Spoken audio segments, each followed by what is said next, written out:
today's motorsports world. And of course, you do have several options. When we created Dinner with Racers, the entire goal was to let the fans really know what the motorsports world is all about. And that's why we've created e-racing. E-racing is the most realistic simulation game I've ever seen in my life. It's the most realistic simulator I've ever done in racing. E-racing is the only one that really comes close to the real experience. To get started, the first thing we'll do is help you build the profile to truly feel like a pro. To do this, we need your name, a major credit card, and of course to know what part of Brazil you're from. Now if you're worried about how much this is going to cost, don't worry. We have several payment plans. If you feel the upfront costs are too high, we can actually just hide it in an overcharge damage bill later. Or if you prefer, we can share costs and we'll split the bill with the co-driver. We just won't tell you how bad they are. Still not what you're looking for? Don't worry. We have the test driver plan. You don't actually get to race, but you get to take a lot of cool photos and your Instagram fans are gonna love it. As a driver, I wanted to make sure that e-racing provided a completely immersive simulation. There are plenty of other simulators out there that'll talk about their tire model or their physics, but is that really the entire experience? That's why, with e-racing, we make sure that every time you crash, you have to ride in the tow truck all the way back to the garage. Man, I don't even know what you were thinking. Sure, some games have a reset button, but what if you had to look your crew in the eye and tell them they're not going to sleep tonight because of something you did? As a team owner, what I want to do is have some of the people feel the pressure of what the guys feel behind the scenes when the kids make mistakes out on the track. Well, thanks a lot, now we're going to be here all night. In case you didn't know, we all know how to weld already. And the features don't just stop there. E-racing has actually contracted real-life engineers from the world of stock car racing to sports cars and IndyCar who will actually call you on the phone and tell you what you've done wrong. Yeah, dude, I don't think it's the car. On a positive note, you're doing awesome on the straights. Yeah, I don't know, maybe try lifting next time? You're kind of a long way away from needing any setup work. Martin didn't seem to have that problem at all. The cool thing about e-racing is if somebody crashes me out, there'll be an automatic Twitter fight right after. It is so realistic that if you make a mistake on track, it will automatically contact your father and he will cut your daily allowance. So I had a crash on e-racing and automatically I got 45 messages on my phone. There's nothing more embarrassing than all of your friends asking if you're okay and you screwed up yourself. When you make a mistake, they actually have digital Justin Bell jump on you for 20 minutes and not let it go. I think I was a little bit lazy on his move and not at all emphatic. Lapse in deliberation and concentration, and he goes. He knows that it was probably something to do with him. Now, for someone like myself, coming from the marketing and the business side of the sport, we've gone to great lengths to make sure this is fully immersive. First, we'll work closely with you to figure out how you can hide just how much you're spending so that your spouse never finds out. Now, if it's maybe just too expensive, e-racing is the only motorsport simulation to offer the walk the paddock feature. You may not necessarily get to get behind the wheel, but you can still be part of the program. Not happy with your notoriety? We'll start a clothing line, maybe a podcast. Does a podcast sound like too much work? No problem. Just wait for somebody else and then just copy what they do. Now you're not an e-racer unless you e-cycle, and we built that right into the game. Thanks to e-racing's downloadable content, if you race for Porsche, we'll automatically tweet 17 times a day about all the e-cycling you've been doing. And of course, one of the features is being licensed. For example, if you want to drive the e-racing IndyCar, all you really have to do to get approved is know Stefan Johansson. Simon Wood, you know him? No, I don't know who that is. How about John Cantu? Yeah, he's fine. If you really want to know about racing, go to e-racing. That is the real world and how we function every day. Yeah, I can't let you out until the wire transfer clearance. We haven't seen a dime yet. I appreciate the attention to detail, like in the autograph session when someone sneezes in their hand before reaching out to shake yours. All the fans walk right past you next to your teammate who was on some dancing show like 15 years ago. My favorite option e-racing? The one where you can move back with your parents. When it comes to all the racing simulators out there, e-racing is by far the choice of most pros. It's so realistic that even if you don't qualify for the e-racing 500, they still make you watch it on TV. Every single lap. When the time comes that you want to quit e-racing, don't worry. All we ask is that you give us an acceptable excuse. If you can't afford it, not a problem, just blame the BOP. Simply not good enough? That's okay. Just tell us that you're going to focus on the family business. Or simply just get arrested. E-racing. The most authentic motorsports simulator in the world.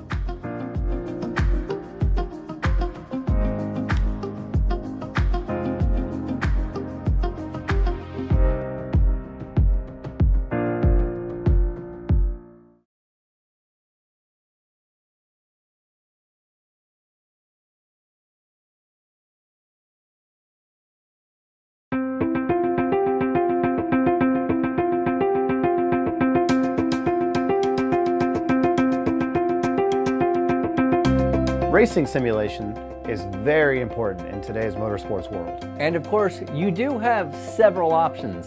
When we created Dinner with Racers, the entire goal was to let the fans really know what the motorsports world is all about. And that's why we've created e-racing. E-racing is the most realistic simulation game I've ever seen in my life. It's the most realistic simulator I've ever done in racing. E-racing is the only one that really comes close to the real experience. To get started, the first thing we'll do is help you build the profile to truly feel like a pro. To do this, we need your name, a major credit card, and of course to know what part of Brazil you're from. Now if you're worried about how much this is going to cost, don't worry. We have several payment plans. If you feel the upfront costs are too high, we can actually just hide it in an overcharge damage bill later. Or if you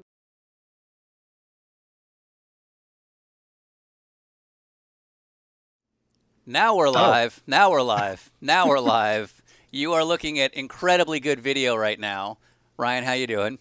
I'm doing great. Are I you? just opened a bag of popcorn and it's super loud on the mic. Yep, it is. So that's good. Yep. So Ryan, we're going to look at you for a second while we get some video cameras working and going. Sure. How are you doing? I've been doing okay. I got some cool stuff in the mail today. I got my new Honda Type R Eversley hat, which is for sale at South Aesthetic. And then I got my first Rybear, which is something I'm giving away to special kids that go to, that have to go to the hospital for things like NF and other little problems, and as well as just kids that we meet at the track. But overall, good day, beautiful weather here in Atlanta, Georgia. Got my green screen up just in case. So, Nice. So far, so good. And then joining us for our special Martinsville Spectacular, Andy Lally, welcome. We'll show you some track action in a minute. How's it going over there? It is going well. I, too, am in Atlanta, North Atlanta. Had a great day mountain biking today and ready to watch some iRacing. Nice. Now, no matter how much we do to prepare, there is always a problem that occurs right before we go live. I think you both know how this works at this point. Yeah. So we are going to let you two talk amongst yourselves while I deal with a couple of tech issues, and then we'll see some truck racing. So who all's on the docket today? Oh my goodness, that is loud. All right, proceed. So what's on the docket for today, Andy? On the docket for today is some pretty amazing truck racing. I'm looking forward to checking out the two people that made their way in last night through some pretty great racing, and then as well as checking out to see how our superstars, Bleak Mullen and Mayfield, are doing, as well as our guest figure skater, and to see how they measure up against your Dinner with Racers regulars. Nice. Ryan, what are you expecting? Last night we saw a ton of awesome on-track battling. We saw some amazing liveries, which I think Andy will agree with me that's probably the most fun thing for he and I, because we're total racing dorks, and seeing the paint schemes that people come up with is almost as much fun as seeing trucks flying through the grandstands. So the racing, when it was clean, was actually really good. But to be honest, I'm looking for the exact reason we gave this thing the Thursday Night Blunder name, which is all the chaos that we're looking forward to seeing. Perfect. All right. So I'm going to deal with a couple tech issues for 2 minutes. We'll see some trucks in about 3 minutes. You guys talk amongst yourselves. Sure. So Ryan, are you coming mountain biking with me? Yeah, I literally can see my mountain bike. It's right next to me, and it's got 2 flat tires, and that's because it's because the glue in the tubeless, the bead, I guess, popped just from sitting still for like 2 years straight. So the tires are fine. I think I just have to go get it resealed or something like that. But yeah, I'm waiting for some mountain biking, especially while we're shut down like this. I noticed you've been riding with fellow Georgia boy Andrew Davis, who claims to be from Atlanta, although he's from let's call it Bogart to be fair, but Athens in theory. I've never actually even heard of Bogart. Yeah, is that Bogart, really the town that he lives in? It's pretty much the outskirt of Athens, closer to Statham, which is the next town over from Winder, where I'm from. So so I like to give him a hard time that he's from Bogart, Georgia, and not exactly Athens, because it's kind of like giving him a dig. But you guys have been doing some mountain biking, right? We have actually. I just recently also been in touch with Scott Russell, two-wheeled world champion, but also his last foray into racing was in the Grand Am Rolex Series with Leighton Reese in a Corvette. We've been BSing a little bit, and I'm trying to get onto a local team. As crazy as that sounds, when this kicks back in, I'm full back in with the bug again. So Scott Russell and another guy have gotten in touch with me about joining a deal. Scott does everything from road biking to mountain biking, but has most of those guys are road bikers, so they want to add a mountain biker, and it'd be a lot of fun. So we'll see how that lines up. I think I'm going to be getting a new bike here. I've been currently riding a 12-year-old 10-year-old frame with 12-year-old parts on it. So it's been, I borrowed a friend's 29er, and it's been pretty amazing. If you're just tuning in now, this will be the Thursday night Blunder broadcast, brought to you by Dinner with Racers, presented by Continental Tire and Acura and Trading Paints. And tonight we're going to be running Martinsville, where we're going to have NASCAR trucks. We're going to have the Pro 2 truck as well as the Pro 4 truck. Both of those trucks are off-road style trucks that would run like Baja or Stadium Super Trucks style. And we'll be getting going here in a little while. But in the meantime, we're just practice is going right now. Qualifying is going to get started in a little bit. But Andy, you actually have raced a NASCAR truck at Martinsville. Can you give us a little bit of insight on what it's like? It is like, let's see, for people that have done road racing, it is sort of like going through turn 7 at Sebring over and over and over and over again. The trucks are extremely heavy, so the brake zones are relatively long. There's not a lot of like big high speed, but since the corners are so slow, you've got a pretty big gear, pretty tall, pretty short gear ratio. So it brings the revs up really quick, and your snap off of the corner is huge, but that also makes putting power down very difficult. That's in a Camping World truck. Gander Outdoors. Sorry, I'm like a decade behind here.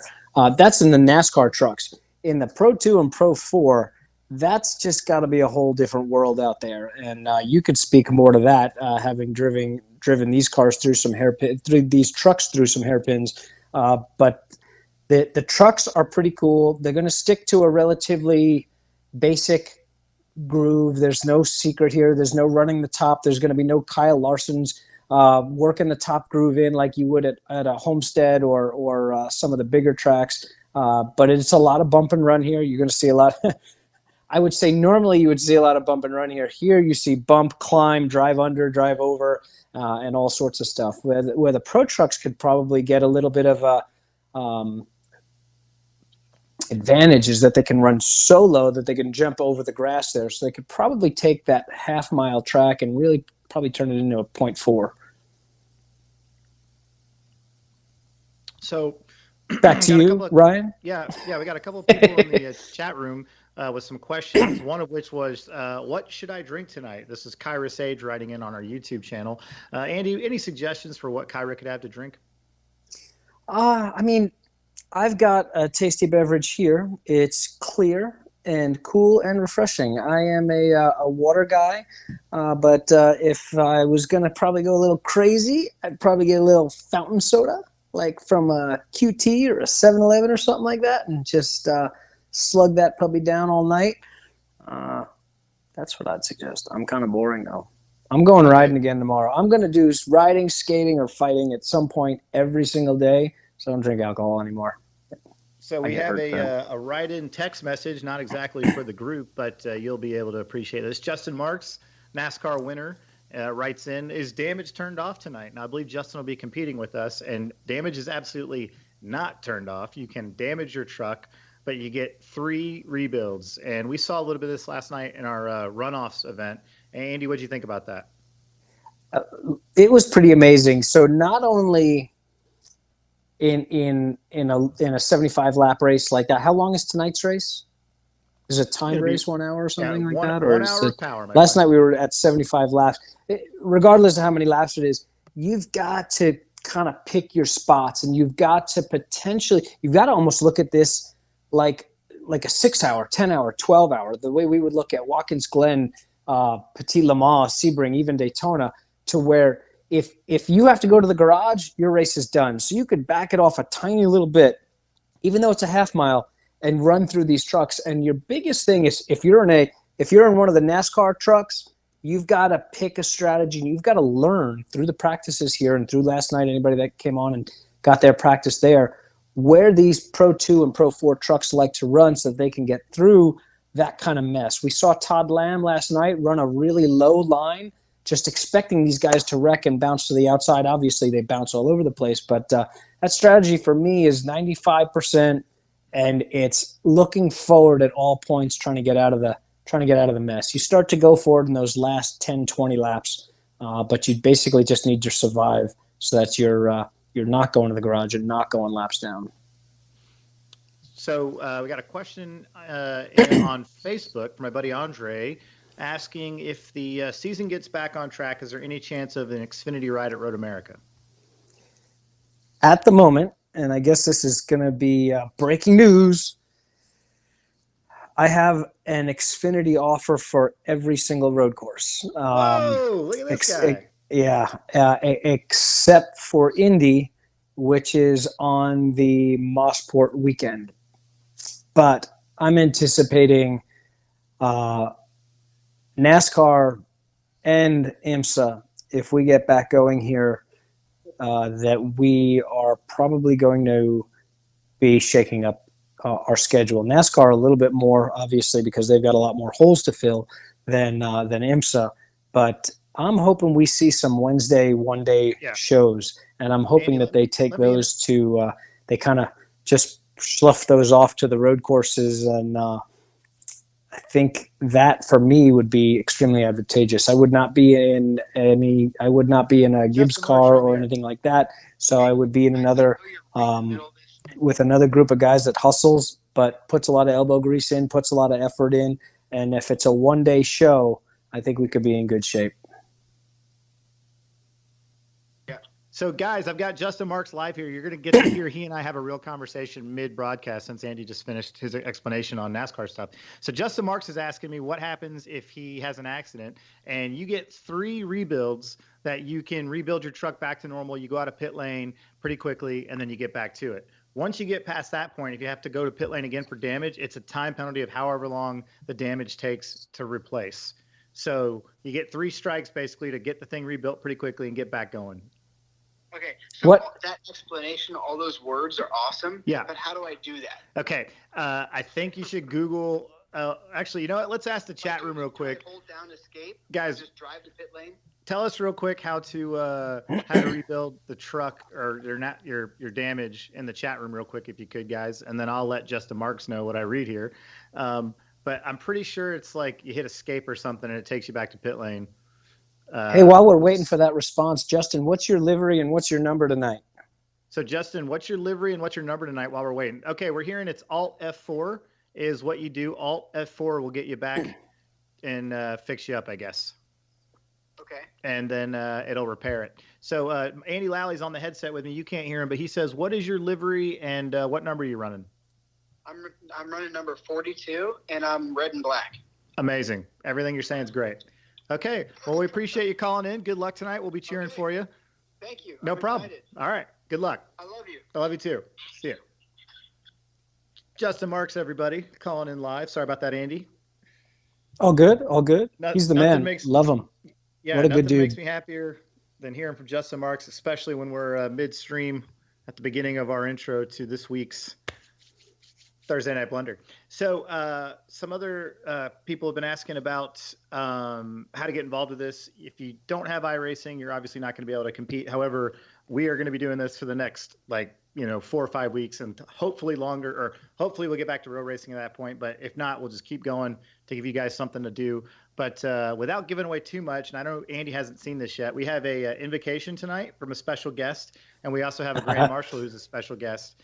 And we're looking forward to showing you guys that footage, as well as a return of Paul Decalcali will be doing our national anthem as well. So we got a lot coming up. Sean is currently going through getting all the broadcast stuff. I can see his computer is rebooting right now, so that's a lot of fun. Oh, is it not actually Alt F4? Someone's now telling me that we just gave Justin Marks the worst advice, which would be kind of dicked up. Oh, no. I got to call Justin back. Okay, so somebody's a real smart ass, so that's cool. Let's call, okay. To the hotline. Right. Don't do the Alt F4 thing. What's that? Shut my computer down. You did that? Did you actually do it? Well, I tried. I pulled off pit lane, stopped. Yeah. Alt F4. Yeah. Oh God, that's a dick. I've never done this before. Yeah, dude, I don't even have the game. I don't know why somebody did that. I was dicked up. Awesome. So everybody in the room is like, he doesn't know what Alt F4 does. No, I know what girls do. Oh, good. Okay. Fixes automatically. You have to check. I guess you have to check automatic fix or whatever if the box is checked in settings. Anytime you go to the pits, it will repair it. And if the car can't drive, hit escape, which is what I said the first time. And then somebody threw us under the bus there. So, all right. Good luck. I wish you the best. I love you. All right. Love you too. Goodbye. Bye. Fun story about Justin Marks. He married a girl that I went to high school with, and they met each other at a ARCA race in Michigan. I'm not sure if you knew that, Andy, if that's how they met. I did. Yeah. His wife was actually working for a different team, and then she's been a big race fan. Her family's been a big race fan for a long time. Yeah. And that is probably one of the coolest couples I know. Good people. Yeah, good folks for sure. Unlike the people suggesting the Alt F4 trick in our chat room. That was shitty. What did that do, by the way? Apparently, see, you don't know either, but I guess we're the idiots. So I guess it cancels you out of the program, no matter what you're doing. Yeah, I don't know. So, anywho, looks like Sean is up and running with his computer. I can see the computer that he's showing me, and he's scrolling through some iRacing stuff. So, yeah. Any other questions you guys have? Somebody, Regis Lefeber writes in that you're being awfully quiet, and that's abnormal. Are you saying that to me, being awfully quiet? Yeah, he says you're too quiet. Yeah. So last night we did this for practice, and I was realizing that I was jumping the gun on some things, and so there's not quite a delay, but sometimes when you're linking three people together on this, it's easy for me to start talking after Ryan starts talking. So I'm trying to give it a little bit of a pause so that I know when to go here, and I don't want to jump in and just mess up the program really bad here. It is cool. We can see practice running here if in the top right. Everybody sees what I'm seeing here, Ryan, right? No, yeah, they can't see anything, Andy. They will in a minute, though. They will in a minute. Yeah. We're almost there. We're almost there. Well, anyway, you'd be happy to know that practice is going really good, and there's a whole lot of cars going around the track. I like that Sean can hear what I'm hearing. Right now, they're looking at a big picture of you, a small picture of me in the corner, and then an orange bar that says "Racing is coming" going right over my face, right about here. Yep. And so that's helpful. We're getting some questions about sort of hashtags in the chat room that are kind of rude towards Jeremy Mayfield. And that is one thing you could post if you wanted us to not invite people out to do stuff like this. But that's up to you. You could just ruin it right now if you're so inclined. Wait, so this free voluntary thing that we're doing for fun, people are deciding they're going to be funny by being rude to a guest who's giving us his time? Right. Oh, that's cool. Hey, thanks, fans. Yeah, cool. Yeah. Maybe we just won't get guests again. Jesus Christ. I don't know if you heard what happened, but Justin Marks called in. And then somebody effed with them? Well, so Yeah. I Was it don't like a know full-on how to Simpsons fix the move? damage. And Okay. so somebody goes, oh, tell him to hit Alt F4 when he has damage, and that'll fix it. And that kicks you out of the program. Is that I like, don't know. Is that like when Bart Simpson went to like gifted school and everybody picked on him? Is that what we're doing right now? Come on, guys. We'll have a race soon, we promise. This is still practice, so you're not missing any of the fun. We're almost there. We're almost there. Hold on. You might hear the sound of some trucks now. Yeah. You hear that? That's the sound of trucks. I love trucks. Let's hold on. We finally might have a race to watch.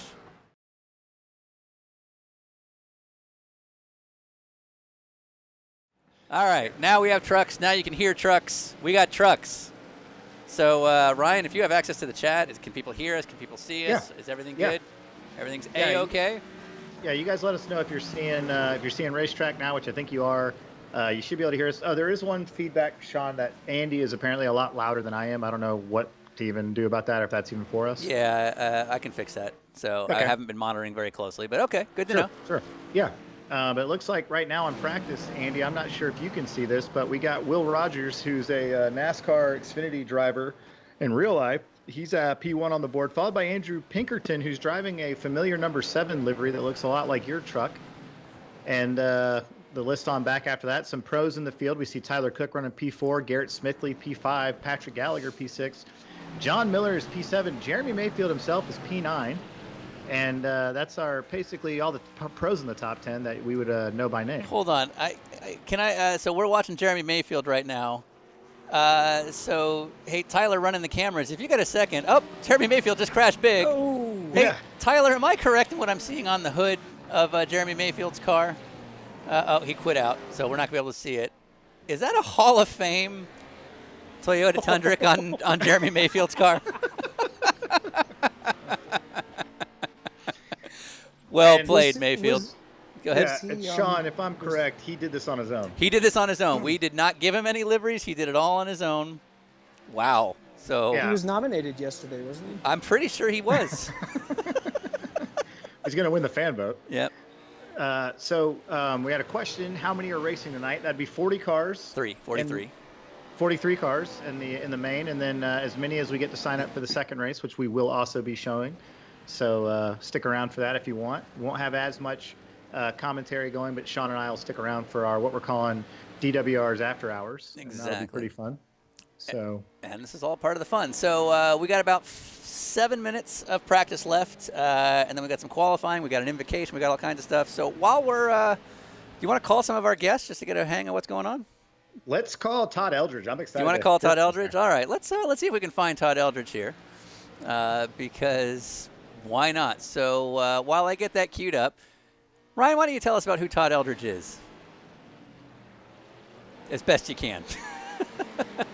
Well, my notes on Todd Eldridge, he is a several-time Olympian for the U.S. Olympic figure skating team. He's a 3-time world champion. National champion. National champion, yeah. Which is still way bigger than anything I'll ever do on ice. And but he is a world-class figure skating legend, and we reached out to him a couple years ago about being on the podcast. He was all in, couldn't get the scheduling figured out for that particular trip, but we reached out about this, and he was like, oh yeah, let's do this. And he has his own truck. He's got his own livery. We didn't have to set anything up for him. And he's been super active all week about promoting the event. So Todd Eldridge is way in on Thursday Night Blunder.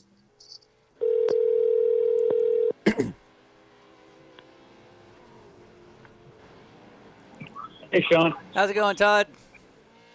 Pretty good. How you doing? So you got Ryan and Andy on here. We're just watching live. So now, if I'm not mistaken, this is your sort of public iRacing debut, right? Pretty much, yeah. All right. How's it looking so far? Are you driving right now? Yeah. Awesome. You could tell right where he picked up the phone for about 3 seconds. Immediately in the grass. All right. So how are you going to do? Well, let's just put it this way. It's a good thing it's virtual because I don't think I would survive it. Fair. Okay, so before we get into the race, we got a couple minutes of practice left. Why did you do this? Because I love racing. Fair. Fair. Now, so I don't think it's been public. So I was telling Andy about this earlier. Just for our public to know, what is the name of your son? My son? Yeah. What's his name? My youngest son's name is Ayrton. So that's the kind of racing fan you're like, uh-oh, did we just kill Todd Eldridge? Sorry, Todd. Sorry, Todd. Well, I guess he's not racing. Yeah. All right, we gotta run through a bunch of calls, so we'll call you in a little bit once the actual racing gets going. All right, sounds good. All right, dude, thank you. Be safe. Yeah. Pull those shoulder belts tight one more time. Yep.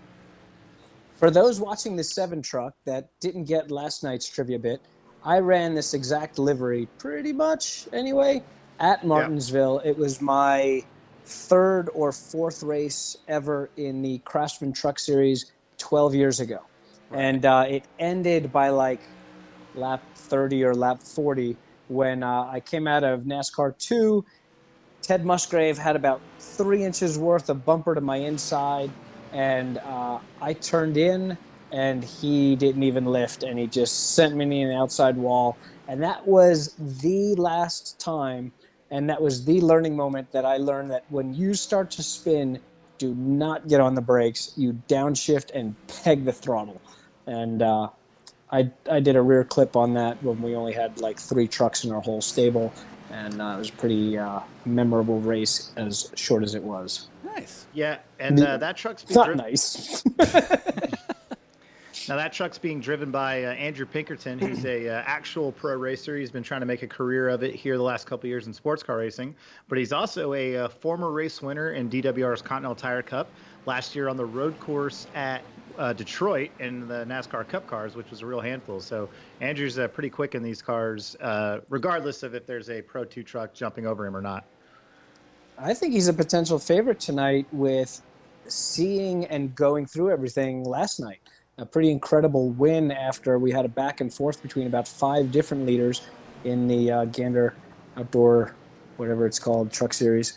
And he had some pretty amazing moves. He wasn't the quickest truck on track, but he was probably the smartest for a little while. There he goes, doing an impression of me at Martinsville. Mm-hmm. But yeah, I think seeing it all happen and knowing what he needs to do, he can come back here now, especially with open setup, and understand kind of what he's got to run. Yeah, now we also had, I believe, 2 other 7 trucks that are Andy Lally tributes that look almost identical to that. Victor Valley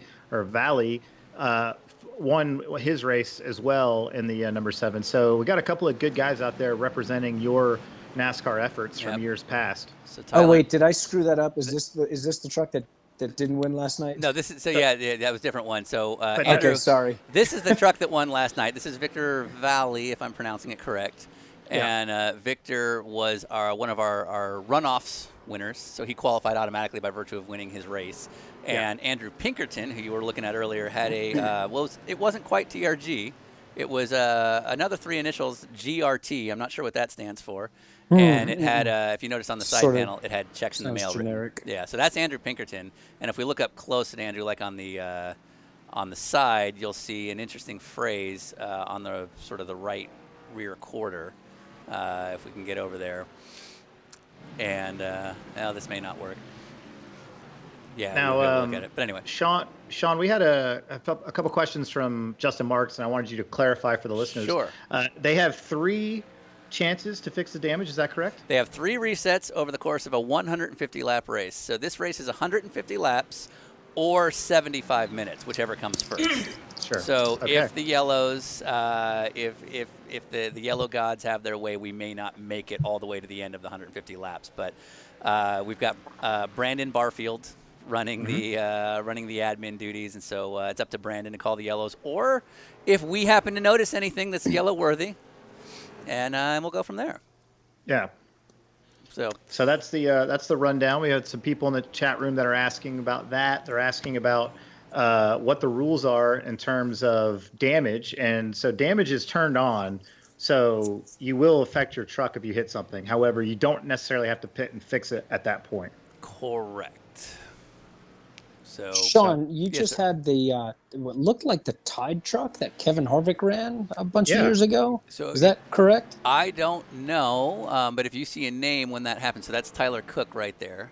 Yeah, the number I think 81, that's which it. wouldn't surprise me if that's Tyler Cook, because he ran a Tide livery on his GRC car at VIR last round. Very cool. That looked like 96 or something right there, but I didn't have numbers with the sheet that I got. All right, so that's the end of practice. All right. So that was something. Last time I saw the scoreboard, it looked like we had a lot of actual racers in the top 10, so we're going to have to weed them out for next weekend. So while we go into qualifying here, it's a 5-minute qualifying. We got some pre-race activities to cut through. So do you want to cut to the invocation, Ryan? Do you think we should do that right now? I think we should. We should go ahead and get that done. So I'm going to ask everyone now, if you're not a serious sim racing league, unless you have a pre-race invocation. I didn't expect national anthems and whatnot didn't surprise me, but when I started seeing invocations started last week, I thought, all right. So we need to have one because we're, of course, a professional sim racing league as well. So here is our pre-race invocation. Thursday Night Blunder. That's either a group of serious hardcore predators or a virtual racing league. That's kind of cool. Anyway, now that you're all at the starting line, I want you to bow your heads for this invocation. Please let us be safe, healthy, and happy during this race, this virtual race. Hopefully everybody follows the rules, social distancing, got your face masks on, no crashes, nobody gets hurt. May the best driver win. All right, on your mark, get set, go. Take care. Stay safe, stay healthy. Remember, I'll be watching, and I'll see you soon on my YouTube channel and on the TV. Be well. All right, Andy, we're looking at you. What'd you think? Beautiful. Yeah? Just Do you beautiful feel- words. do It's just, it makes you think that we're lucky for Right. what we have and what we get to do here. I agree. So let's Whatever. let's see the national anthem one more time. Now we're gonna have a reprise based on last week's festivities. So please re-welcome Paul. Actually, first everyone should stand.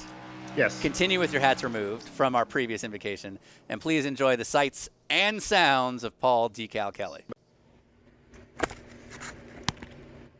Okay. Hang on. Say, can you see? Start over. By the dawn's early light.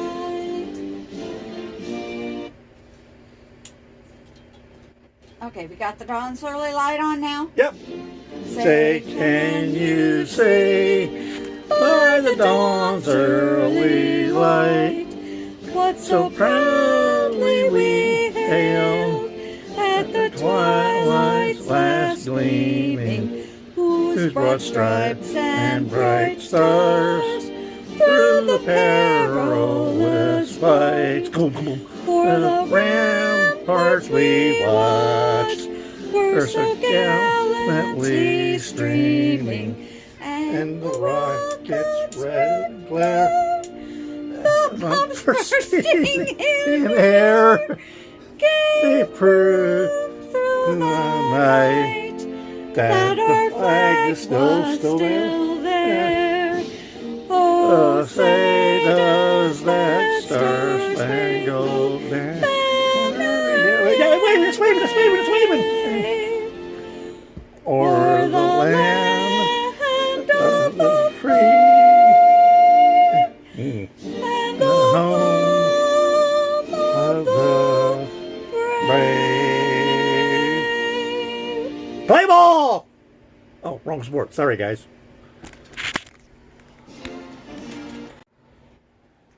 All right, were you moved? How was that? Are you feeling patriotic? Again, pretty amazing. The talent is deep in the IMSA paddock, and seems like anybody can sing that. But he was pretty special in his delivery. Yep. So we're watching Noah Wheeler right now. Wheeling it. Yep. Well, that's something. So he's going for it. Oh. Wow. Oof. Pretty sure you just hit the barrel on the pit lane divider. Good. Yeah. And then this is Ben Wedge, who is either didn't have his paint load or he's going all black. Well, he made a point yesterday to let everyone know that he was going to put as minimal effort as possible into competing tonight on Twitter. And then he made the main by racing his way in last night in the runoffs, and also meant to let everybody know that he basically didn't do any practice. He just started racing. So I think that's in line. His livery's in line with his efforts so that far. Kind of deal. Okay. Now, ladies and gentlemen, now that they are gridding up, you've heard the invocation. You've heard the national anthem, which means there's only one other thing to do, and that's bring in your grand marshal, right, Ryan? I believe that's a good idea, Sean.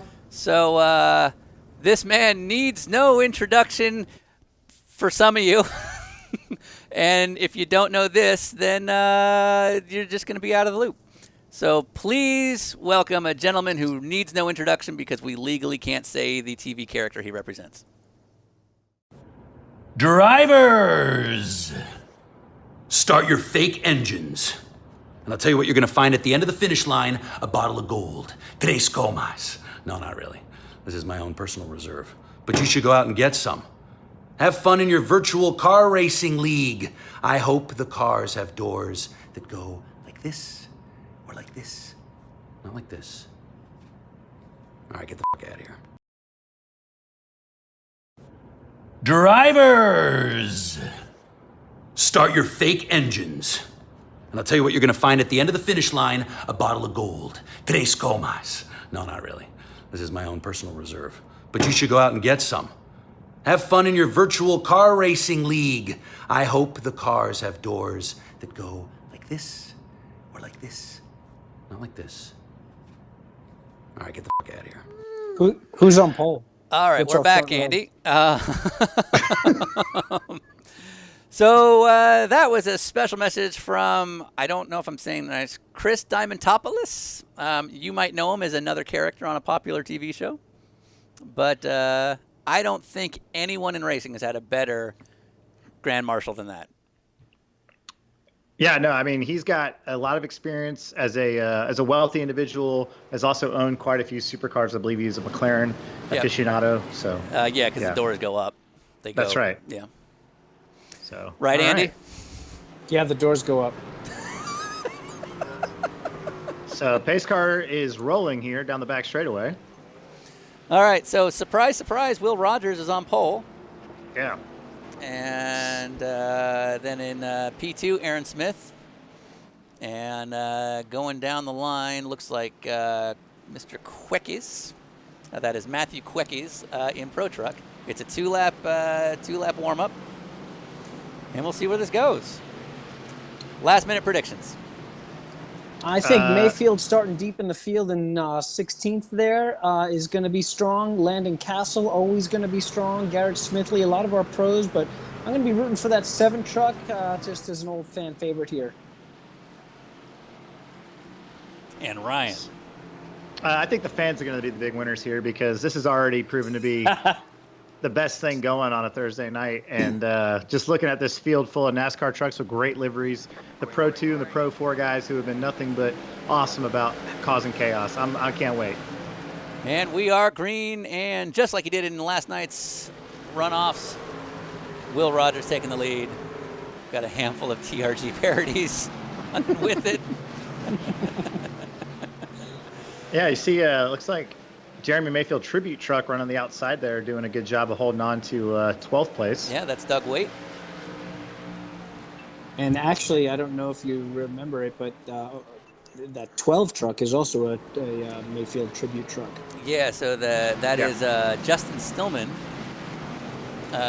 who's running that. And yeah, so basically it's done after his old Penske livery, but redone in Continental colors. Yeah, properly. That was the original Penske Racing South. All right, so so far so good. A lot less chaos than I expected this early on. So Devin Peters. So if we can go back to Devin Peters for a second and look at the rear chase shot. If I'm not mistaken, that is an Andy Lally Tiger King look. Yep. Wow. Yeah, it looks like he's he just passed I think that's a SpongeBob SquarePants truck. I'm not sure. Oh, no, that's our Jamaica truck, if I'm not mistaken. Is it? He's about. Oh, yep. He's already yep, getting lapped. Yeah. So now is when it starts to get good because the speed differential we saw is about 4 to 5 seconds in qualifying trim. And now with the traffic added in, it's going to be pretty bad. So we're excited about that. So Tanner Witten, so you're actually, those are teammates right now. So that's Lee Lucas and Tanner Witten you're looking at in the pro trucks. They went with a Simpsons theme livery. One is Mr. Plow, and the other is the Plow King. I can't say I watched Simpsons enough to know if those are real things. But given the plowing nature of these cars, they committed to the Simpsons idea. Sean, we're getting some chat room information. Richard Romeo reaching out Yes. from Bimmer World. Cool. He's saying that that livery is not a Penske Racing South, but Penske Cranifus Racing. I love when Andy Lally gets corrected. And that is in fact true. Haas then got turned into, in 1995, Penske Racing South. Do you know where you can hear about the story of racing for Penske Cranifus? Sean, tell me. On Dinner with Racers episode with Jeremy Mayfield. There you go. My God. Yeah, he tells all about it. You hear about working with Michael Cranifus. You hear about Michael Cranifus's RV driver, Scotty. A whole bunch of things. And I feel like we can never mention Michael Cranifus without one key character. Should we let that cat out of the bag, Ryan? No way. Oh, okay, fine. That needs to be done properly. Okay, I agree. Yeah. What? Nothing. So, Nothing. We got a lot of jokes. So if you're listening, just tuned in, we have Andy Lally here, who formerly raced in the NASCAR Truck Series. So if you have any questions for him, feel free to write it in any of the chat rooms that you're watching from, and we'll be able to ask him those questions. So I've got to say, this is a very well-behaved group. Obviously, last night we saw a lot of chaos, but this is, well, just as I talk. But still, that's way less than what we saw. Last night, we saw this on every lap and every corner. And these guys are really good, and the leaders are being really smart about picking their way through here. Just as I say that. Yeah, but say, and then we just, I don't know who that was. That was the number 20. Who is that? That's Will Rogers. Will Rogers. Oh, wow. No, Yeah. So let's go back to Will if he's still on. Well, Will Rogers was actually, he'd already given up the lead to Patrick Gallagher, who's a full-time road racer that also did the Xfinity race at Mid-Ohio last year. All right, so let's see what happened here. So Will was going in. Looks like he's all on his own. I mean, he's been so clean all year. And, did he get into the back of Robin Romish? Did Robin That Romish was just actually throw the him? second accident. The first accident happened half a lap before that in 1 and 2, and this is him going around the outside of the Kyle Petty Mellow Yellow truck in turn 4. Yeah, that looked like something happened to his truck there on that pavement change, because Robin Romish was holding his line, doing nothing wrong. And it's worth pointing out he is playing today's iRacing event with a flight simulator yoke. I'm not sure that's Robin, by the way. Well, we're going to keep saying Robin Romish. I think it might be a coincidental Mellow Yellow truck. Okay. I don't think it's Robin. Okay. Sorry. So, Robin Romish doing a great job out there. Go, Robin. Looks like Will Rogers has made his way. He went back to 10th. And you see the Jurassic Park truck, number 38, hanging on out there, the Pro 2 class. But Tyler Cook sitting here at P5 in the number 81 Tide truck. He ran the same Tide livery in his GRC car at VIR last week. But Pat Gallagher, as I was saying earlier, he's a full-time road racer, but he was able to make his Xfinity Series debut at Mid-Ohio last year and did a pretty good job, worked his way into the top 15 a couple of times. I'm actually really surprised at how behaved everybody is. Yeah, this is not what we wanted. Yeah, come on, guys. Should we throw a yellow? I'm going to give a quick shout out to the Dale Jarrett truck here. That's the number running. 43. I didn't get to see that in practice. That thing looks pretty cool. I think that might be Landon. Oh, no kidding. Or is that Garrett? Oh, no, that's Garrett Smithley. Oh, that makes sense. And now he's wrecked. And boy, we jinxed him. Well, I think we need to go yellow for Garrett. Sure.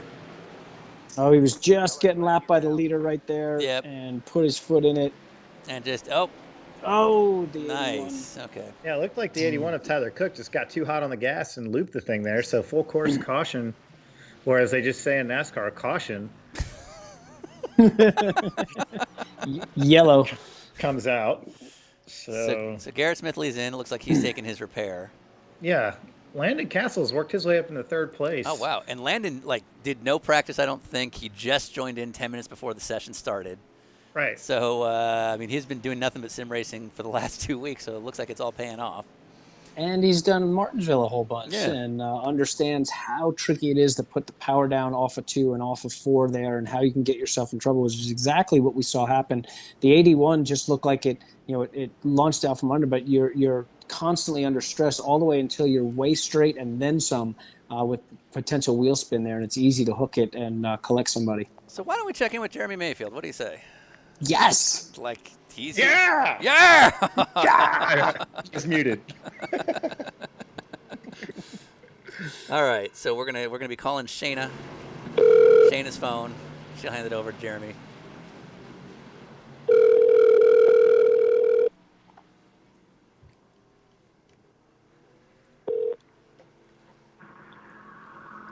Hello.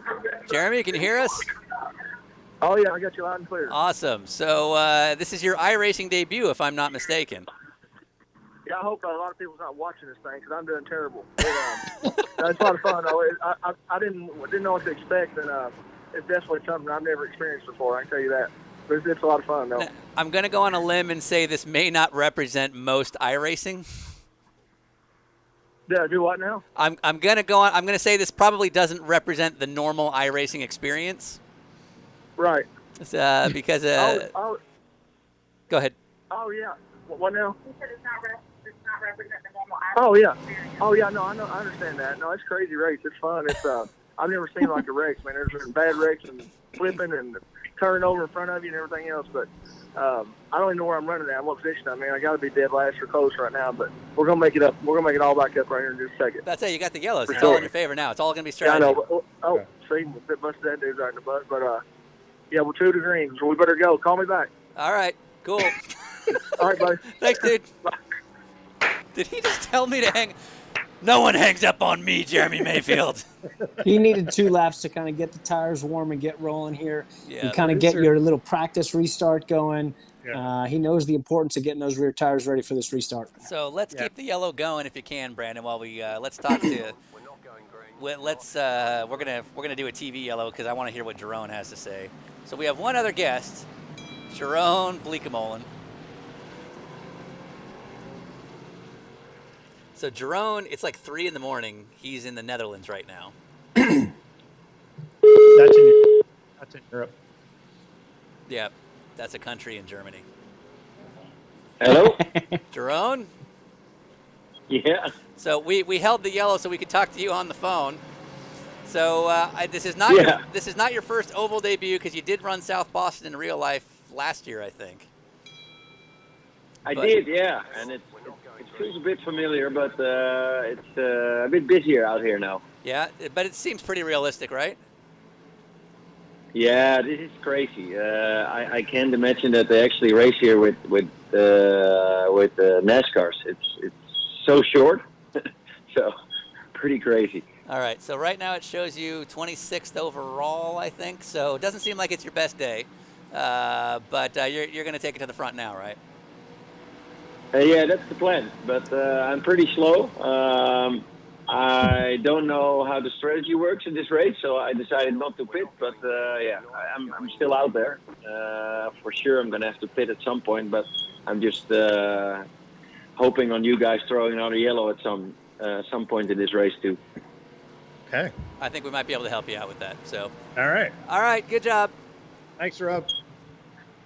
Okay. Ta-ta. Ciao. Now, okay, go ahead. I want to point out that he is ahead of Matt DiBenedetto, who is running 2 spots behind him. Oh, wow. All right. Yeah, when's the last time you thought you were gonna hear the rundown of the order be Bleekemolen, DiBenedetto, Mayfield? That's kind of a rare deal here. Is he on the lead lap now? Is that Jerome? Since he didn't pit, is he? What's our last lead lap car? You are. I don't know. So, hey, Brandon, we're good to go green now. Yeah, let's fire this thing back up. I don't know. Okay, copy. Hold on. Okay, I don't care. He's putting the rundown. So Tyler up in the booth is giving us the rundown right now. So you can see P11 is Aaron Andino. And Aaron is the last of the lap guys who's 4.5 seconds down. Well, now there it's we go. Wait. Got it. So all good. All right.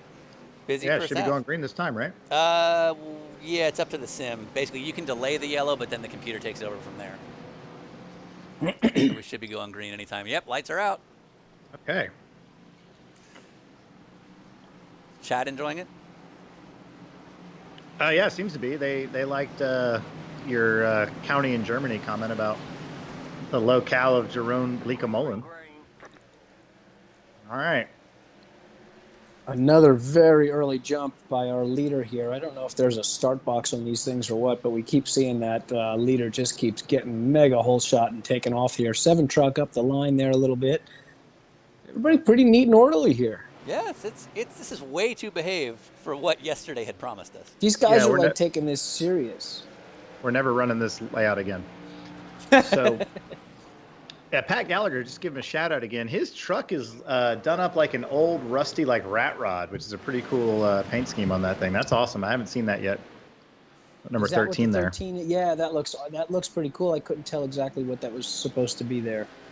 Now it looked like Landon might have just caught out by a Porsche team that used to run sports cars specifically back in the day on one of the Baja trucks. Yeah, light blue car. Yeah, maybe a 68, I think. Mayfield is coming through here, trying to get to our leader to unlap himself. And that's Landon Castle trying to put the moves on him. Oh, Landon. And he almost ran Mayfield into the Mayfield replica Pro Truck, which makes me very happy. Yeah, when we go back on the phone with Jeremy, we should ask him what it's like to see so much tribute for him, so much Jeremy Mayfield love. Yeah. Oof. That wasn't a lot of Jeremy Mayfield love there. That's our 2-truck guy here is, sorry, I don't have our name for our 2-truck here, but running a really good line, obviously keeping our 70 truck here at bay. And we've got a whole line of trucks. It's funny. These guys are learning their way around the Pro 2 and Pro 4 trucks really well, and it's almost like there's an agreement. We got a big wreck. And who is that? Oh, that was Jeremy, and Jeremy got through it. And we're going yellow. We're yellow. Okay. Just as I say how good these guys are doing. So if we get this stuff at ankles deep. We're getting a word from one of our producers that the livery on the Patrick Gallagher truck is very possibly a Toe Mater replica. Oh, that's cute. So we can't say anything else because we will be sued and we can't afford it. Yeah. But good to see. That production company's not known for being litigious. So I don't know if it's possible to get a replay on what all transpired because there were about 6 different trucks that looked like they went overboard. Oh yeah, look at the windshield banner. Little there eyes. You go. Yeah, that's cute. Patrick Gallagher's one of my favorite kids that races sports cars that's coming up through it, but that's pretty awesome right there. That solidifies it for me. And again, right now, holding off Landon Castle, who's P2, and Will Rogers P3. So 2 NASCAR regulars, and he's I think only done 1 NASCAR race to this date. So good stuff for Pat Gallagher. So Andy, tell me about this pit entry because you hear everybody talking about it, but I really don't understand what is so difficult about it. So under yellow, it's no big deal. The pit entry under green, it's a little bit tricky just because you're steering so much into it. Under yellow, the pain in the neck is that it's so tight around the corner and there's so much action. There's so many cars pitting on a curve, which doesn't seem like it's such a big deal when you're only doing 35 miles an hour or so. But these trucks are tough to manhandle under 10 miles an hour. So when you're launching out of the box and you're turning into the box, you've got to sort of, as I slow down and I'm on the brakes and I'm turning into the box, I throw it into neutral, I put the clutch in, and I rev the gas really quickly. That gives me my power steering all the way until I stop. if you are at the same time going through that motion, trying not to stall, trying to get the revs just right, someone else is pulling out of their box and you got to jump on the brakes. Now you're not in gear. Now you're not coming into your spot fast enough. And maybe for a minute or for a brief millisecond, you're focusing just on your blip and you don't see that guy coming out or turning into his box ahead of you. That's where we see the wrecks. That's where we see everything start to go wrong. Now, Andy, are you saying that the power steering is directly related to the RPMs in the truck? So that's the exact same way it is in the stadium trucks as well. Yeah, super annoying, isn't it? Yes. Yeah. So when you get low in the RPMs in some of these hairpins, it actually tightens up, becomes harder to turn. Yeah. Basically, as the engine bogs, you lose less of the power Right. steering. Okay. Right. Yeah, when I was driving those Robbie Gordon trucks, it would do that, and you'd be sideways trying to like power slide it, and it wouldn't have any, power steering assistance. And then it would come back in as the revs came up, and you're like darting all over the place. So you'll notice these yellows do go long. You hear our little Australian friend in the sound there, which is the sort of the NASCAR simulated official, saying that. So we have extended yellows compared to what you might normally see in stock car racing because we are multi-class. So anyone who watches sports car racing knows that when you go yellow, you oftentimes have a scenario where the overall leader will split somebody going a lap down or potentially going a lap down to their class leader. And so you have this complicated process where people that are in between their class leader and the overall leader get waved around. It's a whole thing. And so as a result, we end up having to extend our yellows because the yellow flag lap at Martinsville is so short. I don't envy Brandon having to do this right now. Yeah, we might not have any yellows for a while. Yep. But lights are out. So it's going to be, okay, we're not going green. Oh. Probably still trying to sort out the wave buys. Is that an English accent on the Australian chief steward? Australian. Yeah, I know it's hard to tell the difference, Andy. I can't. My that volume is super, super low. But Sure. why is there not somebody speaking redneck on the radio? Here, I'm going to defend iRacing for a second. Why the original choice was made that way, I don't know. But if you've been playing iRacing for a while, you're now so used to that voice that if they changed it, you might be disappointed. Oh, that's been the guy. That's been the forever? guy for like a decade now. Okay. Yeah. Copy that. So, and if there's one thing I know about the internet and gaming, it's that if you change something that no one asked for, they're going to lose their minds. So, they have to stick with them now. Now, is that specific to gaming or just anything? Oh, that's just the world. Got it. See, Matt Wood sitting there in P8. He's driving that awesome Valvoline throwback livery. And this week, the throwback livery on his truck is actually one of the PTG BMW themed layouts. So he's always doing a Valvoline theme, but of different, basically different programs. Yeah, and it has nothing to do with anything at all whatsoever. He's just doing it.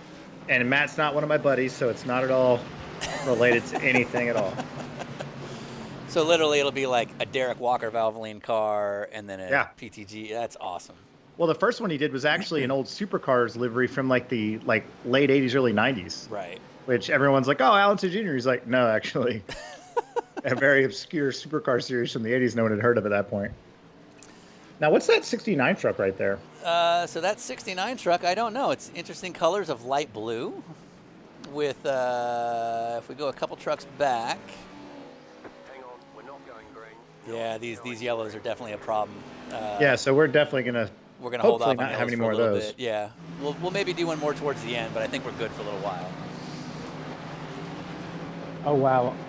I actually just recognized that 69 truck Yes, on my phone. That's what the readout and the blur is bad. Yeah, but so this I guy looked right over here. at the Facebook This feed guy and right it's here. awesome. That is the. So I don't know if there's any other shots we can look at of that 69 car, but that's I believe that's Tyler Tucker. Mm-hmm. We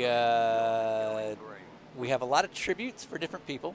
So it's very common for our guests, our fans tend to pay tribute to the guests that are going to be on. So there's some Jeremy Mayfield liveries. We got some Todd Eldridge tributes, some Jerome Bleekemolen tributes. And this one seems to be an homage to Andy Lally, but I don't know what that really means. That was pre-me. I never got to run that color scheme or that number, but That was that number one. That number was run in that color scheme about 2 years before I got to the generic racing team. All right, so it looks like another wave around taking place here. So apologize to our viewers. We'll get just takes a minute to get the whole pack round. It's a whole process to do the wave around. So still through all of that carnage, we've got 11 cars on the lead lap. On the lead lap, not bad, not bad. Oh, pretty good. So who else? So let's. What other fun liveries do we have? So we haven't given a whole lot of. So there's some Todd Eldredge tributes while we're waiting. So like John Cantu is running a Todd Eldredge tribute. If we can pull him up. So there's John Cantu there. So I don't know if we. Unfortunately, we can't really zoom in too much, but maybe we can try the chase angles, the front or the rear. So John Cantu wanted to pay homage to Todd Eldredge doing this, so maybe we try the rear chase. But he, now you can't really see it very well, but that is Todd Eldredge's face on the Chaz Michaels character of Blades of Glory. And then I believe the other skater is me. Nice. So that's a thing. And you'll notice a Motor Crush logo on the bottom right of the screen there, his left front. Oh yeah. He knows what he's Digging doing. that. Hell Yeah. yeah. Yeah. All right. And, I think part of the track was coming up, so that's why they wanted to extend the yellow. Yeah, that's totally it. Not just that these wave buys are a disaster because people don't know how these work because it's multi-class. I don't know if we did have some Jerome Bleekemolen Dutch tributes while we're waiting. So I think Daniela Talbert, where is everybody? What's going on? So if Daniela Talbert is there, she's got a Jerome Bleekemolen tribute as well. We can try getting a little closer on the front hood. So that's a Stuppwaffle. Yeah, absolutely. So that's a thing. And she's one of only 2 Jerome Bleekemolen tributes in the field. So I thought this was pretty cool. And she's I currently did not running know right she was behind running Jeremy today. Mayfield. That's pretty awesome. Yeah. Oh, yeah, she's right behind. And She's a we're lap back. down. Going And we're green. back to green. All right, so back to Pat Gallagher taking the lead. Did Will Rogers already catch back up to second? Yeah. Nice. Yes. And that's Andrew Pinkerton. Man, they're running well. So if you notice closely, Andrew Pinkerton in the number 7, the rear quarter says checks in the mail. But to be very clear, the hood logo says GRT. Oh, no, Will. Rogers into the wall. Yeah, it looked like Pinkerton got in the back of him there, freed him up going in the corner, but we're going to have to stay green here. Nope. Will does not care. Oh, man. Oh, God. And he's just going to do, yo, No. right. And the bottom of that truck is also looking for a sponsor. Wow. I wonder if we can see that in slow motion. That was pretty big, That but was we are pretty still big. green here. We're going to stay green because we have a time limit. And quick replay. Sorry, Will. Yep. Good job up until then. He got booted. Up. There we go. Yeah, he got free into one there by the Pinkerton truck, and then he's going to nose it in, get in the air, and tries to spin it around here. Didn't work. And because there's no stakes, he figured why not just back it up and who cares? See the Andino truck going by, and this is the slowest replay of all time. As the looks like the 43 truck of Dale Jarrett goes by. Now he's going to. I'm back really it just up enjoying getting our best close-up view of these paint schemes. Yeah. Now he totally hits one of the Simpsons trucks, gets spun around by another NASCAR truck, keeps his foot in it, As you do. and lights it up like Andy Lally told us you're supposed to when you're driving a cup car or a truck of some sort. And he's going to loop it around right in front of this group of Pro 2, Pro 4 truck competitors and right in the door. Yep. He did that to himself. And he's upside down. Oh, he did And, that right in front of Todd Eldredge. So if we go to the Todd Eldredge in-car of the number That's 96. going to look amazing. It's going to look pretty good. So let's ride on board with Todd Eldredge for a second. And he's got Tyler's got to run through it here to get us there. So we'll back up. All right, so Yeah, they're So just into the stacking up. 46, Oh, and there then, it yeah, it goes. was actually the 40. It was the Tiger King truck of Andy Lally that got him. Yeah, interesting. I don't know who's in the 46, but he probably had a hell of a view. All right. So back to the racing action. And Pat Gallagher's still out front. Green. Now Smith in the 70 truck, he won his runoff race last night and was really strong. Yeah, he's got a good run there. Yeah, trying to show inside here on Pat Gallagher, who just buried it in the corner. And as they start coming through some of these Pro 2 and Pro 4 trucks, they're going to have to be smart about not losing too much time. But the 70 truck coming to life here in the long run. Wow, around the outside. Can you make it stick? That is almost impossible to do at Martinsville, but really good job here. These guys coming through traffic. When that whole Will Rogers accident happened, that really set Landon Castle back quite a bit. But he is coming. He's going quick, and I expect we're going to see him back up to make this a three-way battle before the end here. Yeah, I love a good three-way battle.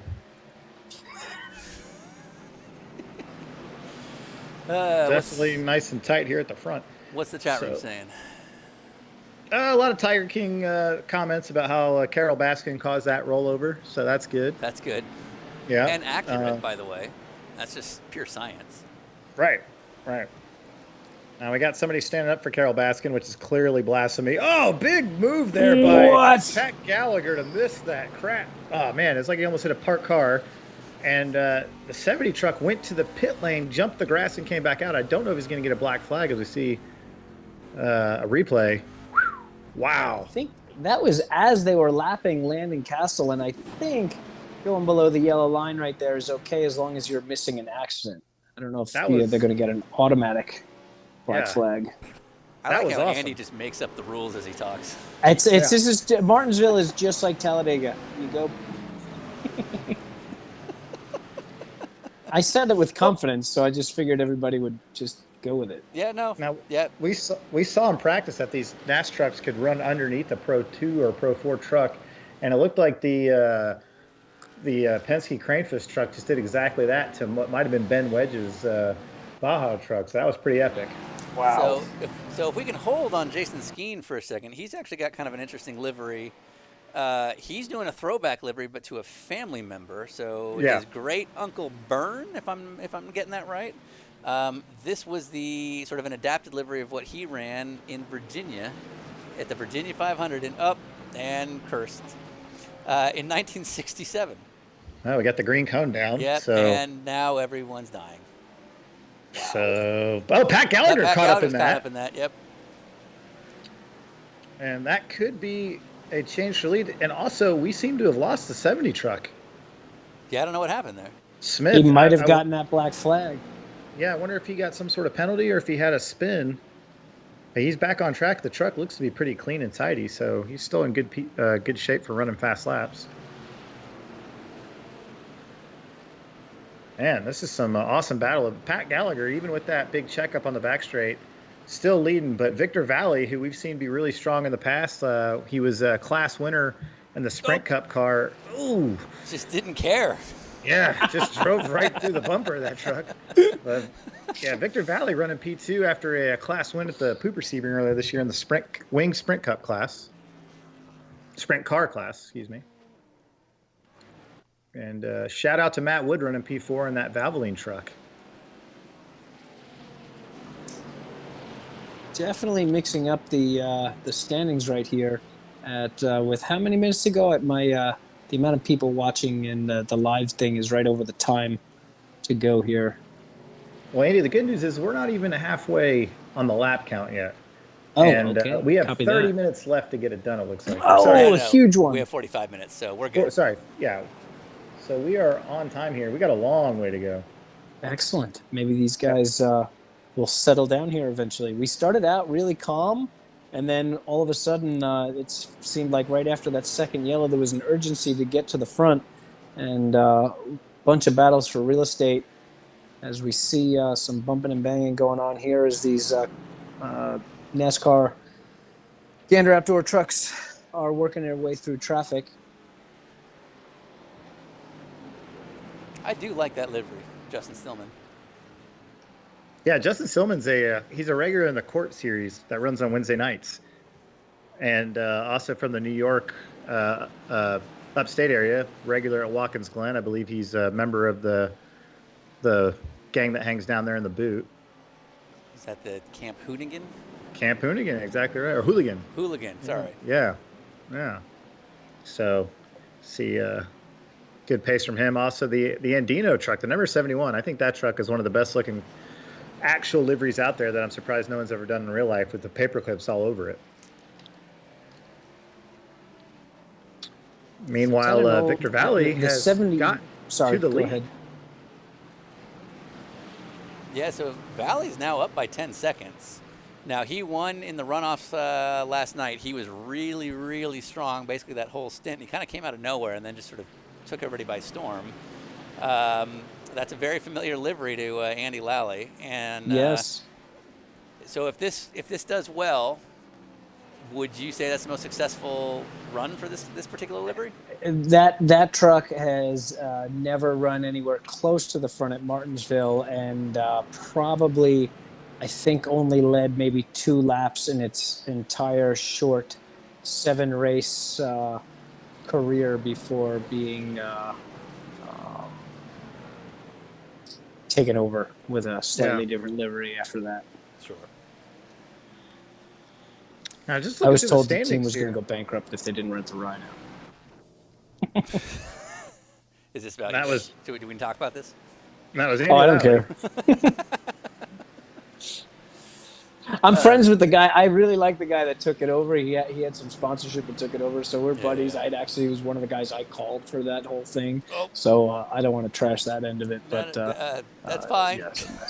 Yeah. Anyways, Will Rogers just took out the. Not sure what truck that was, but he just turned him right in the wall and turned 4 there. So, I'm not seeing Jeremy Mayfield in the top 25 anymore. Is he still in it? Don't tell me he rage quit. Quit. Well, that'd be awesome. Get him on the phone. We had a pit note from Justin Marks' crew. Wait, did he? So he's in the pits, but is he still in the race? So we had a note from Justin Marks' pit crew that he got a black flag and wasn't able to continue, and he wasn't sure at all what for. Oh, no. And I'm wondering if Jeremy Mayfield, who's also brand new to the game, could have had something of the same sort of scenario. Oh, wait. So do you think he's out, or is he serving a penalty? Hard to say not knowing, Sean. Should we call him? Let's call him. Yeah, and let's ask him about the livery love, see what he's thinking. Let's ask if he... Well, you're on the phone with him. I didn't get a chance to see it. The 42 there. Did it look good? Oh, why? Okay.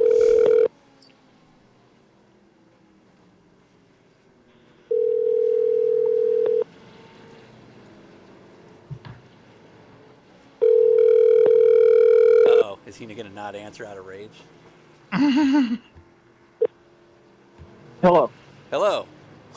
What's up, buddy? What's going on? All right, you got Ryan and Andy.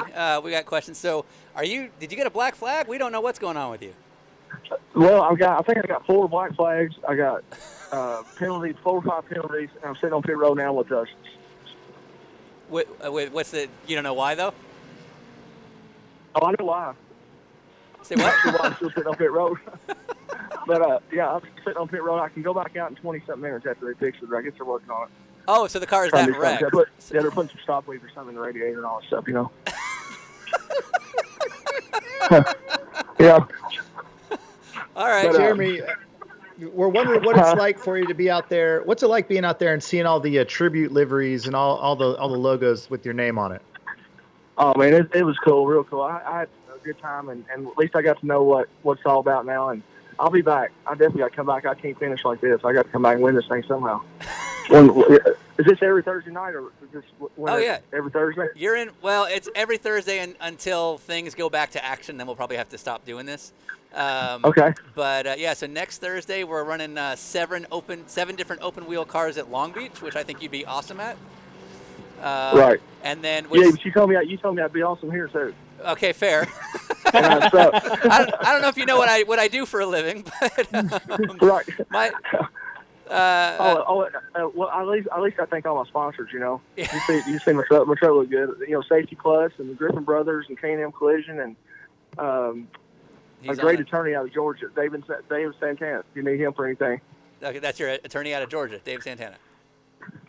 Right. Yeah, he's Jeremy, good what one, would so be he might your know him. track And to I also pick got if the you NASCAR could Hall of Fame. I pick where? appreciate what they've done for me. Right. Andy Lally had a question for you. I was just wondering what track you would pick if you could, if you wanted to come back and do a second race with us.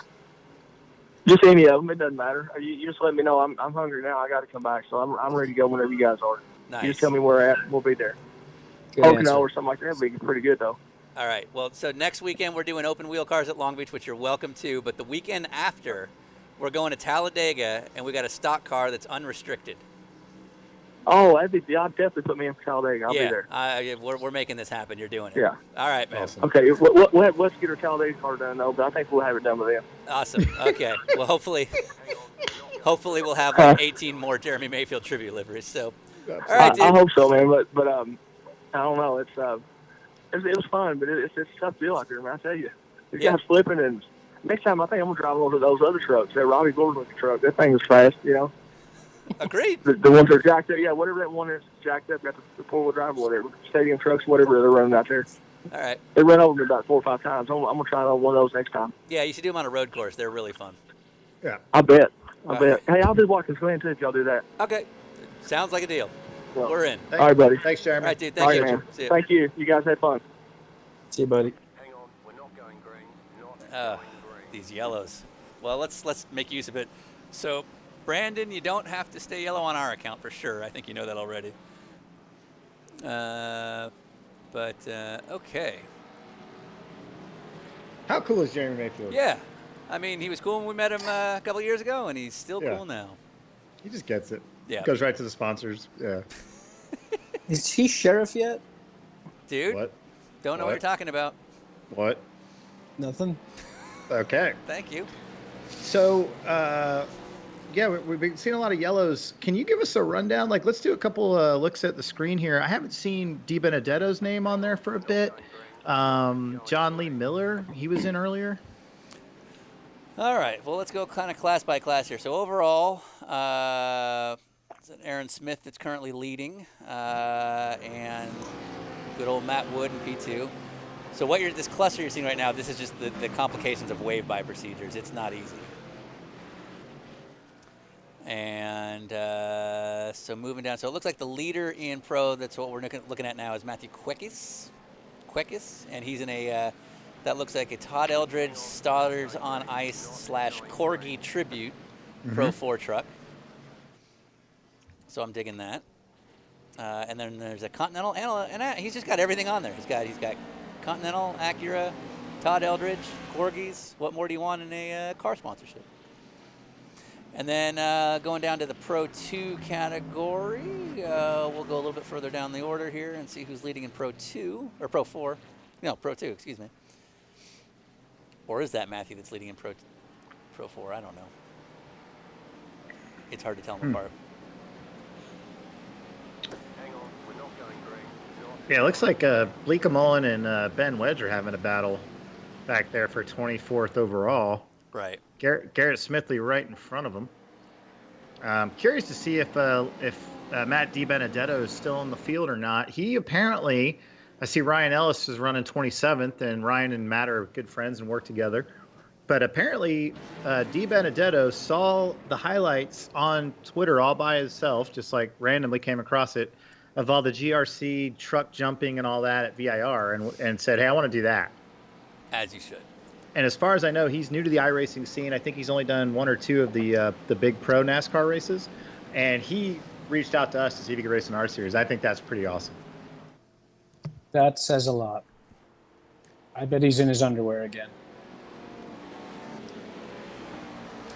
Should we do some more phone calls? Yeah, let's Hey, check John, in with John Bedell is watching. I want to give a quick shout out to him. He's enjoying, I just got a text from him. He says he's enjoying the show. John Bedell, formerly out of New York, a new Atlanta resident, moving from Magnus Racing to PMR. I'm not going to call Todd Eldridge. We're green. And we're green here. And huge jump by Aaron Smith and Matt Wood. They had a great job getting off the line there. Looks like Matt Wood disappeared and came back again. I used to do that.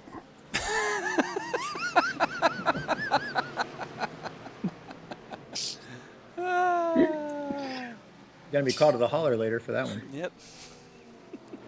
And shout out to Landon Castle. He's made his way back to P5. He's been up and down the run there a few times. As looks like a big off back there for those two trucks that then immediately disappeared.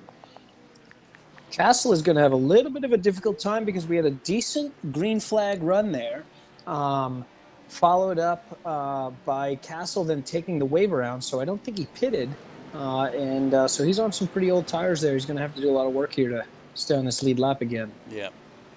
So we're definitely going to have to stay green for a bit here because I would like to finish the 150 laps and not be cut out by time. So maybe we'll have one more yellow towards the end, but we'll see.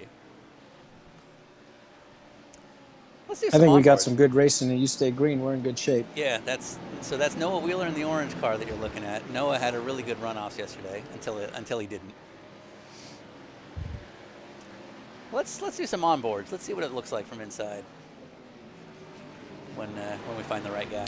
There we go. So that's Aaron Smith, currently leading overall. So Andy, walk us through here. You're used to multi-class racing. You're used to racing at Martinsville, but never have they merged. And I don't know why it took this long, Sean, but this debut of multi-class racing at Martinsville with 3 different styles of trucks has been an unbelievable coming to fruition of genius.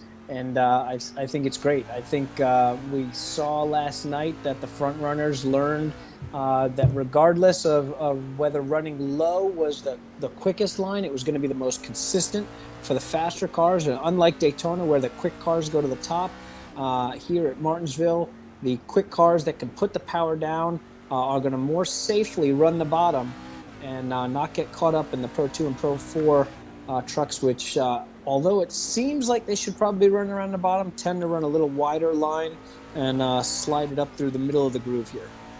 Yeah, so if we can find ourselves a Pro 4 truck, I don't know if Matthew Quick is here as Pro 4 or not, but based on his driving, looks like not. When Ryan and I were watching last night, some of the Pro 4 guys, because it's a 4-wheel drive truck, that corner push is so bad, there's just nothing you can do but just wait it out. Right. It was really interesting to watch just how much lock they would put in and then just wait. Yeah, it was like wrist to wrist and just wait and then put the gas on. Yeah. Now, I think Matthew here is Pro 2, but I'm actually not certain of that. Oh, he's Pro 4. Yeah, he's blowing by those other guys. Yeah, so he's Pro 4. But yeah, look how much lock he's got. The amount of steering input. And when they put the power down, it doesn't step out. Normally, when you have that much steering input and you go back to the gas, you get some rotation and have to overcorrect. And then this is Noah Wheeler, who is currently, I believe, in the Pro 2 track. Now, these are rear-wheel drive only. A lot less power than the Pro 4s, rear-wheel drive only, so very different behavior inside the corner. So, Ryan, this would be closer to what you drove in the Stadium Super Truck Series. Yeah, and the thing I pointed out last night on the runoffs chat was that the handbrake is a common theme with the Robbie Gordon Stadium Truck Series. You know, you're using that to kind of get some more rear brake bias because it actually works kind of like a brake bias actuator, but it also will lock the rears if you give it too much. And so you'll find yourself just barely pulling back on that as you get in the corner to get some rotation. And the other thing is like none of these cars have ABS, so they're braking really hard into a hairpin and have to be careful to not lock up the tires and flat spot them. Very easy to light up a left front here in a Gander truck, and probably any truck, but definitely one of the Gander trucks, as it's bringing pretty good speed with a whole lot of. It looks like Todd Eldridge just got cleared out right there. Can we see that in slow motion? Oh no! It looked like he almost got hit again. Yeah, Todd Eldridge. Oh, so let's go back to Todd Eldridge if we can. Is this Dustin Hamilton on board here? So yeah, that's Todd in front of him. That's a skull and cross skates that Todd was running. Oh, looks like he clipped the inside. Oh, and Dustin drilled him. Yeah, he left a gap, and Dustin went for it, slid up into him, and just sent him. It looked like Todd was going to spin regardless, but I think Todd looked like he was gathering it up, but he got into the corner a little bit early, clipped that yellow curb, and when you do that, you just get this uncontrollable frequency of probably about 3 or 4 hops in a row, and it shuffles you up the track, and it sort of left that hole in him, and tried to take advantage of it, and just sent Todd flying there. Well, it's been an adventure. He's P11, by the way. Did he pirouette through turn 1 and 2? Oh boy. Yeah. Yeah. And so he's consistent with his line.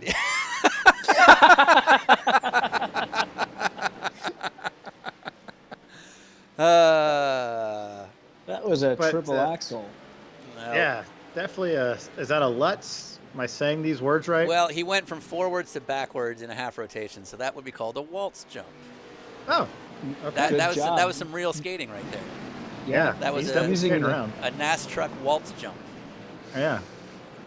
Looks like Justin Parcher in the 55 Continental truck, based off the truck I ran last year, giving a good run there through the mid-corner up against Matt Wood. Matt Wood is still running P2 in the Valvoline truck, which is an awesome run for him. And then his buddy from the Court Series and also from Camp Hooligan running P3, Justin Stillman. So those guys are having a pretty strong run. Can you guys do a race where everybody just does a Valvoline scheme? That would look awesome. So there's videos, if you look it up, Andy, of people that ran all the exact same livery, like exactly the same. So there's like 43 Truexes at Daytona.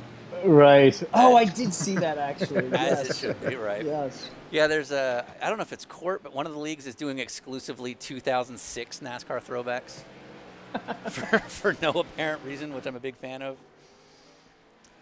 And then that's Matthew Quickens again. And if we look closely, unfortunately, we don't have quite the camera angles we were trying to get earlier. But on his door, I believe that is Todd Eldridge in a finishing pose from one of his programs, and a Stars on Ice sticker on the side. So he's representing some skating. Yeah. And then a Corgi, because why not? Quick trivia: who won the 2006 NASCAR championship that year? Oh. Jimmy Johnson. Jimmy Johnson. How many had he won in a row before that? 0. Exactly.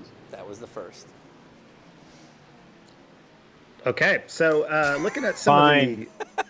Wait, were you going somewhere, or was that just like, I no, know a I thing? just it got quiet for a minute, so I figured I'd interject with a little bit of professional commentating isms. So you're the stat man all of a sudden? I'm the stat man. Stat man Lally? But your stats are just random things you think of once? I used to do that. Last week we put liquid paper on a bee. And it died. Prestige worldwide. So notice in the lap count here, and this is starting to look like a sports car race from the 80s where everybody conveniently forgets that the lead car only won by like 6 laps, and it was a terrible race in general. Yeah. P3, Justin Stillman 1 lap down. P4, Victor Valley 1 lap down. Landon Castle 1 lap down. Then it jumps to Will Rogers in P6, 3 laps down. Yeah. Pinkerton, P7, 4 laps down. That continues pretty much all the way back to, we're looking at Garrett Smithley in 17th, 10 laps down. So Noah Wheeler, 15th, 10 laps down. So there's a big difference here on what's actually for position on track versus needing to get laps back. So I think we were pretty lucky in the fact that the first third of this race, we still had a dozen cars on the lead lap with such a short track and so much mayhem and so little yellow flags thrown. I mean, even the fact that Will Rogers is he's the grandson of Kenny Rogers, by the way, if anybody's hadn't known that in the past. RIP to Kenny and condolences to Will. But the fact that he's only 3 laps down is pretty amazing, seeing he barrel rolled the truck and lost 2 laps just in that one moment there. Yep. So none of that's true. And Christopher Savoy. Sorry. You got to know when to hold them. Christopher Saloy asks, to Andy or DWR crew, are these truck setups fixed within their series or individually adjustable? Everything. Oh, we've got a huge wreck. Oh God. Geez. Matt Wood was in it. Man, Matt Wood in the 65. And it looks like he might have gone right to pit lane. So Justin Stillman and wow. All right, and this might be our last yellow too. So I noticed, by the way, while we're going yellow, let's see what happened first. This is probably our last yellow. This is awesome. Should be. Yeah. So let's see what happened here. Are we live or are we watching the replay? Oh, here we go. All right. All So Carnage on the back straight. That's Matt Wood. And okay, no, I think we're having a few technical problems. Yeah.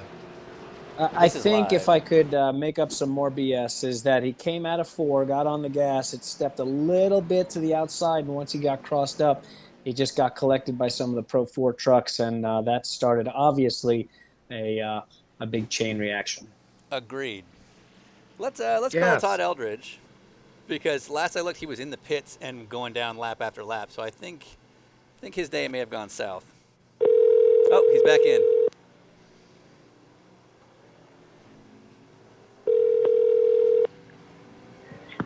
Hey guys. Well, you were up to P11, and then it looked like it was like a truck version of a waltz jump. What happened? Yeah, I got caught up in some interesting things. Got spun around, got backwards, and then had to get towed back because I was facing the wrong way and there was no way to turn around.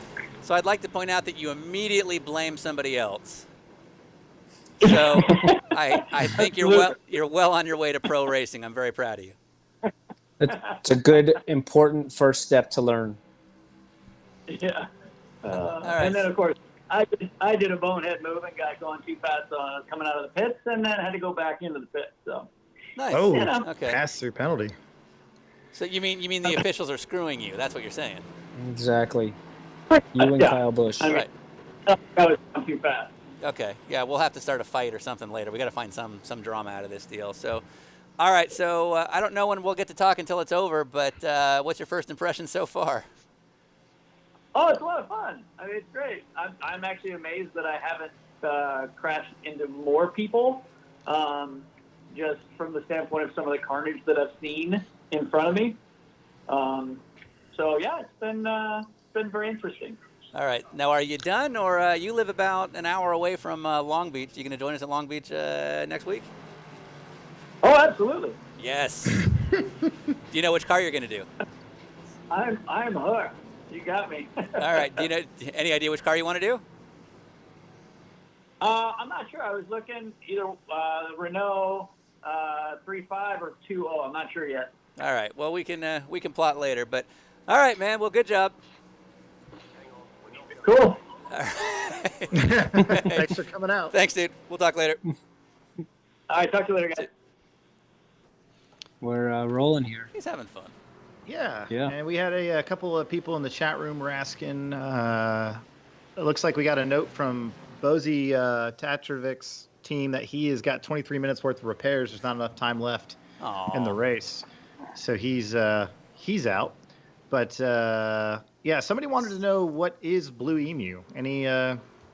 So we can call Landon later. Yeah. Don't, Andy. Why do I have to explain how this works? I paused. Okay. But yeah, I believe it works very similar to. I don't want to. God damn you. I don't want to compare it to other products, but it is a joint and pain relief cream. Is that correct? Okay. I believe. So boner pills. Yeah, sure. It is available at many retail outlets, but it is like many topical reliefs for achy joints and muscles. And it's what Landon Castle loves. Okay, so it looks like we got the number 7 truck of Victor Valley sitting right behind the number 7 truck of Andrew Pinkerton. This is my dream right here. Can they take each other out? Can they get a guaranteed start next week if they run into each other?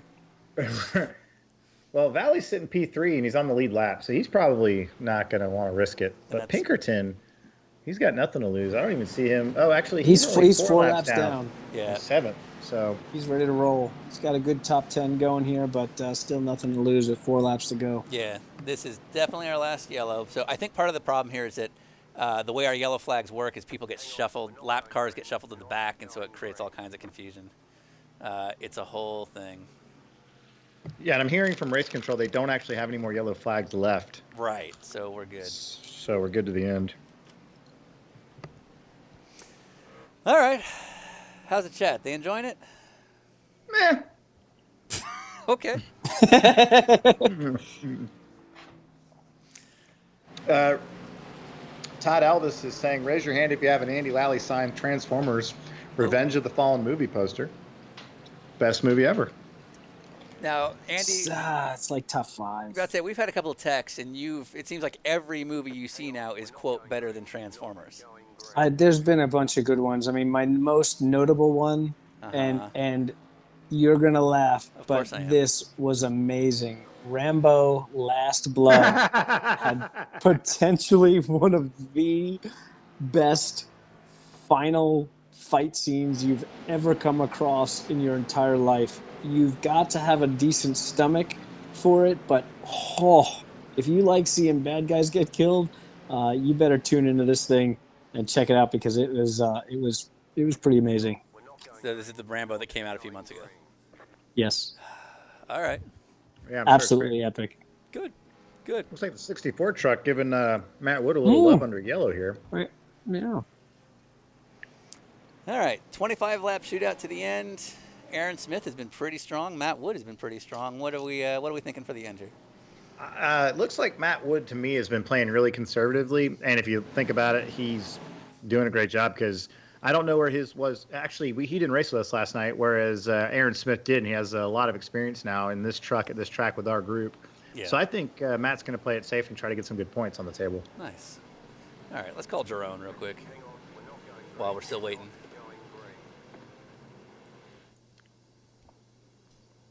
Takes a while to, get to the Dutch parts of Germany. It's good video. It's good, quiet video. Good quiet video. Come on, phone, connect. It'll get there soon, or not. Yeah. So, what's going on in the chat, Ryan? Yeah, so back to the class or chat room here.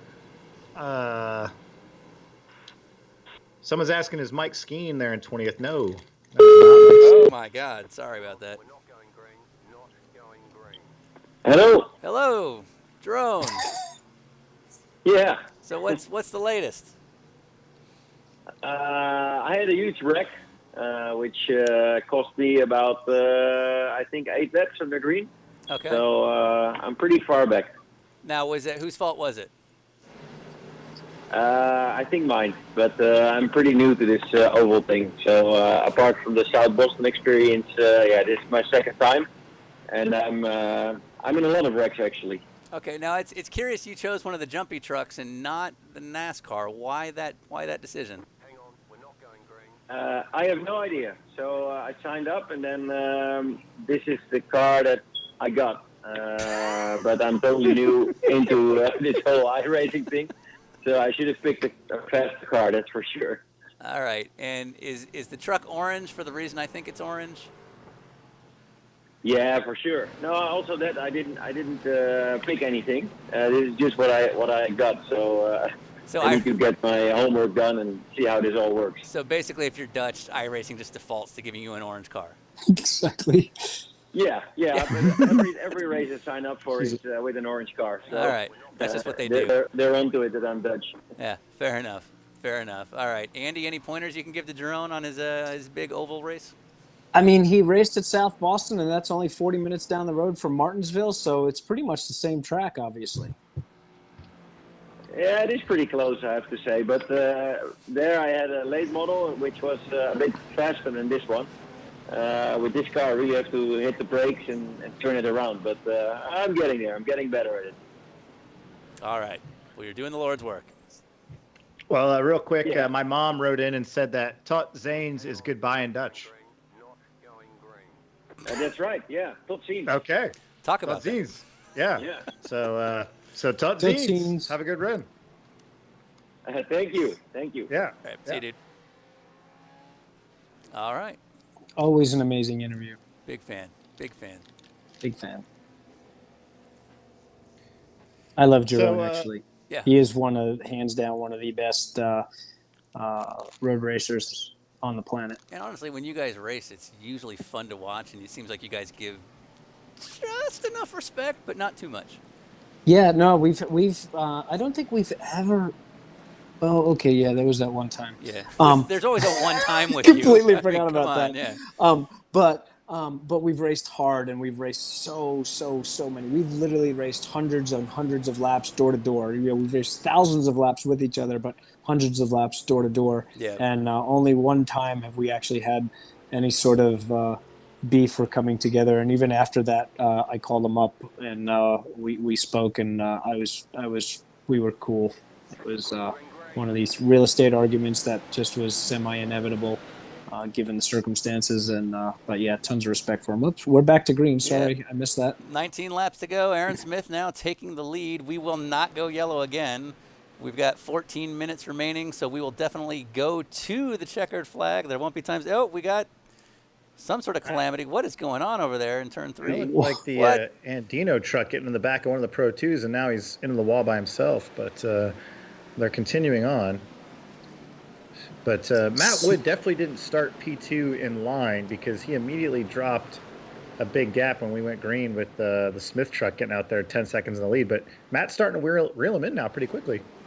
That restart had Smith on point, getting an early jump, and then outside pole and rows 2 and 3 were all Pro trucks with the first NASCAR in P7. So obviously took time for Wood to get through that.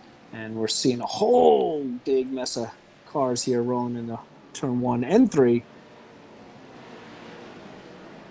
Yeah, getting down to it here. About almost, we got 16 laps left and plenty of time to do it. So should tick by pretty quickly. Let's see if the Smith truck can hold on for another win after coming off of a win last night in the runoffs. Yeah. Meanwhile, in Pro 4, it looks like Queques is about a lap up on his guys, so he's pretty safe in the running there.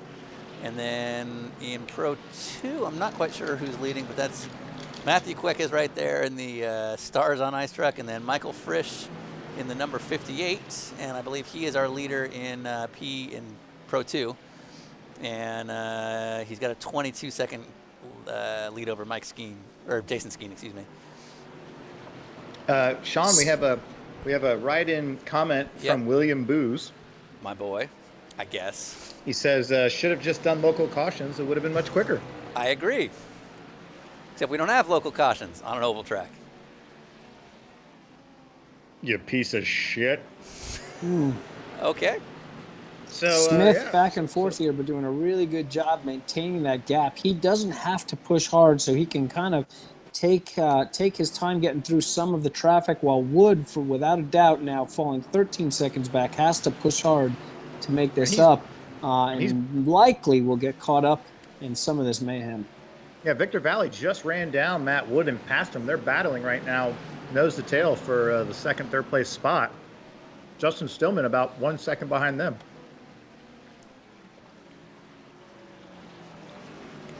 New P2. Yeah, it looks like the Matt Wood truck keeps kind of disappearing and showing back up again, which is something you said you worked on in your career, Andy. Yeah, I used to do that. The traffic here as these guys are trying to work their way through the Pro 2 trucks.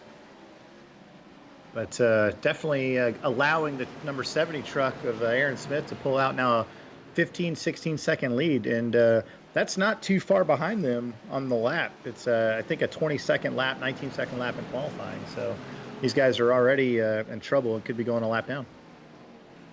Have you guys ever had an overall winner win by more than a lap? That's a good question, and I think the answer I'm going to say no. Let's go to Statman Andy Lally. No. Sure. If Statman Andy Lally says it didn't happen, then it didn't happen. Didn't happen. Absolutely not. So Victor Valley, 18 seconds down. Aaron Smith just taking hold of it. We will not go yellow. So with 8 laps to go, it's looking good for Aaron Smith. Yeah, Smith has found a solid line and is creeping about a half a second to 3/4 of a second away each lap here. Yeah, we got a note from Tyler Cook's pit crew that he had 12 minutes worth of damage, and with only a few minutes left in the race, he had to go ahead and retire. So they've gone back to the garage with that truck, that beautiful Tide machine we saw earlier. I thought that was Andrew Ranger. Yeah. Our second and third get caught up in something, lose a few more seconds there. That means our leader's going to be coming up to that. momentarily. Now There he is. The battle between oh, no. Justin Stillman. Whoa, Stillman! Oh, an amazing job right there of the 70 Smith getting through what is potentially a race-winning move there to essentially put him to the bumper of second and third. He has to basically just sit there now unless he wants to go for history and lap the entire field. And if he doesn't, he's getting a black flag. Right. Justin Stillman is working his way to the back of Matt Wood. These two are competitors in the Court Series and camping buddies and the Camp Hooligan at Watkins Glen, and they are running right now third and fourth. So definitely some pressure amongst friends here to try to keep that third place finish for Matt Wood, which would be his highest Thursday night Blunder finish in history of our two races. Good. That 70's got the drive off. It is turning the middle, and it is putting the power down, and that's where you're seeing him make his time up. Obviously good on the brakes, but really cuts off that corner well. Real quick, Mike Oppenheimer wants me to talk shit about Sage Karam, so I'll just do that real quick. That's pretty easy. There you go, Mike. You happy?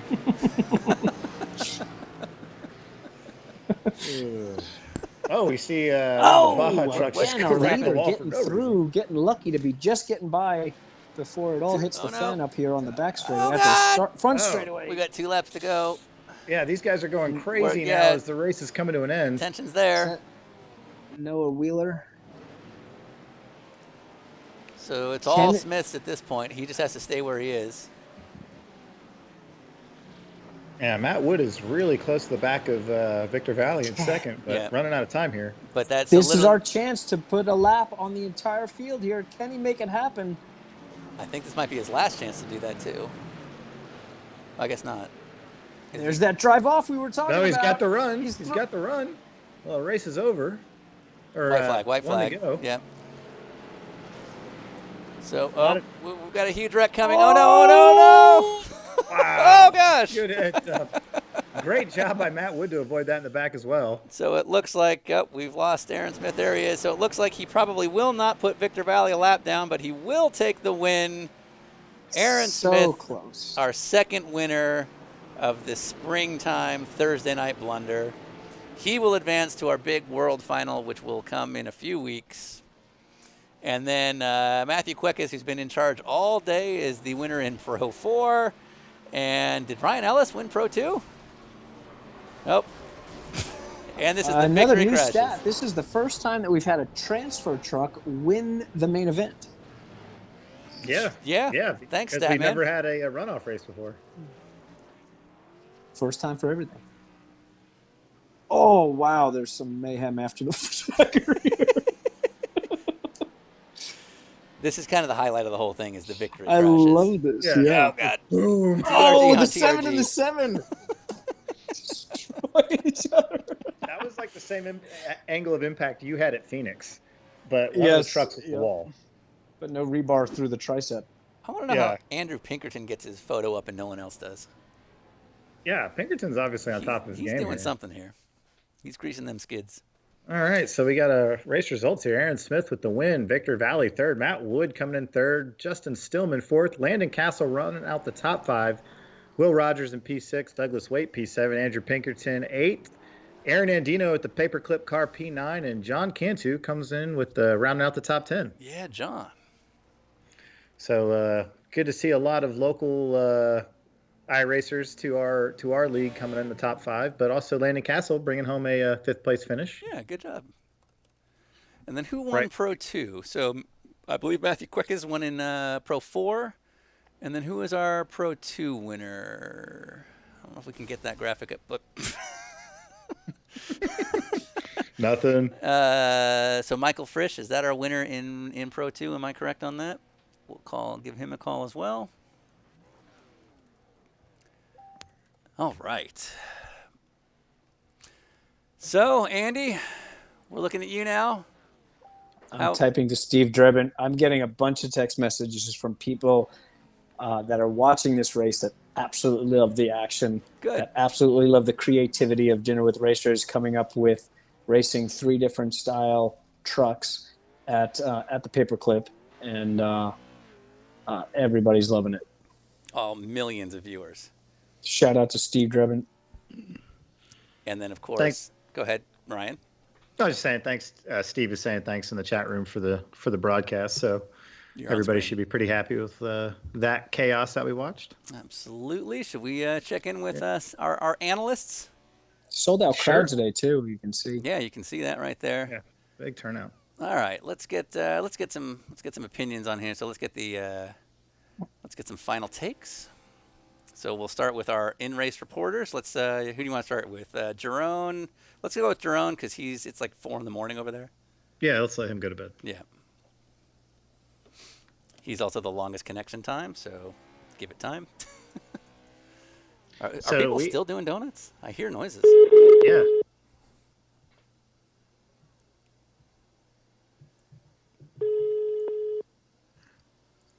Hey.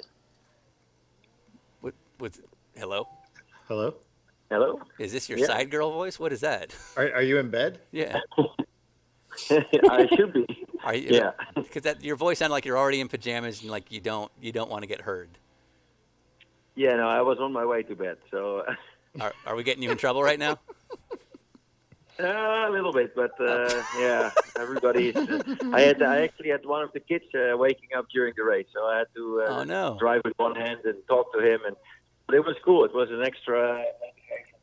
Well, it's a pretty realistic simulation then, right? It's just like having Bill Riley in Yeah. here. Yeah. Yeah. Exactly right. Yeah. Exactly. Okay, good talking. Well, get out of here. Ciao. All right. That was fun. All right, we're gonna see you again, or are you done? Is this your last 3 a.m. race with us? Yeah, no, I might be back, but I don't know about 3 a.m. For me. That's Okay. maybe a bit too late, but All right, 'cause but it was good. I don't think our time zones are gonna change. So, all right, man, thank you. Thanks, See you soon, buddy. Okay. Cousins. Konnichiwa. Bonsai. So Why are that was you the Jerome way you Bleekemolen. are? Yep. One All right. of the winningest drivers in sports car racing right now. All right, we're gonna call Todd Eldridge, One of the winningest skaters in sports car racing right now. the winningest skater in sports car Bringing racing. I some would of say. his skating to Martinsville. Absolutely. Slipping and sliding. Hey guys. All right, so three Olympics. I don't know how many nationals you've competed in. Where did this stack up in terms of pressure? Let's just say 10,000 times more than any Olympics I ever competed in.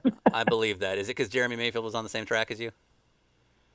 Well, I mean, I don't think I saw him. If I did, he was flying by me several times. Probably not. He didn't have the everybody best else was debut. flying by me. Yeah, he may have had an equal. Over me. You finished ahead of him, so. All right, so really? yeah, I think you had a better day than he did. He literally did his first laps, I think, on iRacing like 2 hours ago. Oh, So, nice. so you got that going for you.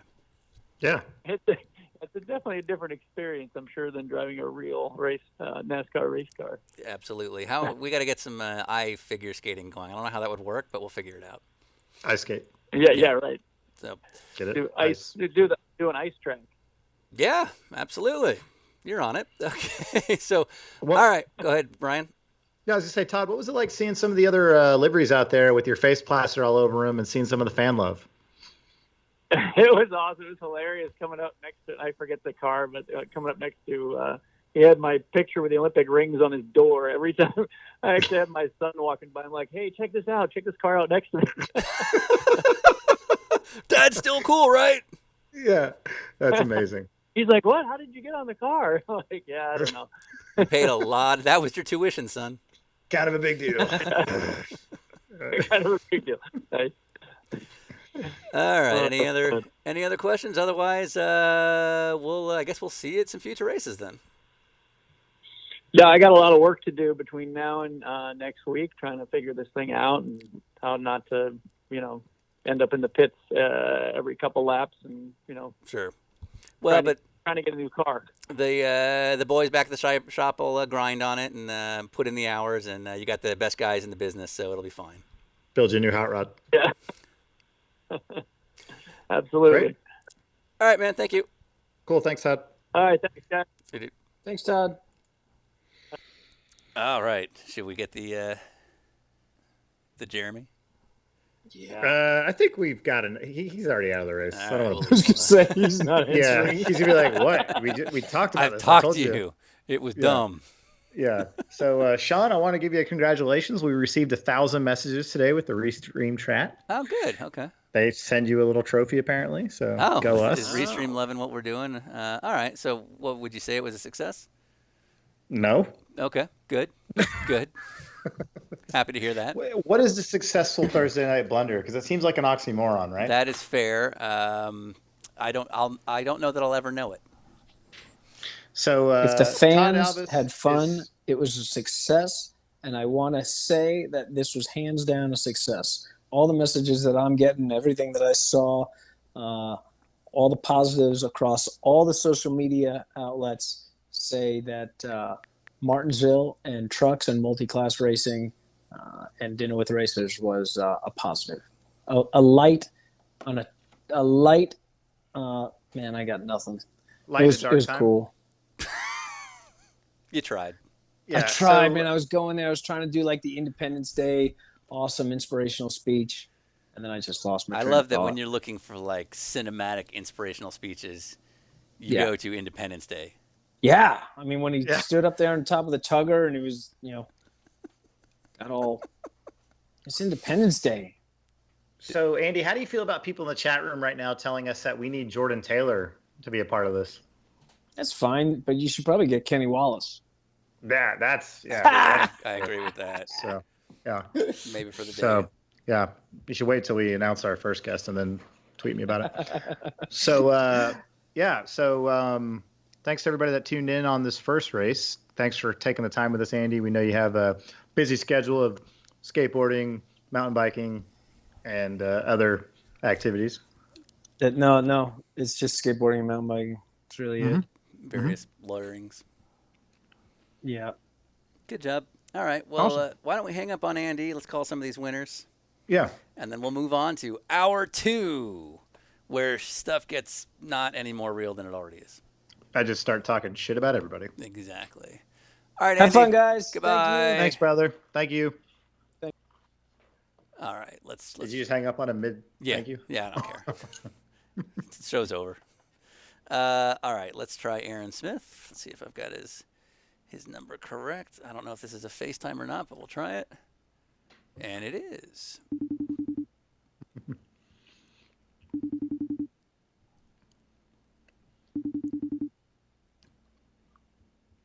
Oh, don't not answer this.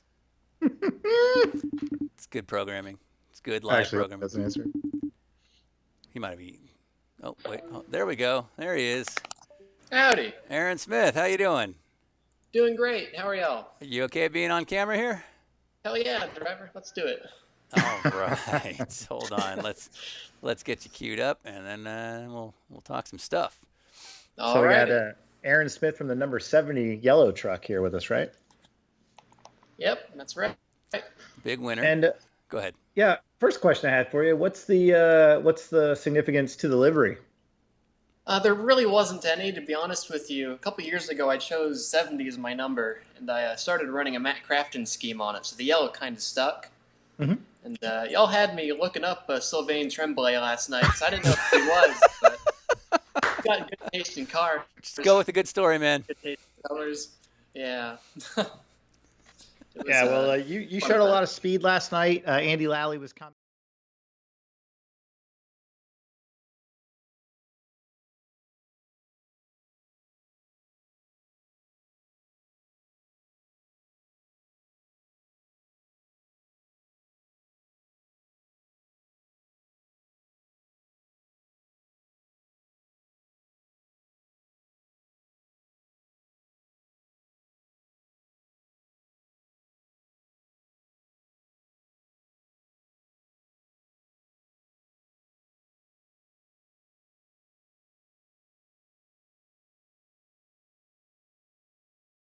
Onto it for the last 30 minutes or so. Now, But, okay, I'm going to ask you to repeat all of that because they may not have necessarily heard some of that. So you had you walked in with your settings wrong. Your crossweight was wrong from like minute 1. Okay, yeah. Had the cross weight wrong. We came back and fixed all of that stuff, and then we drove through the field pretty well and took it home. So yeah. Yeah, I heard it all. I don't think the internet did not. Oh, okay. I promise. So, here. Any sponsors you want to thank out there, like Yellow Paint? Well, not on my side, but for y'all, I'd like to thank Continental Tire and Acura for putting this whole deal on. What is it with you For guys? hosting it, because it was pretty fun to do this. But yeah, that's about it. Double fist bumping over here. You got to understand, we never cease to be amazed how. Now you're very fast and faster than most of the pros, so I'm not saying this with any disrespect, but quote amateurs. We're always amazed at how you guys know how to immediately thank sponsors more so than any of our pro friends. This will never man, gotta stop know where you came from. That's right. Exactly. That's right. And all of this, it's a good deal. I like doing it. Nice. All Cool. right. You gonna be back with us next week? Oh, of course. Which race is it? I remember seeing the schedule. But, It's going to be Long Beach. Oh. With Long Beach faster race. Well, if that's the case, I'm looking forward to that. I'll probably run the Williams there. Yes. See if we can survive the whole race. Yeah, it's going to be, for those who don't know, it's going to be 7 different open wheel classes, with the fastest being the Williams F1 car and the slowest being the Skip Barber. And it's Long Beach, so there's not a lot of runoff. Right. And walls. Right. Correct. Yeah, it should be good. All right. Good job, young man. Cool. Thanks, All Aaron. righty, thank you. All right. Let's now move on to Matthew Quickis. Now, is he the one that sent us the outbreak thing? No, the Outbreak car is, I think, in the next split if he makes it. We had to reject the Outbreak car. Wait, there's an Outbreak car for this weekend. Gotcha. Where it's like you and I in hazmat suits and a monkey. Is that what you're talking about? Yeah. Yeah. The guy that made that, I thought, was one of those quickest guys, but we could only allow so many liveries in for this one, so we tended to lean towards the folks who. Sorry, I'm doing two things at once. We tended to lean towards the folks who did tribute liveries to our guests, and since his was less of a tribute and more just for you and I for fun, I figured that'd be a better hour 2 deal. Hello. Is this Matthew? Yes. You okay being on camera? Yeah, man, go for it. All right. So, good job. Yeah, thank you. End of story. Go. Yeah. Tell us about it. So, my last name is pronounced Kikis. Okay, we've already got it wrong. Okay, good job. I've heard through the grapevine. Kikis. No, so it went good. Really, it was just a matter of kind of staying in the middle lane in the Pro 4 trucks, letting all the NASCAR trucks dive down the inside and keeping all the Pro 2s on the outside. Just making sure I didn't roll it over too many times. Basically, the answer. So the question is, how many times did you roll it over? I was on my roof once, but I got knocked back up on and had, the meatball flag, got the fast repair, managed to keep it back out. Good. But, pitted at the right times, I guess. So you played it well. So we were watching some of the onboards of some of the Pro 4 guys. It looked like you're just full lock, just waiting to hit the gas, and then you do it again the next corner. Yeah, I may have built a setup and thrown way too much camber in the right front tire to make it run like a NASCAR truck in some small way. Basically, just to get it to turn around, because the thing just wants to go straight as soon as you get on the power with the 4-wheel drive. So right. It was just a matter of trying to get it around as fast as possible. And then with the gearbox it has, it's way faster than the Pro 2s in a straight line. So you just got to clear them all before you get into the next turn. And how many times were you shifting? I was between 3rd and 6th. So you hit 6 on the straights, and you're down to 3rd for the turns. On like an 8th mile straightaway. That's awesome. Exactly. Yeah. You're boom, boom, boom up, boom, boom, boom down each time. There's a short gearbox stack for that thing, and it fires them off. So it's Martinsville, baby. That's how it works. All right. So now you've been pretty loyal. You gonna run the whole season? I'm gonna try my best to. Just like a lot of other people, I have a lot of free time right now, unfortunately. So. Time to get ready, time to make some awesome paint schemes for you guys and the special guests. So, time to have a good time. And very good. You had the Stars on Ice car, right? Yeah. So after you guys announced Todd was going to be one of the dudes, I just kind of looked up his stuff and tried to find whatever logos and other things make sense. And I went to his homepage, and that picture of him standing on the Olympic rings, I was like, this is perfect. Perfect. Nice. You know how to do it. Appreciate it. So, yeah. All right, man. Any big sponsors you want to thank? No individual sponsors. My buddy Chris from Porsche Club we raced with was watching. He's doing some spottering for me, so thanks to him. Awesome. Good. Yeah. Cool. Appreciate it. Thanks for racing with us, and we'll see you at the next Killing one. it. All right, dude. And Thank you very much. thanks you guys too. Oh, and all the Continental and Acura guys. You were talking to Aaron about that. The reason is we grew up watching NASCAR, watching these guys say thank you to sponsors before they even said they won the freaking race. No, it will never stop amazing us how, yes, you are correct, but most pro NASCAR drivers also grew up watching NASCAR, and yet somehow can't remember that that's what they're supposed to do. Right. Hey, I'm here in North Carolina. All the good old boys. That's all we do. We got to thank the sponsors and have a good time. So good, man. Y'all have a good evening. All right, dude. Thank you very much. Be safe. Good, man. Bye. All right. And then let's see if I can find Michael Frisch. I don't know if I have his info, but we'll find out. What's going on in the chat room, Ryan? People are just asking questions about the guy's deer head in his wall because people are nice enough to let us video chat with them for your entertainment. The best thing to do is start giving them a hard time, right, Chris Berg? Oh, come on, Chris Berg. You guys are better than that. I don't think I have Michael Frisch's info, so we're not going to call him. Yeah. Michael Frisch, if you're in the chat room, send us your contact info. Michael, I don't have your stuff, so if you've got it, give me a call or send me a note. Otherwise, we'll just not call you. We'll take a quick little break. We have a question real quick. Yeah. We can answer this. Sure. How many cars are at the Long Beach Grand Prix for us? Cameras on you, Ryan. We have to be, we don't know yet. There's a couple things we have to consider. I believe we can fit up to 60 cars, which is awesome. There might be some technical considerations we have to make on how many cars we can fit and still not have a system that crashes. Okay. Like a technical question. So I would expect somewhere between 40 and 50 open wheel cars, 7 categories, starting with the Williams F1, ending at Skip Barber. And then we got Indy cars, F3 cars, Formula Renaults, the Lotus 79. It'll be pretty cool. Awesome. Yeah. So we have another question from Andrew Barca. Curious as to where you guys came up with the ideas for the races and the classes and all that stuff. I think just being fans. Yeah, we were just kind of thinking of like the dumbest fun things that we would want to see happen that you guys would also enjoy. So it's kind of how it happened. This whole idea came up at a Marie Callender's a year ago. That's right. Which I've been to one ever, and it was that one. There you go. In Monterey Park, California. I can literally see it from here. And that's where the whole idea for e-racing and then a dumb support league to come with it. Yeah, and it was a Wednesday because it was Free Pie Wednesday. It was Free Pie Wednesday at Marie Callender's. Yeah, I remember my Marie Callender's very well. Yeah, it was an experience. Hey, we should take a quick break. Sure. But I feel, or I guess we can run it again. Should we do the driver start your engines now? I think we should. For the next thing. Let's see if I can find it. Yeah. Because we have it, and there is. By the way, do you think, Ryan Eversley, I'm going to cut back to you for a second. Yeah. So now that cat's out of the bag with our Grand Marshal and our invocation, do you think it's going to stop here, or do you think you're going to start seeing these kind of videos pop up everywhere?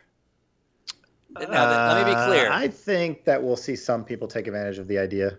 Yeah. But as you pointed out, some other people have already done similar things. So yeah, we're not the first to do cameo videos by any means. Right. Integrated into this format.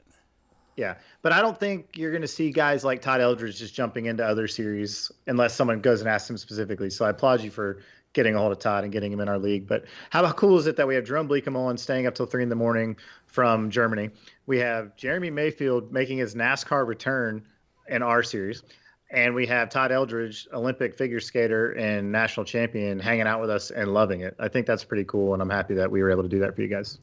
Absolutely. So let's hear that Grand Marshal statement one more time. Drivers, start your fake engines. And I'll tell you what you're going to find at the end of the finish line, a bottle of gold. Tres comas. No, not really. This is my own personal reserve. But you should go out and get some. Have fun in your virtual car racing league. I hope the cars have doors that go like this. Like this, not like this. All right, get the fuck out of here. Drivers, start your fake engines. And I'll tell you what you're going to find at the end of the finish line, a bottle of gold. Tres comas. No, not really. This is my own personal reserve. But you should go out and get some. Have fun in your virtual car racing league. I hope the cars have doors that go like this or like this. Not like this. All right, get the fuck out of here. Yeah. All right, Ryan, should we take an actual break for a minute and then we'll come back with some second hour racing? Yeah, and so just to kind of set the landscape for the second race, we won't have call-in guests. Lally won't be with us, and Sean and I will just be basically talking back and forth as if we would if we were just sitting next to each other watching iRacing, being nerds. Yeah. So a little less play-by-play and more of like, check out that cool livery and other dumb things like that. Exactly. So, None of the yeah, if you wanna- overlays, none of the professional graphics. It's literally just going to be us hand operating a computer. There's Yeah. nothing subtle about what we're doing. And that's that. So we're going to take a couple-minute break. Thinking of stock cars, Martinsville, one of our heroes in racing is Smokey Yunick. And we did a little Amazon Prime television show about him. And you should watch it since you got nothing but time right now. So here's a quick clip of episode 2 of Dinner with Racers on Amazon Prime. Hey, man. How's it going? Good to see you again. You as well. Absolutely. So we're driving around the country working on something a little bit different. If you were to receive some money after you might have been fined publicly from NASCAR, would you feel the need to urinate on it? No, not at all. Have you ever looked at a NASCAR official and said, you're never gonna find what I did to this thing? I've thought that, but... So with the old days of templates, have you ever thought about trying to manipulate the template itself?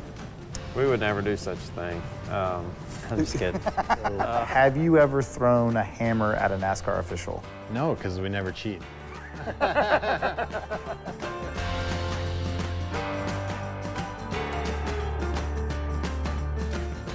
We all go through life being told to obey the rules. Don't run that red light, pay your taxes on time. And of course, always respect your superiors. But then as you get older, you start realizing that there's all different types of people. There's the rule followers, there's the rule breakers. But none of them would exist without the rule makers.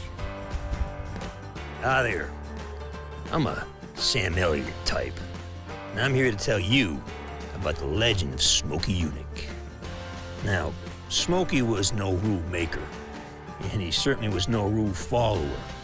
But if a rule was never written, can you really say he was a rule breaker? Yeah, Smokey was a lot of people's heroes and a lot of people's pain in the ass, I guess, because he always found ways to beat them. Whether it was engines or, fuel or weight distribution, he was always a thinker and he was always an innovator. And I think, our sport misses guys like that right now. I'd love to have a guy like Smokey right now.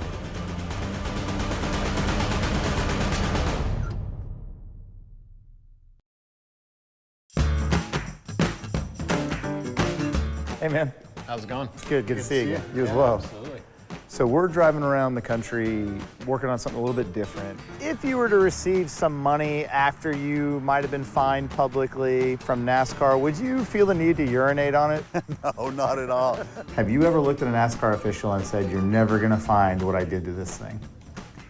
I've thought that, but... So with the old days of templates, have you ever thought about trying to manipulate the template itself? We would never do such a thing. I'm just kidding. Have you ever thrown a hammer at a NASCAR official? No, because we never cheat.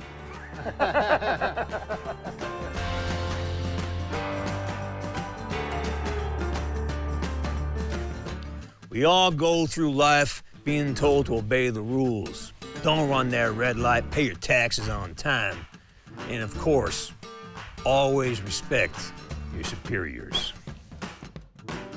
But then as you get older, you start realizing that there's all different types of people. There's the rule followers, there's the rule breakers. But none of them would exist without the rule makers. Hi there, I'm a Sam Elliott type, and I'm here to tell you about the legend of Smokey Yunick. Now, Smokey was no rule maker, and he certainly was no rule follower. But if a rule was never written, can you really say he was a rule breaker? Yeah, Smokey was a lot of people's heroes and a lot of people's pain in the ass, I guess, because he always found ways to beat them. Whether it was engines or, fuel or weight distribution, he was always a thinker and he was always an innovator. And I think, our sport misses guys like that right now. I'd love to have a guy like Smokey right now.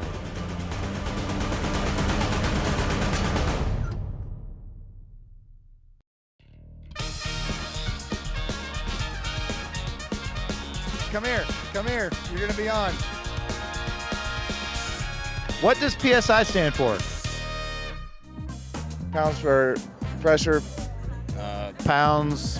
Oh, pound. Yes. It's pound. What does PSI stand for? Pressure. Perfect. Pressure per square inch. It's the way that you measure the. Is it pressure sense indicator? No. Pounds per square inch. Boom! First one. Nice job. Well, it was pretty great being out here with all the people in Vegas, getting all the funny answers. But if you want to learn a little bit more, please check out ContinentalTire.com.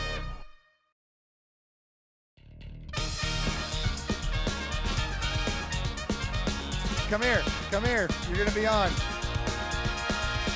Name something that smells better than a tire. Everything. Oh, that's a tough one. Egg Benedict. Egg Benedict. Okay. Is it the hollandaise sauce you like? A hot dog. A hot dog. You're my guy. Well, that's subjective, isn't it? Roses. Roses. Okay. Bloomin' onion. Is that a real thing? Name something that smells better than a tire. Plumeria. My girlfriend. Boom! My girlfriend. Roses. Great. That's our second roses actually today. I don't know. Nice meadow. A nice meadow. I don't think there is anything. Burning tires is the best smell you can have. Exactly right. Who says meadow? Well, it was pretty great being out here with all the people in Vegas, getting all the funny answers. But if you want to learn a little bit more, please check out ContinentalTire.com.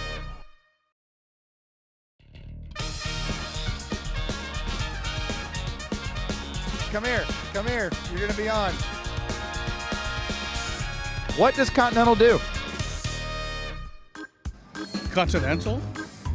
There's more than one definition of continental. I know what Continental Airlines did, but I don't know what yours does. Rubber. With an H at the end? Continental. It's a hotel. They make awesome tires. Great answer. Also pretty cool hats, right? Yep. Kind of see some Tires. We make tires, like my pants. Oh. Y'all make pants. We make pants. Clothing. They make yellow pants. Tires. They make tires. Tires. Tires. Tires. Well, it's a tire manufacturer. You'd be surprised how many people don't know that. Well, it was pretty great being out here with all the people in Vegas, getting all the funny answers. But if you want to learn a little bit more, please check out ContinentalTire.com.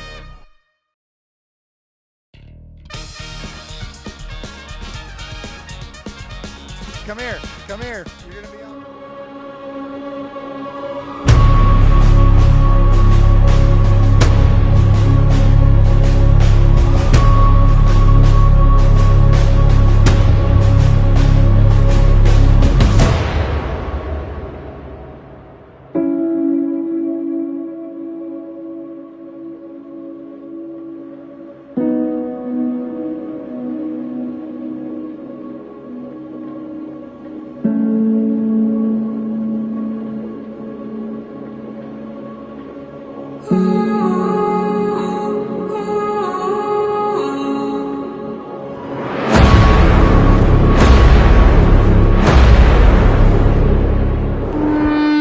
Spending money like I just got paid. $100 bills, tell them keep the change. Come on. I just feel so good, good, good. Oh, I just feel so good, good.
money like I just got paid. $100 bills, tell them keep the change. Come on.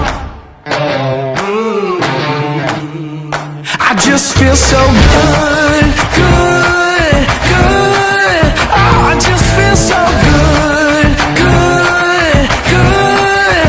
Oh, I just feel so good, good, good. Oh, I just feel so good, good, good. Oh, I just feel so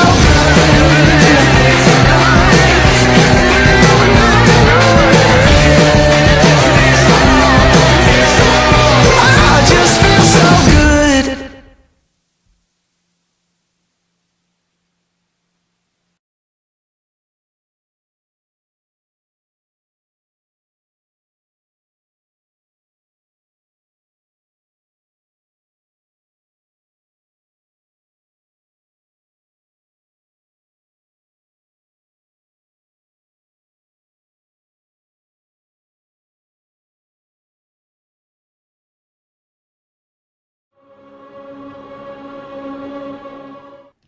All right, we are looking at a computer screen, Ryan.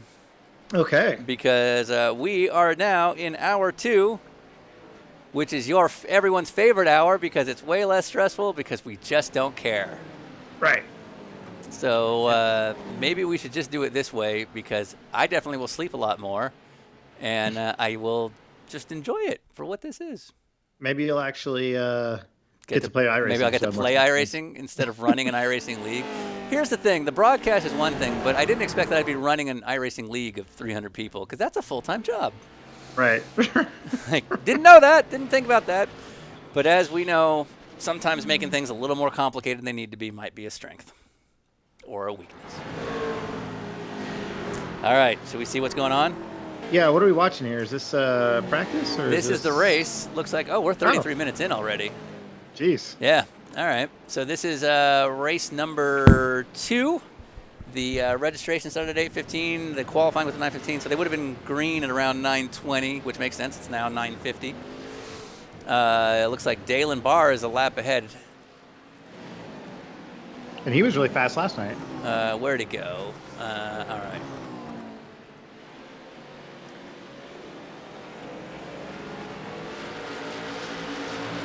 All right, so that's Dalen Barr right there, with the refreshing graphics and a bent front hood. And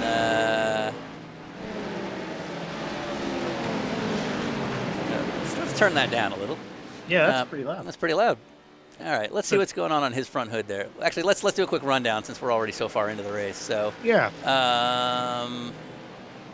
So yeah, of 150 laps. Oh wow, we're really far along. So of 150 laps, we're 84 laps in. Jeez. So this is going to end real quick. Because there's been no yellows. Yeah, do you want to throw a yellow? We should throw a yellow, give these guys a break. All right. And it's yellow. I don't know about wave buys because I have no idea who's where. But there is an easy cure to that. So, all right. So Dalen M. Barr, P1, Matt Wishart is a lap down. And is that him in the purple DWR? Oh no, that's him in the number 32 right there. And all right, let's take a look. So in Pro 4, we've got Kevin Bingle. He is up, it looks like by 1 lap with just a giant thank you livery. I haven't seen this one yet. That's pretty cool. Oh yeah, look and it at just that. says "Have a nice day." Well, he's just a pleasant man. Now I wonder if that's a thank you for workers because we've seen a couple of thank you workers for like people doing health care and all that right now. And that would make sense. I mean, he is. That would definitely make sense. It's in kind of medical colors with the red and the white. Yeah, that's awesome. All right. Oh, look at the coin truck behind it. Oh wow! I think that's wait, that's is a that Dogecoin. Yeah, that's a Dogecoin. Let's take a look here. Yeah, that's a Shiba Inu. That's Stephen Sheehy, and that's awesome. All right, let's continue with the rundown, and then we'll take a look at some liveries here. Yeah. And then in Pro 2, Stephen Moore is leading overall. He is in. Is that just a straight up blue car? And it says blue truck. Oh, it's. Let's take a quick look here. He is running. Oh, what have I done? What have I done? He is running. Why are you not? There we go. So if we look at his windshield, if we can get a view of it. For some reason, his windshield's not working. It says the blue truck of death. Okay. Like a blue screen. That's a computer joke. Yeah. I respect your nerd humor there, Stephen Moore. I respect your nerd humor. Yeah. Oh, I don't know if I filled you in, but Justin Marks got black flagged and he doesn't know why, and that's why I had to leave the first race. Oh. Okay. Yeah, and he was like, I just wanted to race. I don't know what I did wrong. We didn't do it. Yeah, no, he knows. Okay. But way to be what's her face? Not my fault. Not my fault. Oh, Khloe Kardashian. Yeah. Khloe Kardashian. Yeah. Not my fault. Not my fault. That's a joke that no one was in the hotel with us for, so they have no idea what we're talking about. Just how we like it. All right, let's look at some cars. So we got Dalen Barr, P1 overall, and he has, I think it's like the three of us, or the you and I and Jeremy Mayfield, I think, was on his hood. We couldn't fit him into the race. Right. But we can now. So let's take a look here. Yeah, and Dalen Barr last night was really fast, but he was the truck that broke the Panhard bar and was suddenly the fastest thing through the corners, but then crabbing down the straightaways. I could not stop laughing. All right. By the way, shout out to Jason Hodgson, who gave me some suggestions on ways to make this easier. Oh, cool. And should be, yeah. So look at that. All right. So that is Dalen Barr's front hood. So that's that's our photo in the parking lot of in Denver, North Carolina. Right. Green. And we're green. Back to green.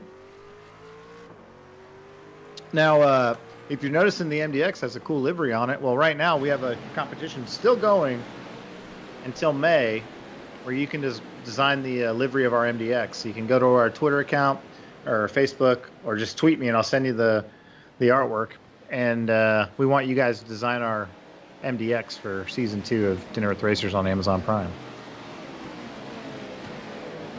Now, I'm not sure, Sean, but is that truck, is the number 84 truck that looks really funny? Oh, yeah. So this was by far the most guilty non-acceptance. Is that the Dumb and Dumber truck? Yes. He tried to make it into race 1, and I said no because we just literally didn't have room with all of our tributes.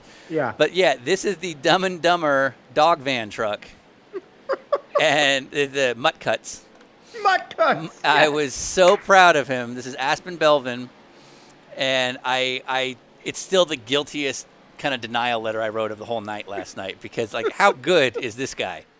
Look at that thing. That thing's amazing. Let's get some. No, come back. Hold on. Yes, you were saying? So Andrew Barca is saying in this hour of Dinner with Racers After Hours, we get all the production jokes that no one gets. So I think we should explain the Khloe Kardashian I'll let you go right on ahead. Joke. So there's a clip on whatever Kardashian show it was, because there's like 7 different shows. Yeah, that one was keeping up. Was that Keeping Up with the Kardashians? Yeah, that one was keeping up. So they're driving somewhere. Khloe Kardashian's driving. They're in like a Range Rover SUV or something. And they drive through some ice, like in a parking lot? Or yeah, I think they were like on a residential street or something, but it was freezing. And so they drive over ice, and the truck starts to lose control and starts to spin. And she freezes with her hands, but within like milliseconds starts saying, "Not my fault, not my fault, not my fault, not my fault." And we couldn't get over the fact that she didn't try to save her life or the other people in the car's life first. Her first thought was to not be blamed. Not be blamed, pass the buck on responsibility. So we make the joke all the time. Anytime something happens that shouldn't have happened, like, not my fault, not my fault, not my fault. Like, no, don't survive. Yeah, like get through the accident first. Make sure you die, knowing that you were not to be blamed. Oh, did he make contact? I love this Mutt Cuts. We're not doing it justice here. Yeah. But look at that thing. Look at that thing. It's just so perfect. Yeah, that is well thought out. Yeah, it was by far the guiltiest. Sorry. I don't mean to, but we've got like 4 Jeremy Mayfield tributes. I mean, somebody could draw Mutt Cuts onto the MDX, and we'd be forced to run the Mutt Cuts MDX. That's a fair point. If anyone wants, I think Aspen is on Twitter. I could be wrong. If anyone wants to tweet him and remind him that could be the case. Yeah. Now I'm surprised that more people haven't taken advantage of this opportunity to try to embarrass us, because we're going to be driving this thing around. Yeah. And then putting it on television. But also, no one's taken advantage of, like, hey, if I had a charity I wanted to try to represent, Maybe I could do that. maybe I could try to get it on this TV show. Possible. Yeah. Fair or comment. like, what if I put my face on there and I won the competition? So I'm a little surprised about that.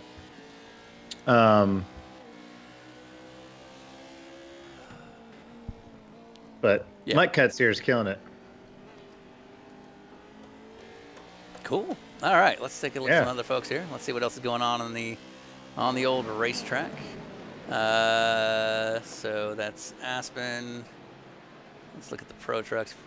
Want to just do some round robins here and see what we got? Yeah. Just see what cool stuff's Just out there. see what's out there. All right, so that's Nathaniel Saneker. Oh, my buddy Nate. Yeah, Nate Saneker, good buddy of mine. He And- is local to Watkins Glen. I've been hanging out with that kid since like 2010. Comes to all the races with his grandpa. Cool. Good kid. It looks like it says Gianelli Outdoor. I'm assuming that's a real company that he's affiliated with. Probably not some sort of parody. Yeah. That's cool. Yeah, Nate Saneker, good kid. Jeremy Lines, looks like he's in the pits. Can't see much there. We've got, this is Hunter Olsen Hodges. Yeah. We had a really nicely done Acura Continental livery, which you're seeing right now. Yeah. And classic case if we just didn't have enough room for everybody. Whoa. And I believe the hood of his truck says the truck is the truck or something. Is that the same That's one? a different one. That's a different one. Okay, different one. Yeah, but Hunter is a young pro out of the Texas area, works at CODA, and is an instructor out there, does a lot of the ride drives and programs like that. Good kid.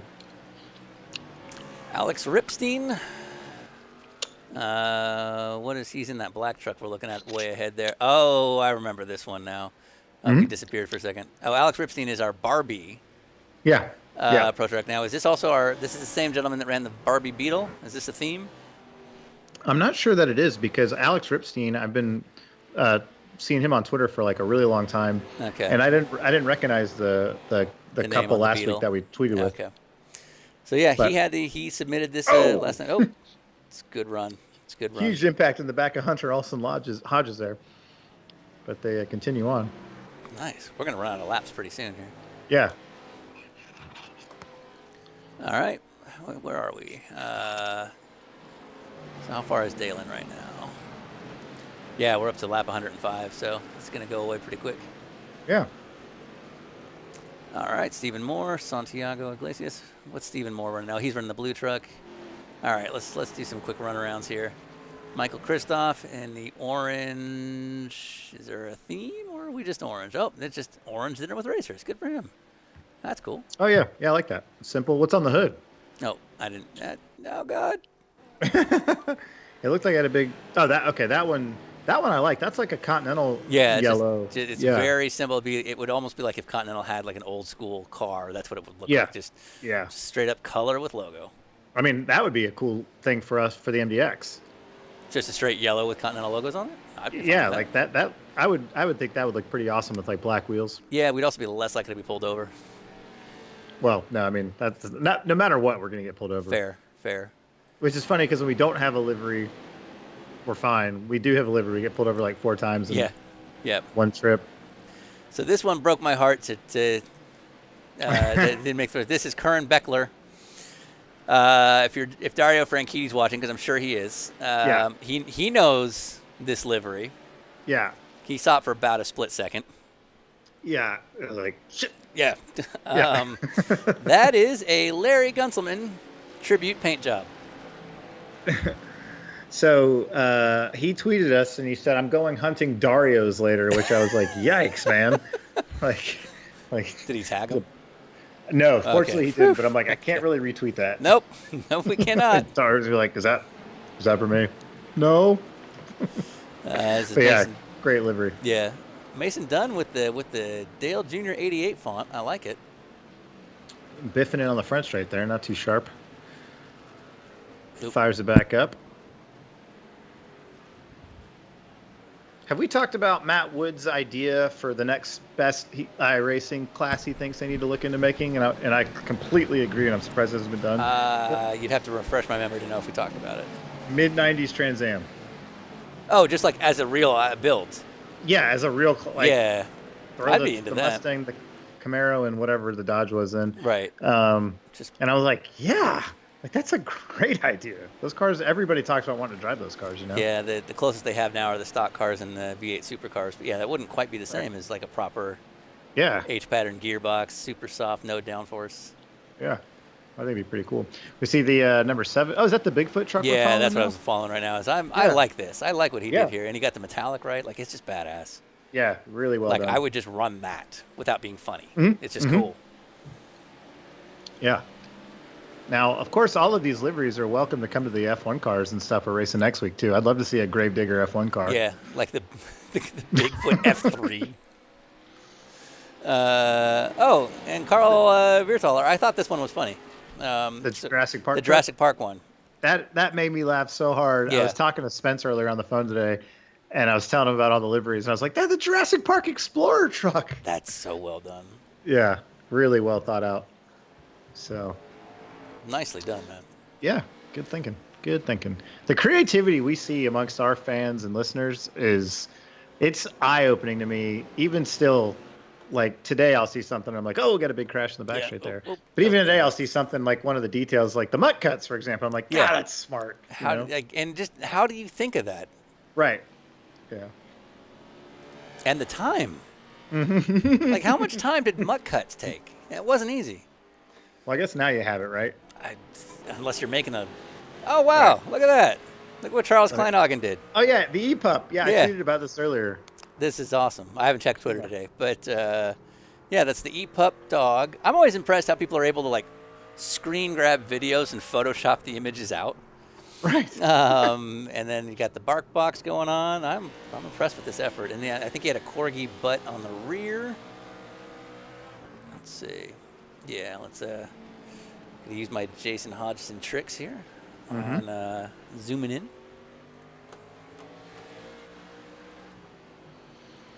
So yeah, some good liveries. Yeah, look at that. We got hearts. We got corgi butts. Corgi butts drive me nuts. Yep, I got a mug. Yeah. Yeah. All right. Very what else cool. have we got? How many laps do we have left? I want to make sure we don't miss the end here. Unless we want to go yellow again, but... Nah. Let them race. All right. Bring in Valentine. That joke's not for public. Lap 119. We have 30 laps to go. Yeah. All right. Ripping them off. Dalen Barr. So is Robin Romish in the race? I'm not sure. He would not have been in the earlier one, so that was a coincidental mellow yellow car. So we got, let's look at, so Michael Kristoff is in a styled aesthetic. Is that an Indy slot car roof? That's interesting. I wonder if it's a league or something. Oh, possibly. I didn't think about that. Yeah. Yeah. Bark box. Bark box. Jumbo. Oh, that's cute. All right. Yeah. So you had a P1 car, right? That's just our photo on a blue car. That's cool. Yeah. Yeah. Back to the slot car. Oh, look at this guy, Patrick McTighe, which is it's 1970s Corgi logos. I'm all in. Yeah. Corgi got an Acura logo on the windshield there. Yeah, good stuff. Oh, look at that. Wow. Yeah. Seen better days, but I like the layout. Yeah. Got black wheels on it, bunch of understeer. It's good. Good. Dalen Barr visuals. He's a photographer. But that's not his truck, is it? Because we've seen better days here. Hashtag new office. Now, is this the guy that did the Outbreak? One of the Outbreak guys? No, I think the Outbreak car should be the Outbreak car. There's two guys on the Outbreak car team. Oh, is that really? Okay, I don't know if he's affiliated, but the Outbreak livery is different, and I have not seen it yet. I don't know if he maybe didn't make the stint. We might be maxed out, so people may have missed this. Oh, did Muckets take a hit? He's gonna go see the doggy dentist. Definitely missing a bit of his jowls. Oh, DWR logo. Look at that. Yeah, that's done in Just not quite the right blue in a good way. Yeah. I appreciate that. Yeah. Oh, I forgot to mention this earlier, but somebody wrongfully tried to say that the 7 truck won the race in Mansfield with Donnie Leah. No, different car. Yeah, did not win with the 7 truck, and I forgot to call that out earlier. Yeah, there's blue the truck of death. Oh, he did the whole message and everything. I'm a fan. Nicely done. Amazing. Yeah. Very cool. God, we have creative fans. Yeah, it's the best. That truck looks awesome. Yeah, that's actually just cool. I would Yeah. run that on a real race car. Dogecoin. Dogecoin. Now, Di Benedetto, wasn't he the Doge car? Was that Di Or was that Benedetto? no? I think it was the kid that does all the training now for everybody, Josh Williams or something. Oh, right. Oh, look at that Barbie car. I actually think that's kind of cool. Yeah. Pace car. I love that you can see the pace Yeah. car. Oh, UFO wow. file, Sean. Yeah. So Dustin Beach is doing a tribute to my TV pass. Oh, wow. This is the Sean Heckman TV car. Yeah. So we There's got- a lot of marbles on it. Yeah, there's a UFO files on the hood. It looks like red carpet Yep. front. Modern marbles on the rear. Oh, I need to see. Oh, and the velocity on the. Wow, this guy basically is just like, I want his IMDb on my race car. Josh Wise. Thanks, Andrew. Yeah, Josh Wise. Oh, Josh Wise, you're right. Yeah. So this is basically the Sean Heckman IMDb truck. I'll take it. Right. Yeah. Well, that took work. I'll give him that. Yeah, and to think of it. And wait, did he put? If I saw that right, I think I saw one side of it was upside down. Yeah, if you see right there, you see my head is upside down, which I think is strategic planning. Yeah. For the direction of this race. For when it's for when it goes green. When it starts. That's great. All right, Dalen Barr. What does that say on the back on his quarter? Which one? Which one? Some trading paints love. Dalen Barr's truck. It says in the right rear quarter, the episode. The episode was really good, Dalen Barr. I have no idea what that's referencing. Should we go for it? Let's look at the car. I have no idea what. Yeah, is it on the deck lid? Yeah, the deck lid or the. What is that? Oh, I think that looks like the Jeremy Mayfield photo on the deck lid. Okay, yeah, that would make sense. So he's probably Oh, you know what? Because he was thinking he'd be in the Jeremy Mayfield split. Right. Oh, so he wants him to see it. Yeah, it's like the episode was really good. Sorry. I love it. We just couldn't let everybody in. Oh, I love it. It's like, I really enjoyed your podcast, sir. I wrote it on my car. People are sending hate mail on the side of the car. Dr. Bill Block is Riley driving. sucks.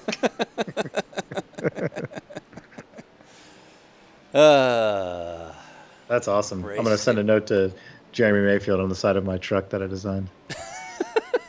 I love that so much. I met you once in 2010.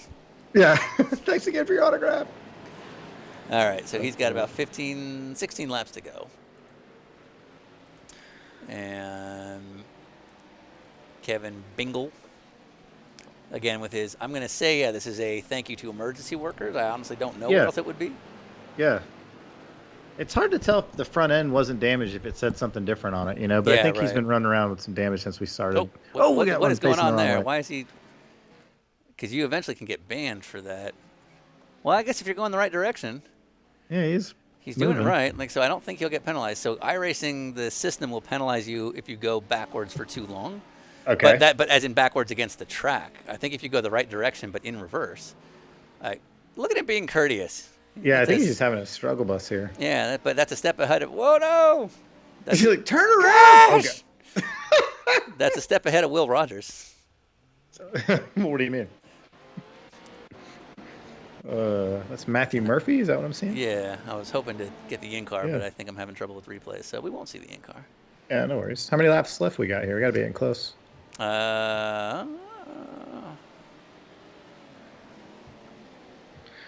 Matt Murphy's driving the Toyota Gazoo P1 livery truck. Oh, that's cool. 14 to go. 14 to go here. We see Dalen Barr with some problems coming to the pit lane, perhaps. It's not over, be is routine, it? But yeah, he might be out of gas. So who's next? So, I mean, he's got a one-lap lead, so he's still in pretty good shape. And presumably, if he's pitting, everyone's pitting? I don't know. I was gonna say, third place is 4 laps down, so it's really him and one other guy here that are on this strategy. Yeah, let's see what he's. Oh God, sorry. Can you see that? Okay. Can you go a little bit back to the left? There you go. Okay. Thanks. Oh. Yeah, so he's now 58 seconds over Matt Wishart. So I don't know just quite what the pit penalty is in terms of time loss. Sure. But that was a quick stop. Almost like Fuel only? Or a penalty? Yeah, it might have just been fuel only, I guess. I'm seeing in the chat down below, Joseph King says he blew his motor up. Yep. Well, that'll happen. Followed by LOL, Jeff DeJong disconnected. Or DeYoung. Anything interesting in the chat rooms? Not really. They're just kind of laughing at our stupidity. That's easy to do. Yep. Somebody, Jason Burgess said he's disappointed in the lack of generic liveries. I don't. Well, it is legal to mention generic race team. It's legal in the state of California. Which I'm totally in right now. According to this green screen. I like that nobody questions the green screen anymore. Yeah, it's like, yeah, he's in front of a green screen. We haven't used it. Right. 2 events, 3 events technically. We kind of used it yesterday, but I think I may have to give up on it to simplify life. But I like that no one's like, why are you sitting in front of that still? Also, no one's taking advantage of it. Oh, to do something? Even like the IMSA fans group. Put anything behind me. Yeah, even in that IMSA fans group, they haven't. Isn't that like the profile photo of the page last time I was on there? Yeah, but they haven't manipulated it. Yeah, right. Well, they don't need to because I was like an idiot with a mustache and I'm like eating something it's or just Paul F. Tompkins. Yeah. Fine by me. Yeah. There's worse people to admire. So Dalen Barr here just making laps. How much of a lead does he have now after that pit stop? Oh, it looks like he's now only 14 seconds up from Matt Wishart. What is going on behind him? So this is Matt Wishart in the. Is that an actual livery? Did he really try? Yeah, it's the bar visuals. Wait, is he running bar? Is Matt Wishart running bar visuals? I think they're teammates or something. Oh, that's cool. Or is he just a friend of? So okay, because Dalen is leading. Yeah. That's cool. So the 2 guys that are on a team together are also leading. So they clearly have been working at this. Yeah, they've been taking this way too serious. Yeah, doing it all wrong. So, well, at least they're having fun. The thing I'm taking away from this event, Sean, is that we're never doing it again. Yeah, right. Because just not enough chaos. Yep. Well, Long Beach should be pretty good. Yeah. With the rate of approach, the walls, mm-hmm. and I'm going to go on a limb and say the range of talent on a street course is going to be pretty wide. Yeah. And is that going to be an hour-long race? It can be whatever we want. Yeah. So if we want to minimize yellows and go shorter, we can do that. Sure. We can. I mean, it's up to you, fans. This is for you, because it's certainly not making us rich.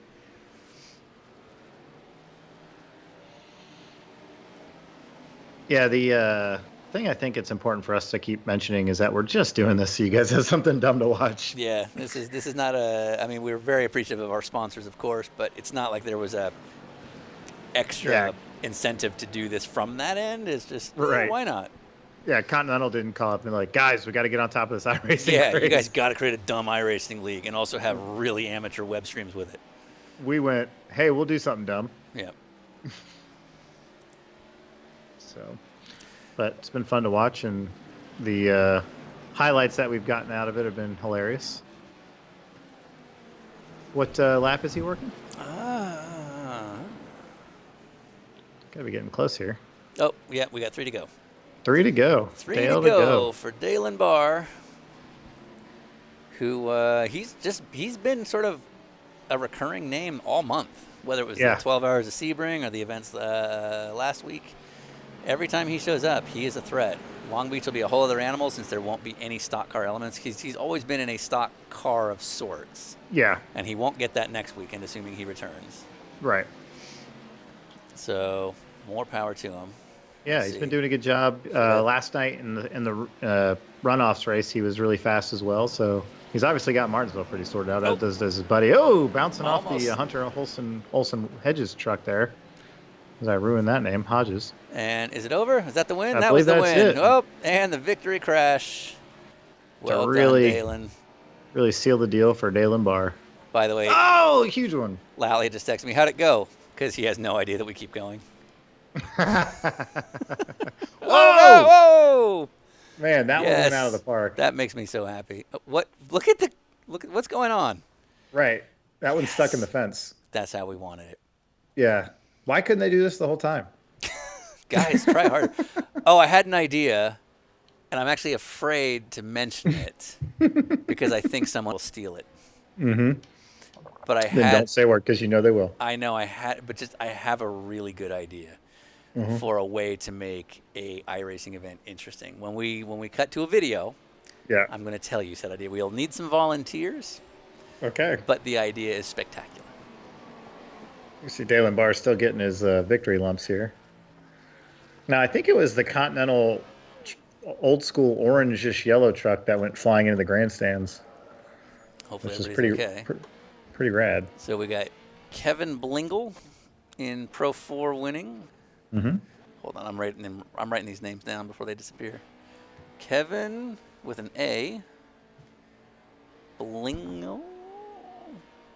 Bingle. Kevin Bingle winning Pro 4. Dalen Barr winning that. And Pro 2 was Stephen Moore. Just a pile of trash. Just a pile of trash. Trash. Trash? Trash?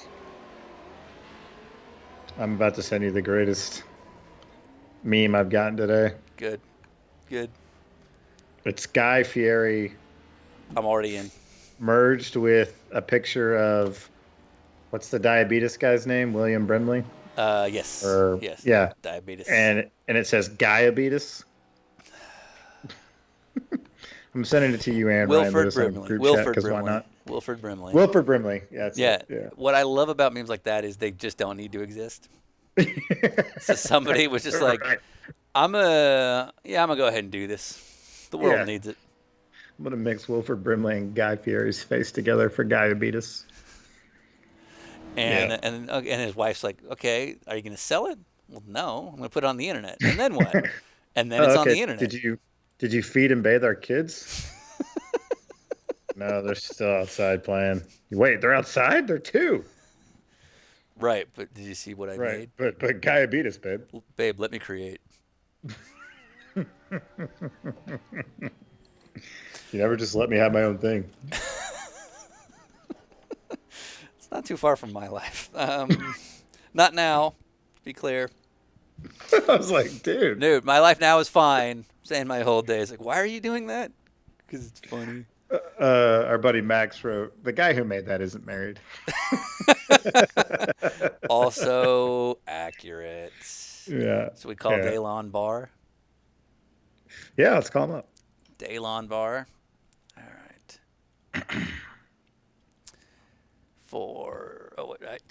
Wow, I was like just saying the numbers. Yeah, read his number out loud. Christ, Sean. Am I new?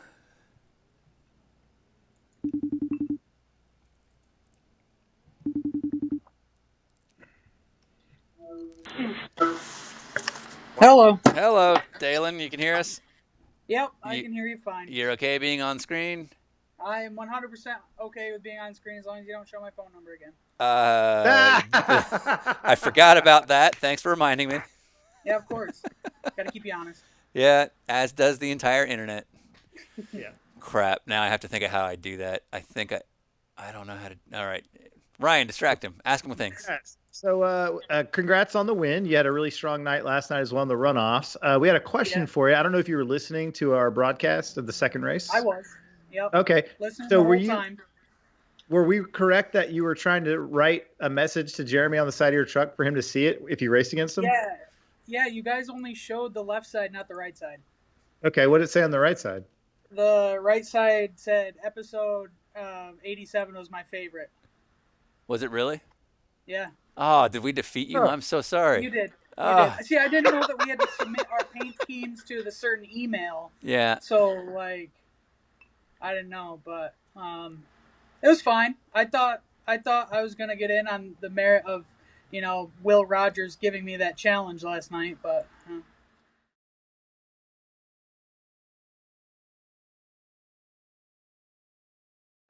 So we're gonna the make sure audience that didn't hear happens. that. So you're gonna whoop some Will Rogers ass in Long Beach. That's what you just Yes, said. I'm gonna whoop Will Rogers' ass in Long Beach. Good.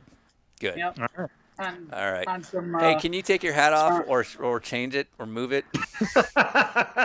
Thank you. It's Sorry. fine. Most of my clients are Toyota. Sorry. It's fine. Wait, okay, hold on. Most of my clients are Acura. I love Acura. Acura is great. I drive an Acura on Continental tires. Okay. Too late. It's over. You just Oh, you man. just ruined the show single-handedly. That's why we didn't put you in the main split, because we knew you were a liability. That's right. Yeah. Well, they don't have an Acura truck in here to drive, so what am I supposed to do? It's got a good point. I'm not arguing with you. I'm just asking for a change of hats. See, now if you hosted this on e-racing, it'd be a lot better. I know you noticed the e-racing logos on my truck. Absolutely did. Yeah. Yeah. Oh yeah. Very cool. That was the main sponsor on my truck. Thanks for all the e-racing bucks that you guys gave me to run that tonight. Yeah, we invested huge. We're expecting what's called in the business we call it ROI. That means return on investment. I think I got you a ton of ROI with all that exposure that I'm paying you with getting that win. Did you know I can't invoice clients with exposure? Neither can I. Really? Yeah. Do you say that? Yeah. Do you ever go on social media and be like, I can't pay for this lens with exposure, guys? Have you ever said that? I just want to know if you're that guy. You guys have played the old Oregon Trail game, right? Of course. Oh yeah. You remember where it's like you have died of exposure? Yeah. I like to post that anytime, or send that anytime someone says, I can't pay you, but I can give you exposure. I just post that, send it to them. Now here's the thing. You have died from exposure. What you have done, I respect that, because you see, that's clever. That's not just complaining. That's actually going out of your way to be an asshole. And that now you're my guy. Now I was on the fence with the hat and the guff. Sorry. But now I'm Team Dalen Barr. Forget Will Rogers. I'm like out on that. Will Rogers. I'm pro Dalen Barr, because in my head you guys are rivals. That's right. We are. We Okay, are. good. Actually, he gave me his pro setup to run tonight. That's why I was so fast. So Yeah. honestly, I should thank him, because if he wasn't taking this so seriously Sure. and trying so hard, I wouldn't have run so well tonight. All right. Oh, because you helped him set up. Yeah, he gave me the setup. He's like, hey, I got this setup from a pro guy, and I just want to see you run well too. So here, try this, and thanks, Will, appreciate it. But I wish I could have beat you with it. I know I would have, but. So we saw another truck out there with bar visuals on it. I think it's the one that finished second. Are you guys working together, or what's the deal? No, not so much working together. That's my buddy Matt, and we, at the beginning of this, we ran the Pooper Sebring together. And we won that with Michael Frisch, and Michael Frisch was in the first race in a Pro 2 truck. Yeah. He won. He didn't give me his phone number. And Matt, Michael Frisch, and I, when we were going to run the same cars, we were going to run all the same paint scheme sort of thing. But for this with the trucks, it was like a late ad. Matt wanted to run the NAS truck with me. And so when we run NAS trucks on iRacing normally, we all run the Bar Visuals paint scheme. That's just my company. That's your deal, because you're paying huge bucks for it. Yeah, exactly. Yeah. Tons of money. Good. I get Good it. deal. Good. Awesome, man. Well, great job tonight and last night as well. Yeah, you're killing it, man. Thank you. You're Thanks to Acura and Continental Tire. The Continental Tires are really hooked up on this Martinsville Speedway, and I appreciate all the Continental Tire trucks not running me over, because there sure was a lot of orange out there. Yes. Great job. Yeah, superstar. I so appreciate Now everything about you. I'm gonna go get off here, drink a margarita, watch some Dinner with Racers on Amazon Prime with my girlfriend, and call it a night. Nice. Now, where's your girlfriend Yeah. stand on our show? Because it seems like maybe it depends on if she's a fan. Is she a fan? Does she like racing? So she likes racing. She's not like a huge racer Sure. like I am, like we are, like everyone is. But she watches it with me. She listens to it with me in the car. Yeah. She may or may not have fallen asleep a few times while listening on a road trip, but I Acceptable. digress. But if I asked her what the podcast was, she would probably say Continental Tire. Good. So, Yep. because I spent all night making it and haven't used it yet, because you and Will, we have controversy. One of the many features in iRacing is these, and neither of you are going to be able to see this, unfortunately. But iRacing, people have requested, but it's a short track fight, and it seems like you and Will have had your toss up. So we were able to cut back, and it's really weird here because I'm watching iRacing's virtual feed of you and Will kind of having it out. But what's weird is that you guys are confronting each other in this. Clearly waiting for your crews to come pull you apart so that you can actually fight.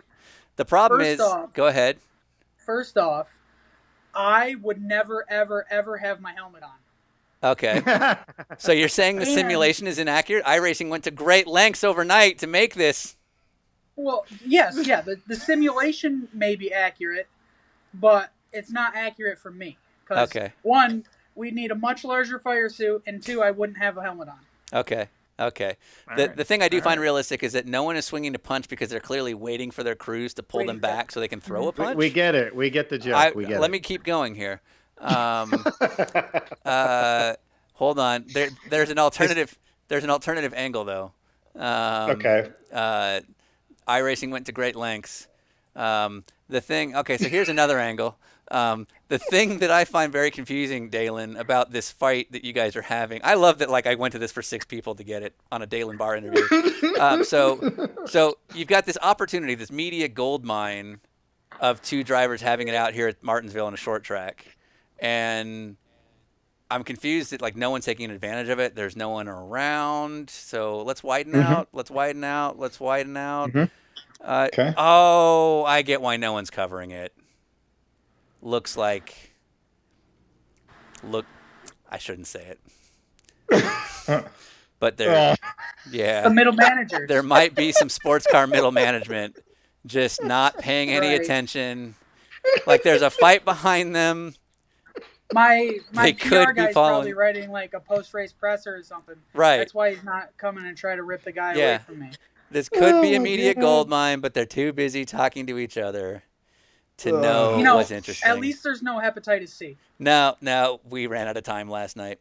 I think the next rendering, although I probably shouldn't say it because I'll probably do it because I'm that dumb, is just me beating a horse to death.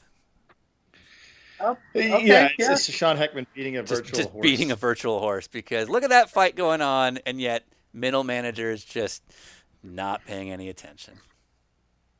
I just because I haven't paid attention to all the races, just because I've had to work. Has there been a fight or a scrum or a scuffle in a sports car race in like recent history that I can go watch on YouTube or something? I mean, the most memorable one isn't recent. It was like in 05 or 06. The most famous one is JC France. Yeah, I was like 12. At Mexico City. Yeah. Don't tell me Chris that. Bingham. No, unfortunately, the greatest fight that I've been witness to may have involved a guest host from earlier and may have involved a New Zealand-based factory driver. And it wasn't really a fight as much as me being thankful no one was recording it because there were words stated. It was like, oh, God, can't say that. Can't say that. That's right. It's probably not the one Bleep people that are out. thinking. Yeah. All right. Well, great this job isn't tonight, live. You guys Dalen. can go back and bleep it out if I say anything bad, right? Yeah, we'll fix it in the edit. Perfect. Yeah, we'll take care of it. Yeah, we got it. So am I Awesome. locked in next week now to the broadcast race? Well, you're qualified. You're guaranteed into the world final when we run that. Oh. So, I didn't know that was a thing. Yeah. It's in the info packet that no one read. I'm a driver. We got 250 drivers apparently. Let's make this about me. So every race winner, class winner, you name it, qualifies for the world final. So we're going to take all of our winners and all of our best in points, put them into some hodgepodge 40-car race to finish out the Thursday Night Blunder season. The reason we haven't talked about it much is we don't know when the Thursday Night Blunder season is going to end. Right. You know, so so you're definitely qualified for that. If you want to trade that in to be in a race that you really want to be in, we can arrange that. Because I will say tonight was it. So. Okay, because your points are pretty good, so you probably could cash that in and still make the world final. But I leave that up to you. Okay, I appreciate that. Yeah, anything's on the table. Well, I'm just still happy that I won on Jeremy Mayfield night in a Jeremy Mayfield themed truck. In the race that he wasn't in, we'll send him an email. Actually, yeah, I had I'm dead serious. If we sent him an email and just got a hey, that's cool, would that, and then I sent that back to you, would that suffice? It's like, okay, that's cool.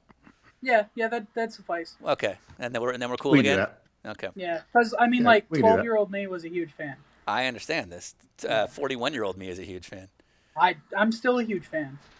I have some very strong feelings about certain things. Okay, this is going to get uncomfortable real quick. All right. Well, thanks a lot, Dalen. Great job tonight. Thanks. Let's save everybody from getting in trouble. Let's go back to Including sports car middle management. All right. Thanks, Dalen. See you. Thanks, Sean. Bye. Great job, both. What I love is that I go to these links for these animations, and then we run out of time because the broadcast is chaos. And then I'm Right. like, You're hey, showing this for the first time in the second stint at the end. And there's 129 people watching on YouTube. Yeah. As long as someone saw it, I'm happy. It was worth it. Yeah, there's like a comment, and there's like, man, Sean really doesn't like mid-tier IMSA management. Huh. How's that IMSA After Dark segment going? Yeah, what? The what? IMSA's doing an IMSA After Dark segment that they're replaying. Oh, I don't know if you knew that. I've never. No, That's cool. It's creative that they're doing an IMSA After Dark. And it's called IMSA After Dark? Yeah, from the Rolex 24. Oh. Yeah.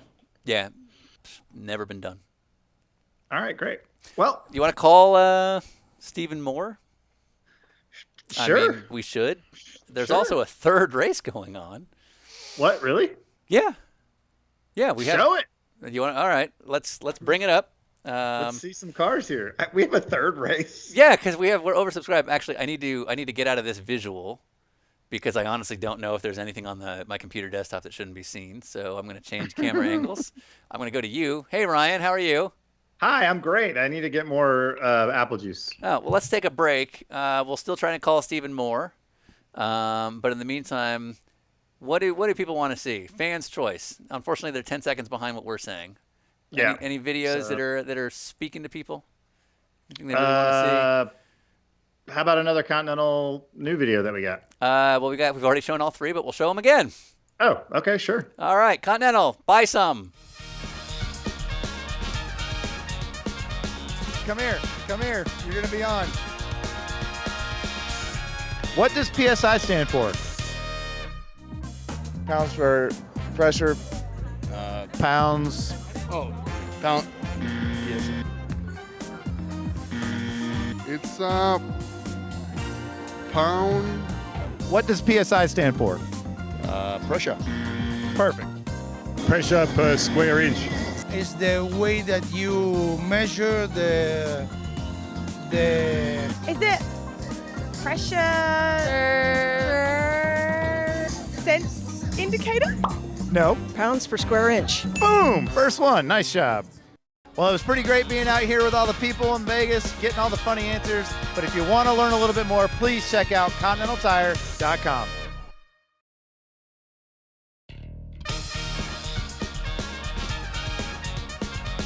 Come here. You're going to be on. What does PSI stand for? Pounds for pressure. Pounds. Oh, pound. Yes. It's pound. What does PSI stand for? Pressure. Perfect. Pressure per square inch. is the way that you measure the Is it pressure sense indicator? No. Pounds per square inch. Boom! First one. Nice job. Well, it was pretty great being out here with all the people in Vegas, getting all the funny answers. But if you want to learn a little bit more, please check out ContinentalTire.com.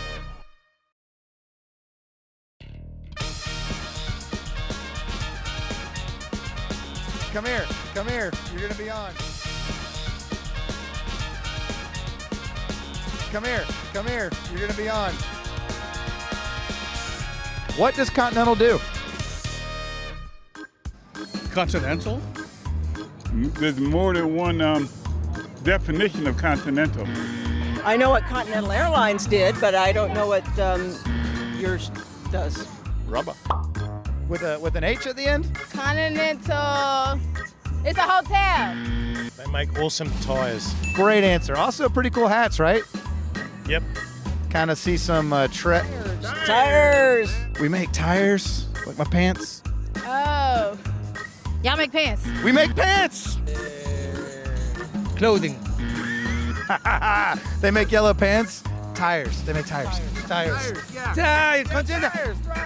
Well, it's a tire manufacturer. You'd be surprised how many people don't know that. Well, it was pretty great being out here with all the people in Vegas, getting all the funny answers. But if you want to learn a little bit more, please check out ContinentalTire.com. Hey, Ryan, you're on the. It's you again. I figured as much. Yeah. What's going on? We're loading a third race right now. Did I show you my Rybear?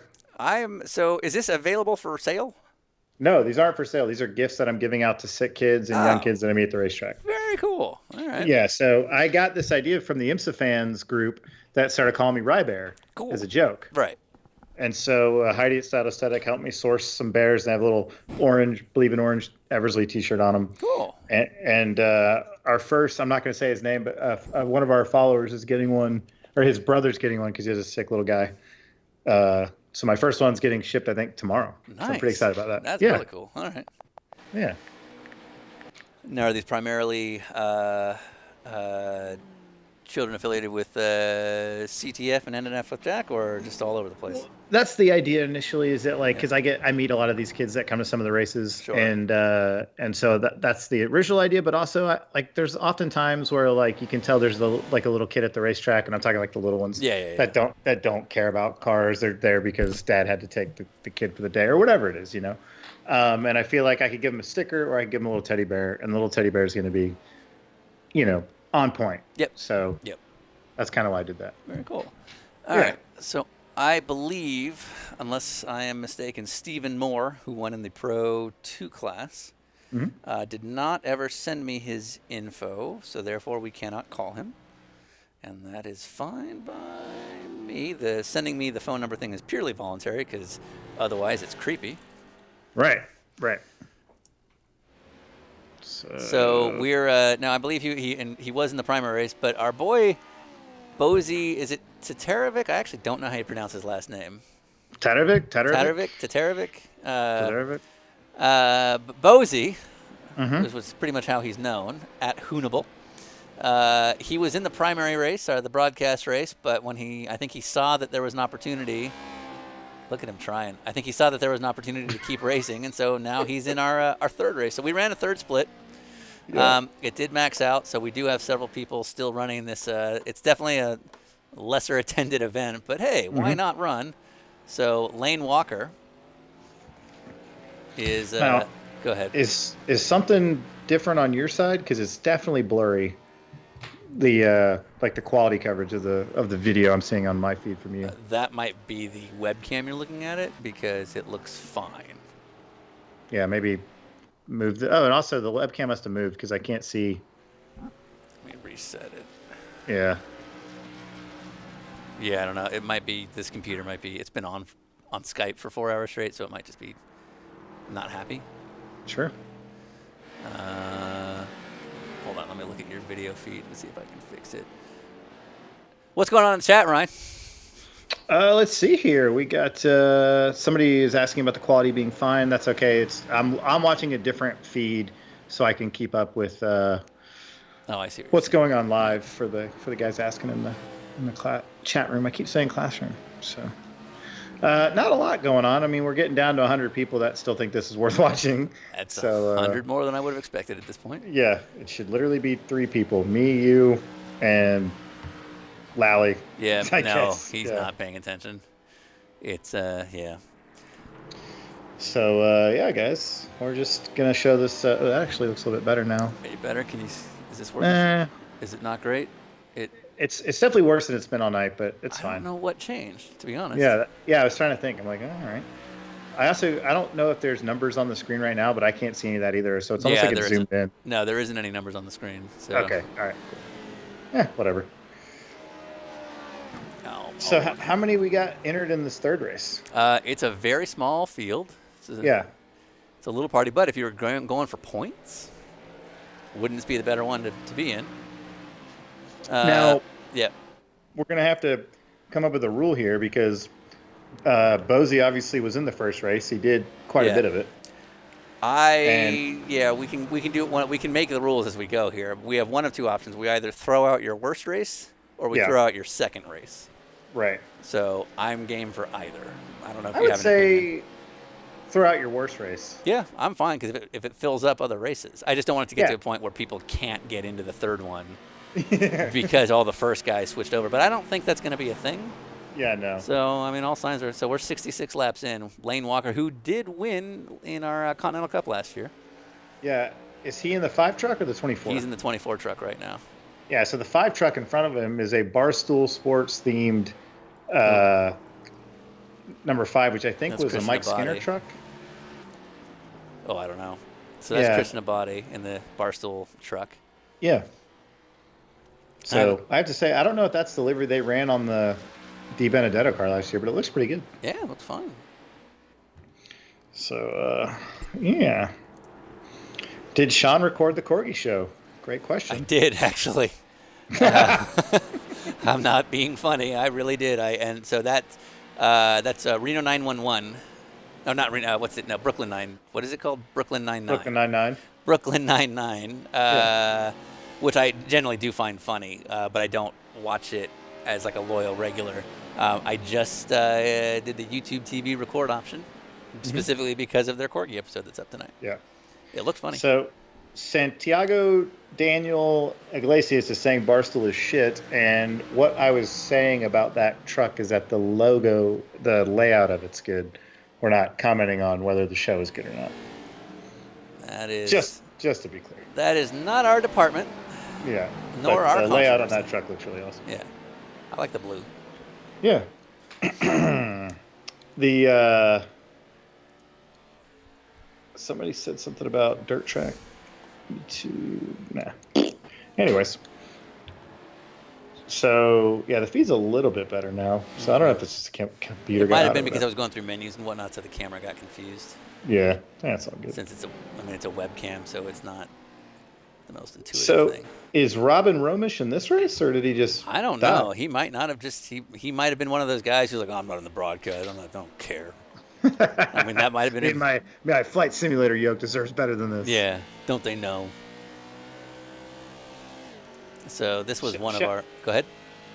Just a quick shout out to Andrew Barca, who's been helping us on the social media side. He's been posting GIFs and tweets and Facebook statuses during the races live, and he's gonna watch the rest of the race. But we just want to say thanks to him for helping us out.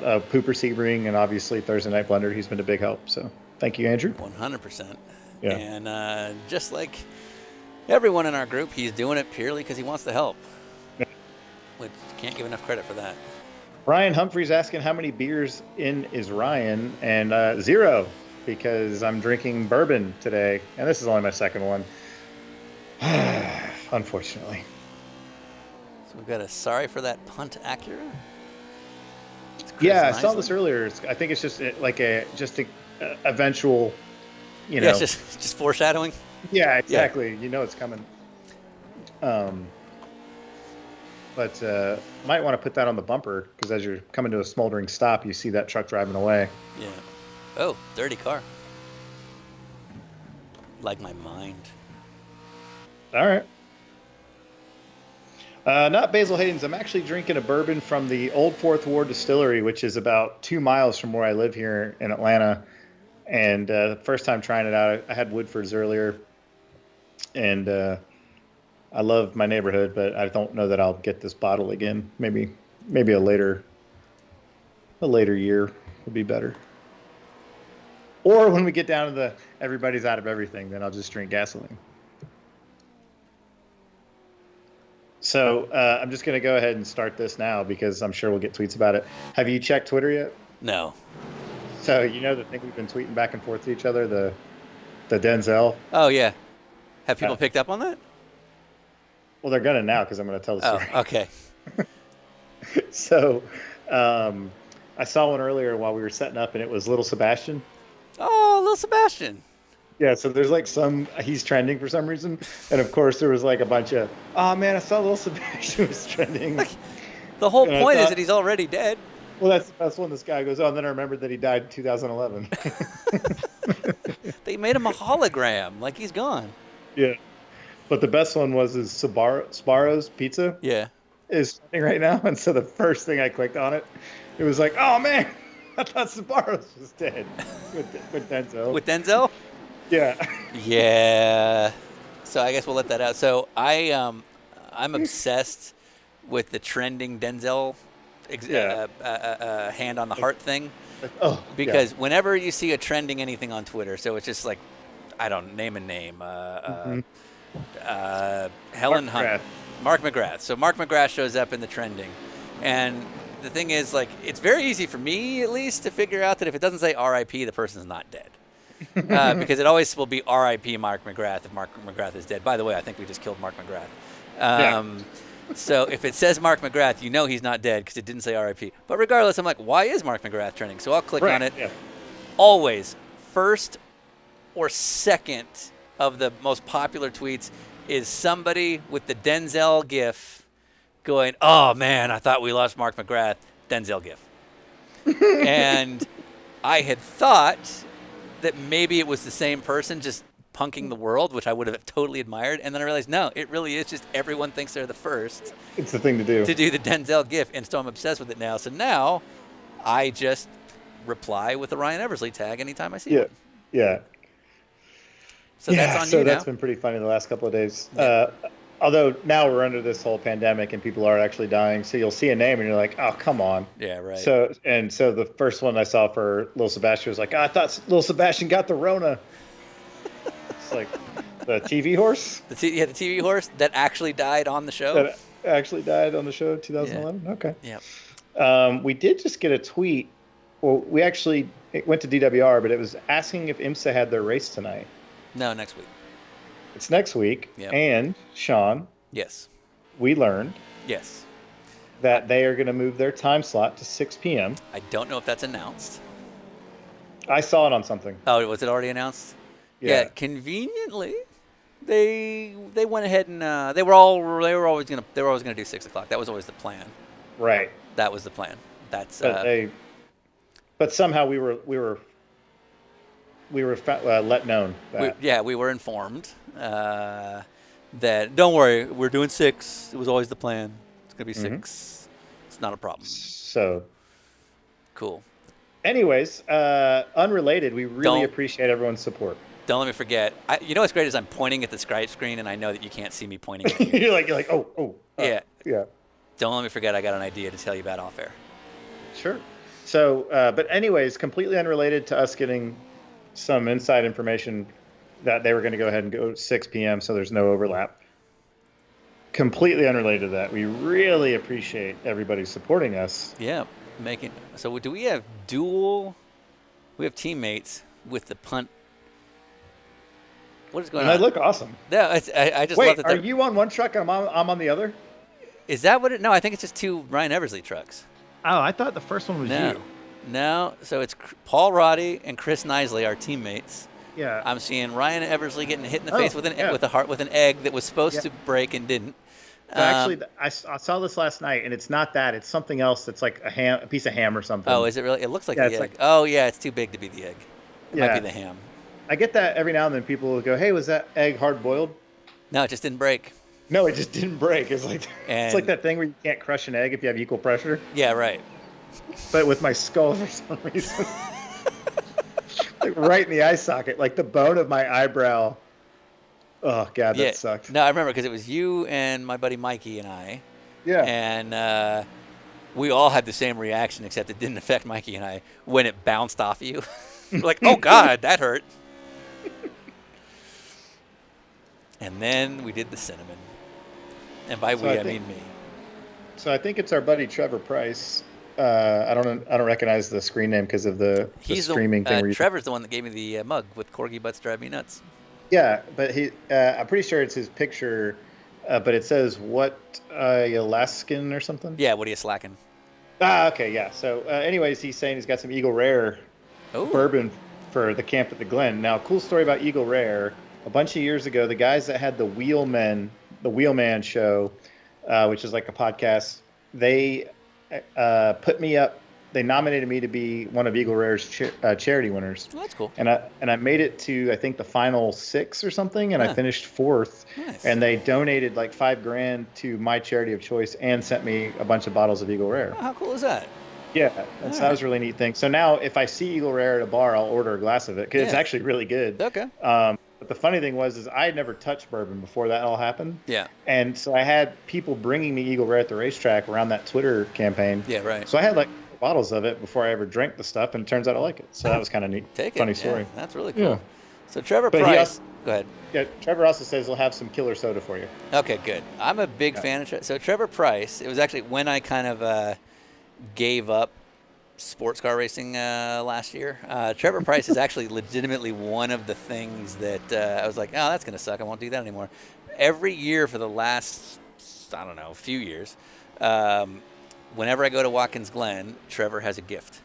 Yeah. It's like, and they're just thoughtful little gifts that are like that. They're just touching. Like he gave me corgi electrical tape a year or two ago, and it was like actually very useful. I mean, it's I'm going to use this. Where did you buy it? So he's really good with stuff like that. He gave me a mug that I use, and he's a good dude. Someone's asking what heat race is this? This is the C main, as Jason Burgess put it. This is the final, right? Yeah, this is actually the race everybody was supposed to stay and enter, but they all don't read the emails. So, Lane Walker's still leading, by the way. How many laps has he done? 97. So we still have 50 laps to go. 53. Yeah, and as we've realized now, we can never have this race again because even the C main should be chaotic. Yeah. Should we throw a yellow? Yeah, and let's just throw a yellow. They're like, oh, come on, guys. I kind of have an idea, but it's mean, so we're not going to do it. So John Cantu is one of the drivers in here. He's my when I do play iRacing, which I don't do enough of, as you know. John is actually, not to show favoritism, but he's one of my endurance teammates. He and I run a lot of endurance races together. And I thought it'd be funny if I just keep giving him wave buys till he leads in the Pro 2, but that's just manipulating a race. Yeah, that's just being a shitbag. That's just being an asshole, so we're not doing that. Should we make it Christian Abate's one lap down? Should we put him back on the same lap? Or just leave it alone? We haven't done it for any other race. Well, that's manipulating the race too. Yeah. So. That's the Barstool car. Oh, definitely not. People will get will a lose blog their written about goddamn us. minds, yeah. I have no time for your waiver rounds. Probably shouldn't say that live.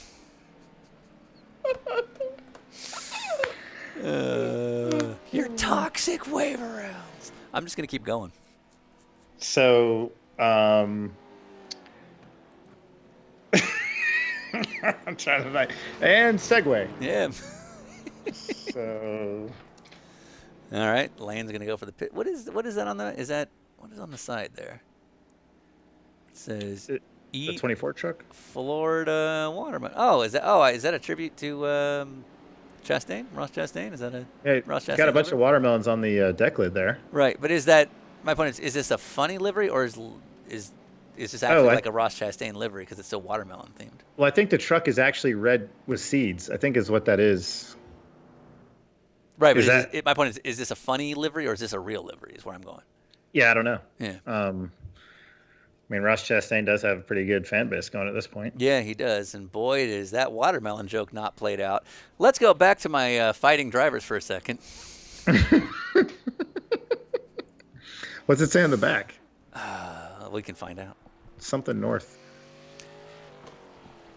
I posted a tweet a few months ago about how, it's fine that Ross Chastain's the watermelon guy, but let's not pretend that if he loses the ride, he goes hungry. Yep.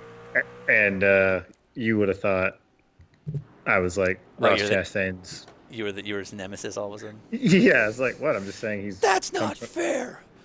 He comes from money. Didn't we look up the amount of watermelons they sell? Yeah. To like it was like I think we found the number to Walmart only. I don't want to say anything that would be untrue, so I don't want to actually because I don't remember. But we found some statistics on. It may not just be like a 3-person family farm. No, right. I'm going to go on a limb with that one. Yeah, which is fine. Yeah, there's nothing wrong. See, the thing is, I've never heard him go too far with that whole deal. Yeah. It's the when they're doing True North. Is that I think True North is in fact the watermelon distribution company. Oh, okay. So I think this is a Ross Chastain livery. I don't know. I don't want to be untruth or be not factual. I think we're going back to green here. Green. There we go. Let's do it from here.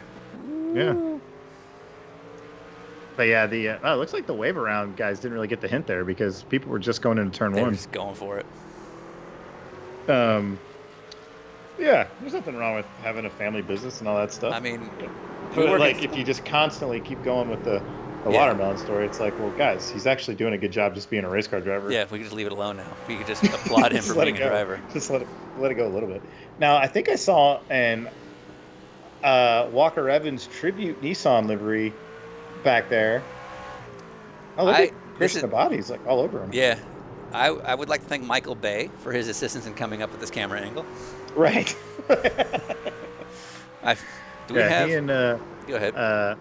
Jerry Bruckheimer was up all night working on the soundtrack for Thursday Night Blunder. Now I kind of want to. No, I don't want to play music because then all of a sudden it'll trigger a YouTube flag. I was like, I should start playing something epic, and it's like, no. 3 hours and 55 minutes in, we got the video shut down. This is great how it cuts through that truck like that. Yeah. Why doesn't Fox Sports do this? How much you want to bet it shows up now? No, it'll show up. Never mind. I just need to let things go. Mm-hmm. Yes, I do. But yeah, watermelon. That's our guy. We found it. Oh, the outbreak truck. It's finally here. We've been waiting for this. So I had to. This poor guy made the C main. Yeah. I had to reject him from the main race, and again, it was heartbreaking because it's like, you put in the time, dude. I want to give you all the love you deserve, but it wasn't. I was like, it's about you and I. It wasn't really about our guests, and so I was like, Okay. But how cool is that? Oh yeah, I'm gonna tweet that. That might become our new background on Twitter or something, just to screw around for a bit. Yeah. Yeah, because the outbreak with us, with the monkey and everything, even our angles of where we're looking and everything, it's so perfect. I have no time for your toxic liveries. So Hurricane Barca, always coming through with stuff like this. Love this kid. Apart from the number, this is a replica of the truck that the Watermelon kid ran at Dover last year. The Chastain one? Ross Chastain, yeah. It was. I figured. Yeah. So, cool. Is he running a Miller suit? In the truck? Yeah. Or in the truck? I can't. You can't see the tell. detail that I do, but I think if we zoom in, let's see if I can. I don't know how to fix a problem we might have. Okay. What have you done? Nothing. Yeah,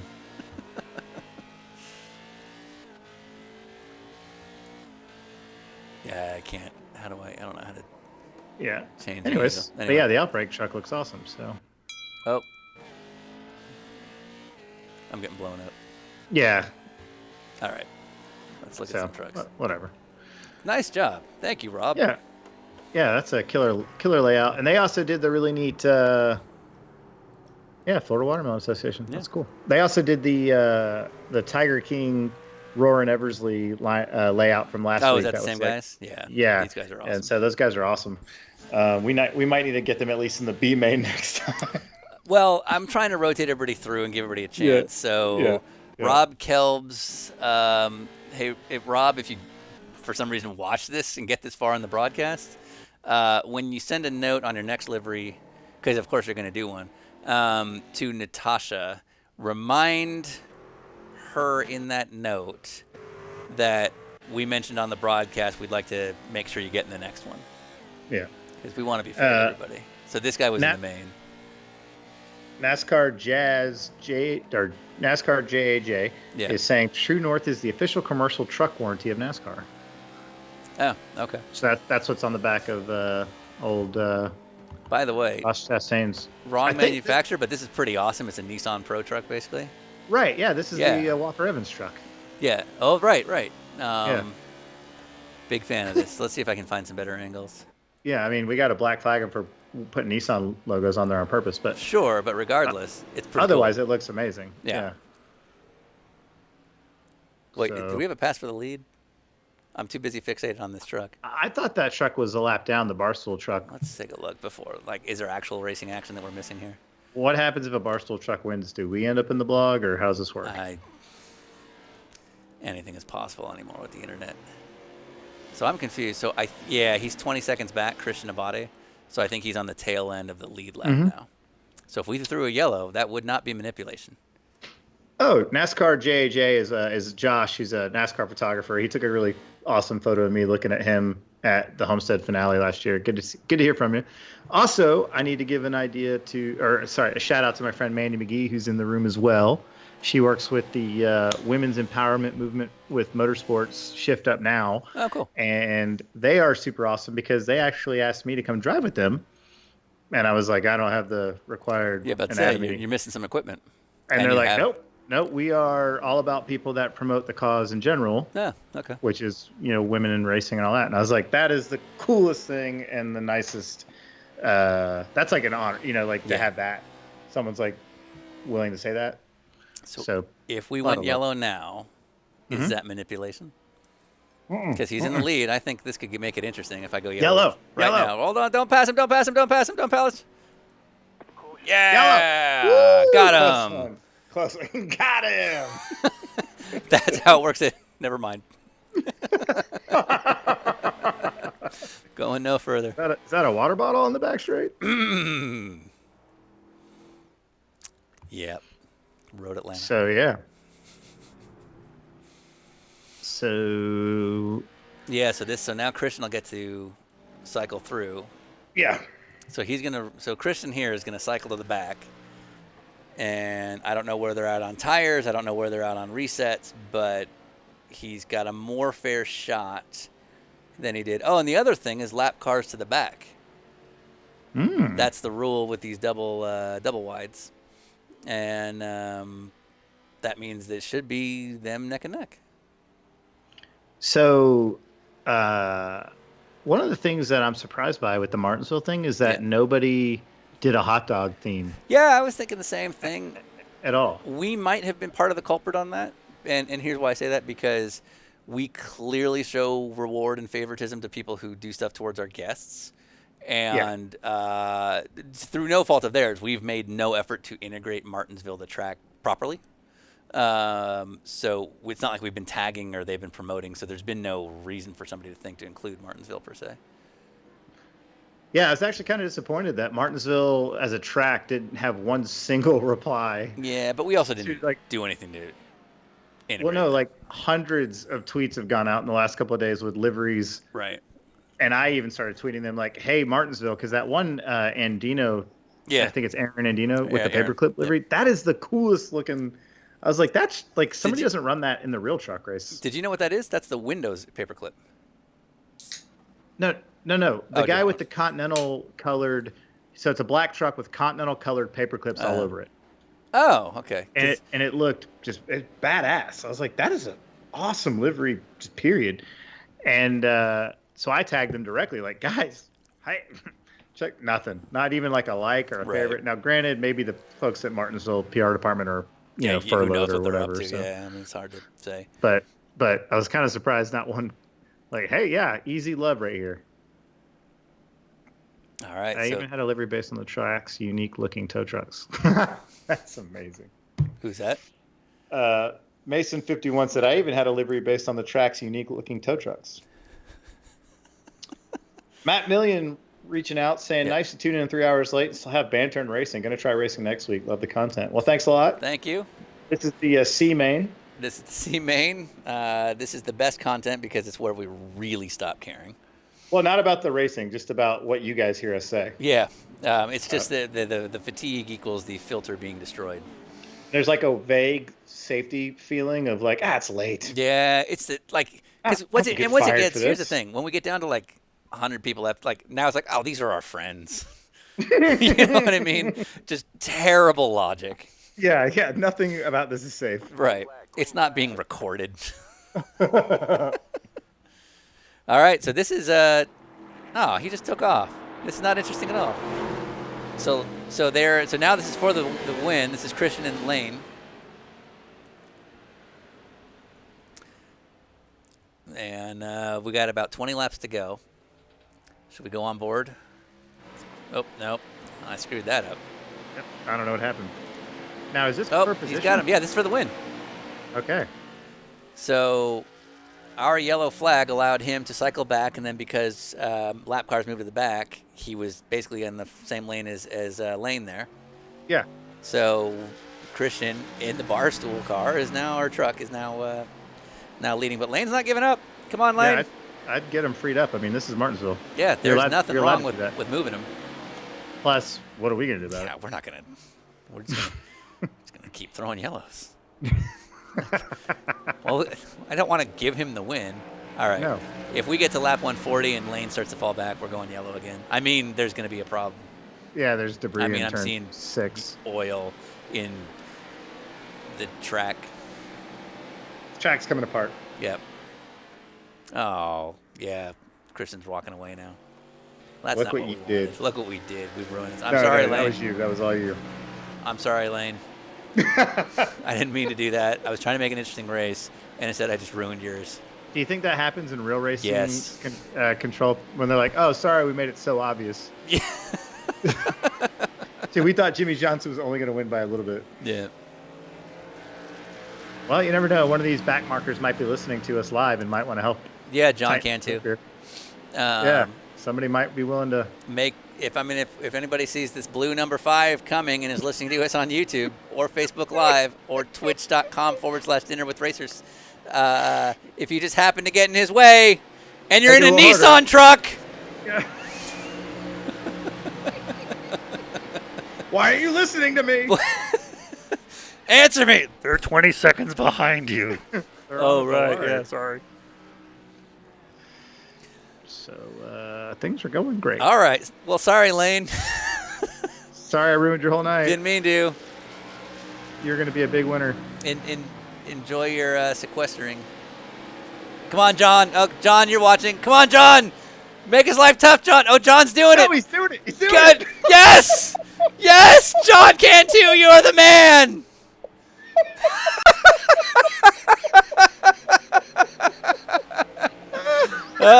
John Cantu's getting a winner's interview. All right, we don't have to go yellow. John made it good. Not yet. All right, now if he passes him and beats him, it's fine. Yeah, now it's earned. We're not in trouble anymore. Oh, he's going. Oh, I thought for sure the 5 truck was going to dump him. He's like, I'm listening to you guys. Yeah, I do not appreciate this. I've been in quarantine for weeks. This is all I had. This is all I have. Wow, the 24 truck blew it there. So I mean. Yeah, now it's fair. I don't feel bad now. Well, you should though. Yeah, fine. You literally called in a ringer. You're like, John Cantu, I'm talking to you by name. That means that John races normally in VR, but he may not be tonight. I don't know. Either way, that was amazing. Because probably poor Christian probably has no idea. So he's like, why is he blocking me? He's like, I'm doing my job. Yeah. They told me to do this. That's why John is the best teammate. Okay, so all right. Well, at this point, whatever happens, happens. Yeah, Unless I can't do your job. Well, they're at lap 138 now. Oh, come on. All right, make it good. Make it good, boys. Make it good, boys. What lap are we on? There's 10 to go, 12 to go. We're on lap. Last I checked, we were 138. 24th, a run coming off there, but I mean, he's still attached. It's going to be hard, but if he can get the right traffic, like he has right now, and get to his bumper, he can make things happen. I want to point out that one truck that has me getting hit in the face with food on it has Stilo on it and trading paints. Huh. I was like, oh, thanks, guys. All right. I appreciate that. Cross marketing, bro. Yeah. Doesn't work. It's a myth. Do you think the Torque Show iRacing League has this much love?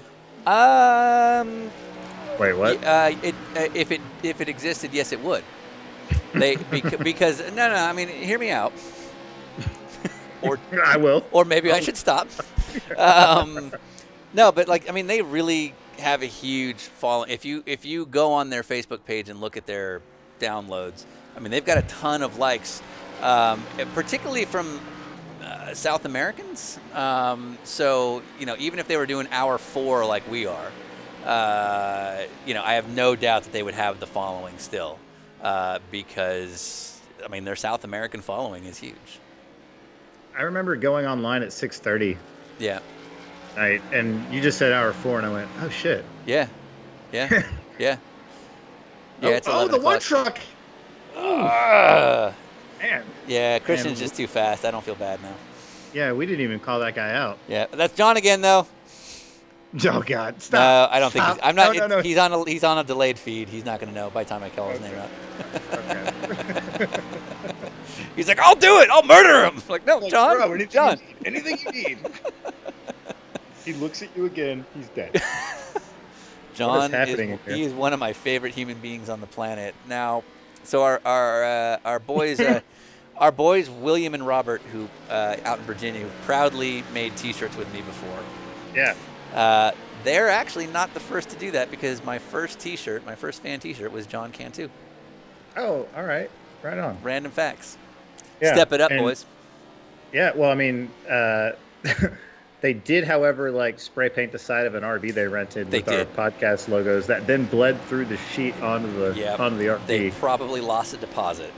Right. On our dumb joke. Right. Yeah, William Booz is in the room right now. Yeah, William. William's my guy. I can't see his name without hearing you saying it in a German accent. William Booz! William Booz! William Booz, Achtung! Shut the Yeah, it couldn't have been more perfect, that guy. Yeah. Hey! Kelly Heath. And then Kelly Heath. Good Christ. They're like, that was staged, right? Like, no, it was not. No, she was genuinely really mad and in curlers. Yeah. The funny thing, she was mad, and Skeen, who was done racing, was like, this is great, This is guys. funny. What's up? I'm just here to chill. He's like, what's up, brothers? Mike Skeen, why does he not get enough credit in the world? I don't know. I'm a big fan, guy. yeah. All right, I he's the think best. we're either on the last lap or we're about to take the white. I'm not sure which. Either way, Christian Abate, he earned it. Well, he had some help. If he doesn't give race control some love. Yeah, we'll find out. I think if he doesn't say yellows fell the right way, like a pro should. Oh no! Oh, we have a wreck. God. Oh my! Oh wait! It's not over. It's not over. It's not over. Okay, it's over. By the way, I noticed something watching the landing castle. Is this it? Was that the, or is this the white? This might be the white. Yeah, this is the white. John Cantu, get him!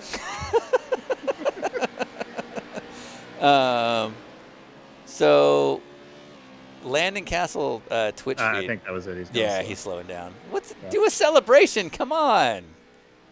You're in a barstool truck. You're supposed to be obnoxious. That's the whole thing. Dude, I don't want to get in a Twitter war. I don't want a Twitter war because we'll lose, and I know that.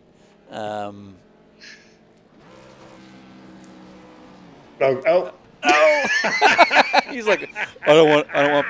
Look at him. He's like, yeah, what? Oh no, I don't want to hit. I don't want Portnoy to hit me. That was almost huge.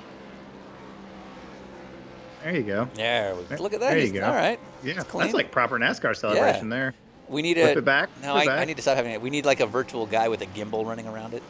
Right, that almost gets run over. Yeah, like he is my favorite guy, is that gimbal guy, because he's actually very good. Oh, well, there's just upside down trucks. Yeah. Okay. Let's look at some celebrations then. Let's see what else. Yeah, Christian, I hear Christian's not an getting engine. it There done. it is. That's Paul the Roddy. garage area. Trying to hit fans, Paul. That's not okay. Don't. No! You just ran through a guy. Pumpelli. Come on. Yeah, He Pumpelli. I heard that Paul Roddy killed a guy. Yeah, Do you Paul want Roddy that? killed a guy. Ask Spencer. He's still getting that shit. Do you want that joke for the rest of your life? I mean, no, we got to do something about these infield buildings. Whoa, he's in the garage. He's in the garage. Yes. And out the other side. Yeah, hey, Yeah, that's something. new line. The Martinsville road course is my favorite road course. Oh, look, his teammate Are they found kissing? him. So the two of them are together. Are they making out over there? What's going on? Let's see if we can. There we go. Don't hurt the fans. Don't. Dead here. Dead. Don't encourage this behavior. What are we doing? Some Mason 51 in the chat room said, "Protect the hot dog stand." Are those Wow. Penske trucks? I don't know what. Yeah, they look like it. I mean, there's like 3 Penske They're trucks just not- right there. Of course, they're like closest to the hot dog stand. Look at this! Oh, Look at this. making Look at some burnouts man in the garage. I like the way you guys work. I hope so much that they know we're like covering this. Yeah, then the two idiots just sit there commentating on morons in the garage area. Yep. Oh, is that it? That's what we do. Pace cars. Joseph Clark. He's just waiting for an ambulance. It's not coming. Dead on the front straight. Yeah, just guys, he's bleeding out, but okay, we'll just leave him. Anybody? That's not oil. That's actual just blood. You know, guys, bullets. Anyone at all? Happy hour ends at 7. Well, he didn't put the window net down, so he's definitely dead. Want to put that hot dog down? Come get me. There's Bozy. Should we get Bozy's take? I don't have that kind of time. Fair. What are you doing? It's 11:30. He's like, well, okay, I got a PowerPoint. Oh, and yeah, he's got like 6 more tech articles to write. Right. I'm analyzing like a Olean shock from 1986 on a Ford Fiesta. Tell me I'm not wrong. So much. And he would appreciate that. He knows he's that guy. I love that about him because it's real. He puts in the work. You guys don't know who Bozy is. He is this like journalist / mechanic. He's like an all around car guy. Yeah. And he breaks down the most interesting things to him. Yeah. But it's Which is the best way to compelling. put it. Yeah. Because a lot of times you're like, all right, why would you even consider thinking Yeah, about that? and he's like, but I looked up the patent. Like, right. Why? Like It's he's so on board. He actually like blew out all the new NASCAR 2021 chassis information. Yeah. Super cool. However, oh, dude, you'll love this. That's a side story. But anyways, Yeah. So the other day you made an e-racing Wickens video, Wickens for Life video. yes, that half the world didn't realize was fake. They thought it was just the original video because you did too good of a job. And Bozy was like, well, I noticed like the window circumference or something. No, they noticed it's the truck. frickin' truck was different. They're like, that's a Lone Star, and the other one was a Freightliner. And you're like, oh my God, I quit the internet. I can't keep up with this shit. No, it was the cheap model. That's what it was. You replied, don't Bozy this. Yes, I did. And I cried laughing, which I am right now. It was accurate. He was. Oh, man. Yeah. No, and I'm a fan. I genuinely like this guy. Oh, but you're the best. It's insane. Like, so when our Smokey Yunick Amazon episode came out, the dude within like a half day looked up every Smokey Yunick patent, started writing detailed like Twitter reports on it, tagging Trish and all of it, and like Trish loved it. Yeah. I mean, she could not have been more enthused that somebody was like that into all the Smokey Yunick stuff. So. Right. Well, like the perfect person for it. Yeah. He's actually just like appreciates the the intel. Like he should not be at Hoonable. He should be like at Motorsport OCD. That should be his new. And if he doesn't take it, I'm taking it and giving it to him as a birthday gift because that's what he's like. Hoonable. Yeah. People think he's just like another just asshole with a drift car, but Right, at Motorsport right. OCD, like, oh yeah, okay, I know what you are now. So my favorite last night, he posted it like midnight or like 1 a.m, Right. a video of him testing for here, and he was literally riding the wall on 2 wheels. I saw that. Yeah, and he's like doing some testing here. Seems to be working out pretty well. Great. Oh man, yeah, Buzzy's funny. So he recognized. I am friends with the guy that works at the gearbox company X-Track. Okay. And that guy has a Honda Acti truck that they created a coffee van out of, like a cars and coffee van. Yeah, right. And it's called K Cafe, like K Car, Kei. Oh, yeah. And he recognized that guy, and I posted about him, right? Or actually told Bozy about it. Yeah. And I was like, yeah, there's this guy that has his little van, St. Louis Mine, blah, blah, blah. They're doing coffee, and he's an X-Track guy. Yeah. So they're doing the private testing at wherever oval with the 2021 NASCAR. And Bozy recognizes the guy from X-Track working on the Cup car. I believe everything and you're puts saying. together that they must be using an X-Track sequential because it's the guy from the coffee video, or the coffee K car from me. You're on screen, by the way. Yeah. So everything you're saying makes sense to me. This is exactly the guy that I know. Yeah. So he's telling me the story. I'm laughing about it. And then I saw the kid from X-Track, and I'm telling the story, and he's like, yeah, it was kind of a problem for me. Like, my boss called and was like, hey, they recognize you. You're in the garage working on the car. I'm kind of a big deal. And it's because I have a dumb little van and he has a dumb little truck. Yeah, and a Serbian and then guy with- Motorsports OCD shows up. Yeah, exactly. Right. We're changing your Twitter here in hour 4. Who we call This is Christian Abate. Okay. The winner. Christian Abate. Sean Ekman. Am I How you pronouncing? doing? Am I pronouncing your name right? Abbott. Oh, is it really Abbott? I've been doing it wrong for like a year. Way- I've been doing it wrong. Way off. Abbott. Yeah. Wow, I Heindoffed it. So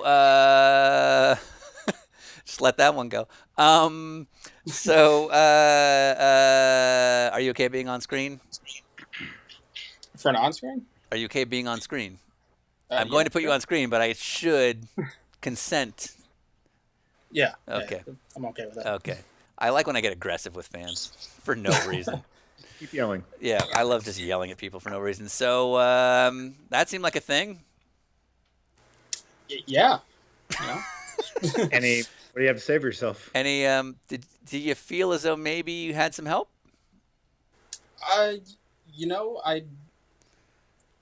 Something out there was looking out for me that race, and I just just a little bit of luck came the way. Was it luck? Some people may call that. It wasn't just guys in race control throwing a yellow to get you back around? I mean, Seems like that's I thought more I than saw luck. some kind of groundhog out in turn 3, so Oh, so you're saying it was a legit yellow? yeah, you know. It's terrible. Any sponsors you want to thank? Yeah, Trading Paints for getting my scheme out there. And, Okay, good. Anyone else? Anyone else? I think I had an Acura engine in there as well. All right. I mean, I'm back in on that. We're getting somewhere. Yeah. Okay. Yeah. And is it those trusty Continental tires to get me that victory all the way there? Okay. Okay. All right. I mean, I'll allow this. Yeah. Here's the thing. Sometimes I have to stop myself. Listen here, you little shit. No. You got to laugh. Oh, wait. Sorry. Yep. You may have been gifted a yellow there because we felt like the race needed to be more interesting, and at no point are you giving us any credit, and that doesn't fly with me. Right. And I want to thank the race stewards. Good. The Lord gave you good fuel mileage. Said every driver. The yellows came at the right time. That's what you need to say. That's all you need to say. Oh yeah. What are you doing right now other than talking to us? Getting ready to finish some homework for some school tomorrow. Wait, there's still school? We still have homework. Yeah, I'm still in university. Right, but like there is actual school? Like there's like home learning right now? I don't know. I genuinely don't know what school is like for the kids right now. Yeah, it's all, we moved it all online. Okay. So, I mean, we've already been, most of the stuff has been online to begin with, just for like where they post like all the material, homework, lecture notes, and stuff like that. Yeah, I So mean, I graduated just a couple of years ago. so Right. the transition wasn't too bad. It's just trying to get some of the in-class stuff online Nice. now. And where do you go to school? Michigan State. Ah, all right. Nice. All right. Cool. That's a proper school. Where are you going? What are you learning? Mechanical engineering. Oh, you're fine. Yeah, you're gonna be great. Yeah, we're gonna both be coming to you for work soon. Yeah, exactly. All right. So real quick, we had Noah Wheeler in the chat room is asking about your FSAE car. So can you give us a little bit of insight on it? Yeah, actually, let me help you out here with our car. So this is last year's Formula SAE car. So this was. Oh, look at that. We run a 3/4 monocoque carbon fiber tub. That's and awesome. there's like on the rear is like a space frame Okay. that we use, so that way we can take out the engine pretty easy. Okay. We run a Honda CBR 600RR. and Yeah.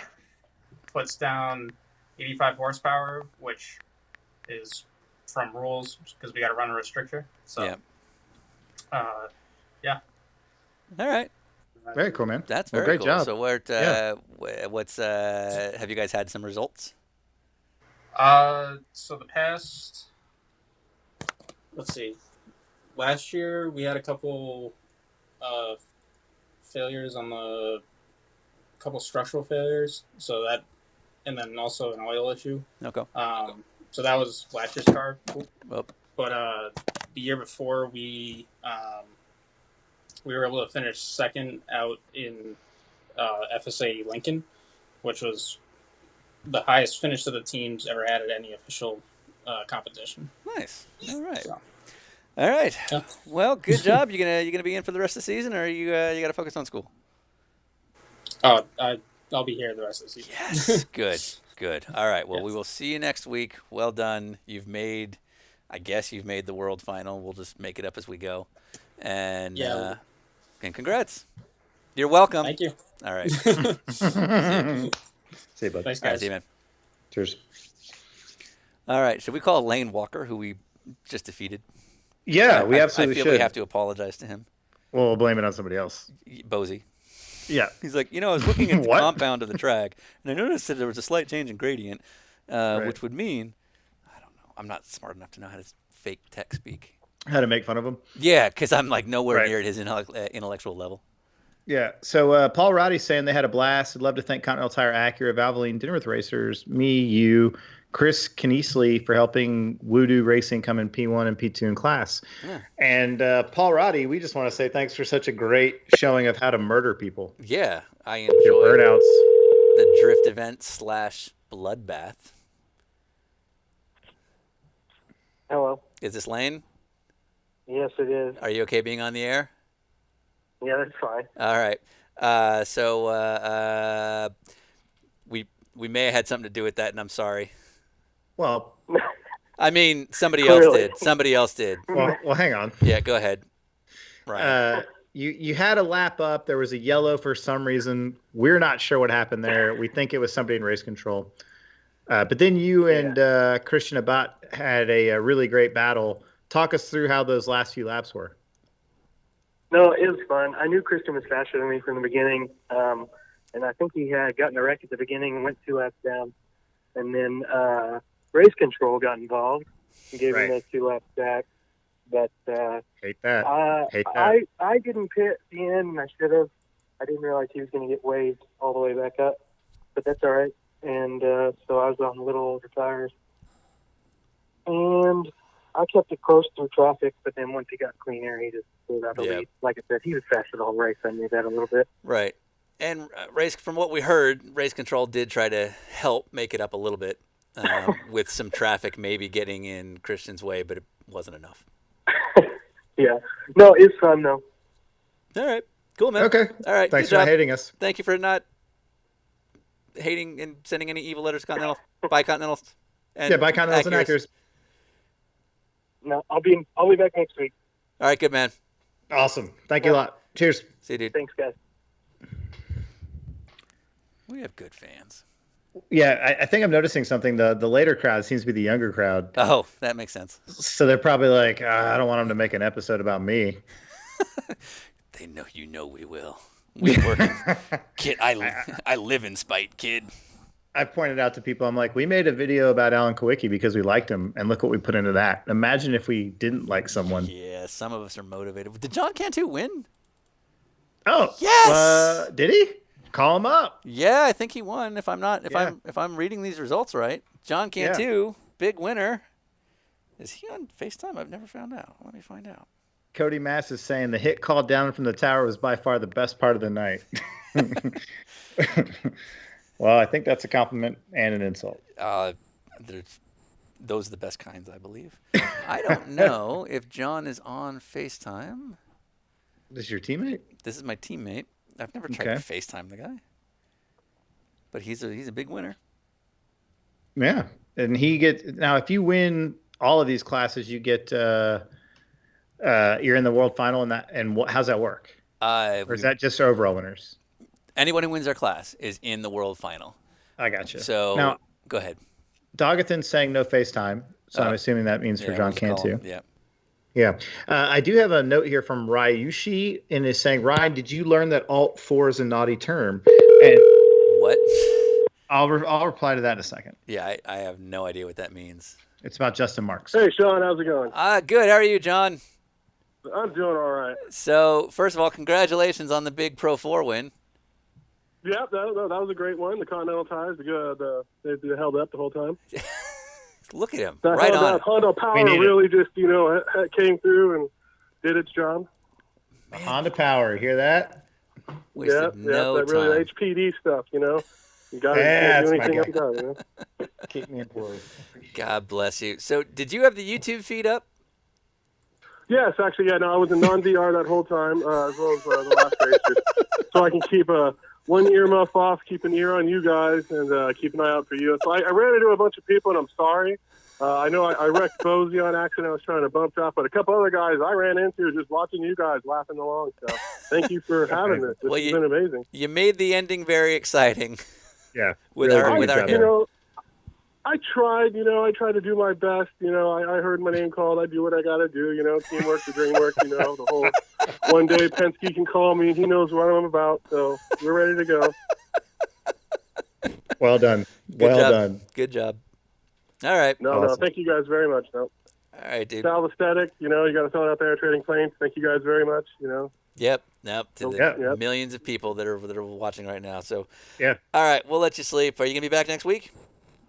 Hopefully, if you guys will have me, I'm just trying to figure out which one to go. The fast car sounds really fun. It'd also be fun to be in that skip bar or something in between could be fun. Even the Formula 3s, and I believe it's the Formula 3s got a really big area for a paint job, so that could be a big one for people if they want to throw down the livery. I really like how you think. Yeah, that's a great thought process. All right, man. No, thank you, Sean. Thank you, Ryan. Thank you, everybody. Thank you, Jeremy, Todd. Thank you. Big thanks to Todd for coming out. That was awesome. Jerome. Thanks, everybody. Thank you, guys. All right. On that note, good job. All right, thanks, Sean. Bye. All right, we got one more race winner, and then we'll call That's it. awesome. And then we'll call it. I like that they're thanking our guests that came and spent the time to race with us. That's so cool. They know. Yeah, the F4 joke, the Alt F4 was when Justin Marks called. I was like, I don't know how to reset everything because I don't have iRacing. And somebody in the chat room was like, tell him it's Alt F4. And I was like, apparently it's Alt F4. And that kicks you out of the program. Okay. So that would have ruined his race for So him. that's just mean. Right. That's so not someone funny. just said, Ryan, did you learn about the Alt F4 thing? I'm like, no, I learned people are dickheads. Yeah, that's because he's legitimately on speakerphone. You can hear him saying, I don't want to. I want to compete. I don't know what to do. So, yeah. So I don't have anything from Chris Nicely, it appears. So maybe we'll call it because it's been. I thought Paul Roddy won that class. I have Chris Nicely as my winner. Oh, okay. Yeah, you're right. You're so, right. Yeah. Well, we can call Paul Roddy. I'm fine if with you that. if you have his number. I think I do. Let's see. Yeah. I mean, hit him up. Dude, I ain't going nowhere, right? Until you get that Rona. And I'm thinking it's not worth planning next week because it doesn't matter. Just some new way will go to shit, so it doesn't matter. Keep your notes in the chat room that says hour 4 is the best hour. I would agree. So let's just. You're the real fans. Sean and I have this running joke that's actually a truth that if we could just be ourselves, we would lose all corporate sponsorship, but we would gain millions of fans. We would. Because it would be this times 5. Yeah, Chris, we're calling Paul instead. Chris, nicely though. Hello? Paul Roddy? Yes. Are you okay being on air? If you're okay seeing me on air. That's a good view right there. All right, hold on. I'm excited. All right. Well, no, he had the camera You down. shouldn't be excited now. It was we had the low angle at first, but now we're back. All right, Paul Roddy, our winner. I don't seem to have his phone number. What? P2. Right. Our winner doesn't seem to have his phone number, so you're our second best. So we're calling you. Well, instead. we're teammates, so it works out. Oh. Yeah. All right. Oh, well, then give us Chris's number because he's complaining about it in the YouTube Oh, channel. that I don't have his phone number? He's literally just typing ... over and over again. Follow the rules and send me a phone number. He should have done that. You're right. That's not my No fault. one reads the emails. Yeah, I can't feel bad if people don't do the thing. Yeah. I can't believe I did it. I'm shocked that you have my phone I number. respect you. But anyway, how do you want me to get you that number? Because I got it right. Email Sean at dinnerwithracers.com. Okay. So I'm gonna use the Jeremy Mayfield lower third template. So now it says Paul Roddy, NASCAR legend. I like it. And in my defense, I didn't see those people that weren't on my screen when I ran them over. Oh, the people that you murdered? Yes. Yeah, those people. that's what Pompelli said too. Thank God you said that because I almost said something really bad. Yeah, I'm going to set you up real quick. Yep. Real quick, Chris nicely Email says he sent. did send you the email. I don't have it. I don't. But he can. Whatever. Oh wait. Yeah, he sent it at 12:02. Yes, he did. Okay, I lied. You get it? I did have it the whole time. My What a- bad. All right. what a See you jerk. later, Paul. All right, Paul. Thanks for everything. We'll see you next week. Congratulations. You're the man. So, Good job. but was it good? Did you have fun? Did I have fun? I had Yeah. a blast. All I right. had a Yes. blast last week. I'm going to have a blast next week. Nice. Keep it up. My man. Do Enjoying that. you know what you're running? Thanks, Paul. The wings are next week, right? It's open wheel spectacular at Long Beach. Yeah. I mean, I'm always partial to that F3, so maybe that. Yeah, I love the There you F3 too. go. Good man. Yeah, it's a great car. Great car. All right. Well, we got to talk to some real winners. I'm sorry. Voodoo Racing! Woo! Thanks, Paul. Wait. Yeah. All right. So good. So good. Yeah. I think we should just not try because it seems to be much more fun. Also, we should not call Chris nicely now just to be a dick. Just to prove a point. Well, just so I can start typing ... in the chat room like he is. Like this. I'm owed something. Right now it says I'm Paul Roddy, NASCAR legend. I hope someone's like posting this. Looks a lot like that guy that. Somebody screen grab this for Paul Roddy. Oh no, it's already gone by time. Ah, I think you're seeing a delayed feed. Yeah. That was Okay, fixed a while so ago. Chris Nicely. You calm down, Chris Nicely. No, the best part is now the entire chat room is just posting ... I just love that we have a chat room at hour 4. There's 100 people. Why? Call Chris Nicely. I'm doing it. You calm down. Oh, sorry. I thought you were going along with the joke. No. Dead air is the best air. Cody Mass, how quickly the world owes you something you didn't know existed 2 weeks ago. God bless it. Speaking of Louis C.K., you know he has a new thing out? I did hear about that. Yeah, I haven't. It's $6.99. I have not paid for it. I don't want to. Yeah, endorse I or would not watch it if it endorse. was on Netflix or something. I don't think I'm going to take the time to pay for it. I keep literally this is how tired I am. I keep not dialing his phone number correctly, and I have to The thing is it's easier if I say the number to myself, but of course I can't do that. Okay, and then all right, now let's try it. Is he on FaceTime? I'm not getting the FaceTime thing to work. If you're not on FaceTime nicely after all this crap It about says- chat BS. Oof. Holy crap! I really did type it in wrong again. No, wait, What? no, I did. I typed it in right. Okay, Chris, I'm not getting the FaceTime to show up. How convenient. After all that attitude. Huh. Now I don't want to call him. Now I'm mad. The number I have. Is it working? No, because so basically you type in the number and then the little like video screen goes green to indicate that they're FaceTime eligible, and it's not doing that. Paul Roddy, my FaceTime worked. Just saying.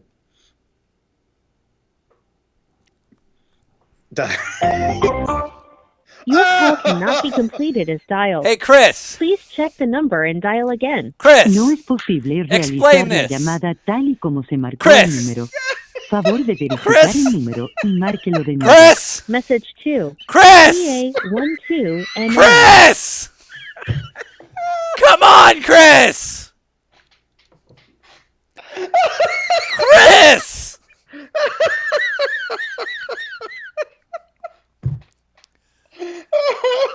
I'm out.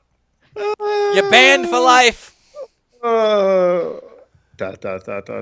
All right, that's it, Chris. You had your chance. Type the right number next time. That's amazing. All right. Well, this was another round. We had some. Go ahead. No, he had his chance. That's it. That's what I'm saying. We had some memories. Yep. We had some fun. We had Jeremy Mayfield. We had Todd Eldridge. We had Jerome Blinkemolen. We had Stup Waffles. Yeah. We had some really long yellows. And we had Justin Marks getting screwed over by the fans. That's always what I like to hear. Justin Marks, who's an active proponent of our show. Very, very grateful with his time. Yeah. Yeah. We had some NASCAR stars like Matt DiBenedetto and Landon Castle. Yeah. Yeah. Will Rogers and Garrett Smithley, who are NASCAR Xfinity Series regulars. Ryan Ellis. Yeah. And then Pat Gallagher. Yeah. Oh, yeah. We had a bunch of sports car guys. Pat Gallagher, Tyler Cook. Yeah.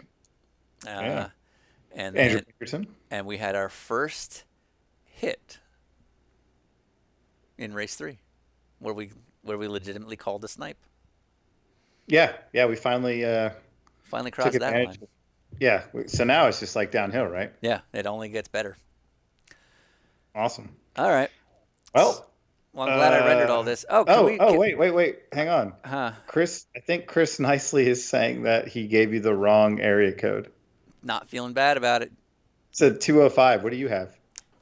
I have 295, Chris. You did this to yourself, Chris. He wrote 205 and then he wrote, "I'm an idiot." Well, well, we have to call him now. Oh, okay. Hold on. Yeah, we have to. No, it's fine. Now I have to get FaceTime open again and stuff. Chris, you better be worth it. This better be the best damn interview of our lives. Okay. I was wondering why it kept going wrong. It's because it was on him. All right. I can't say it. The whole room's doing the dots again.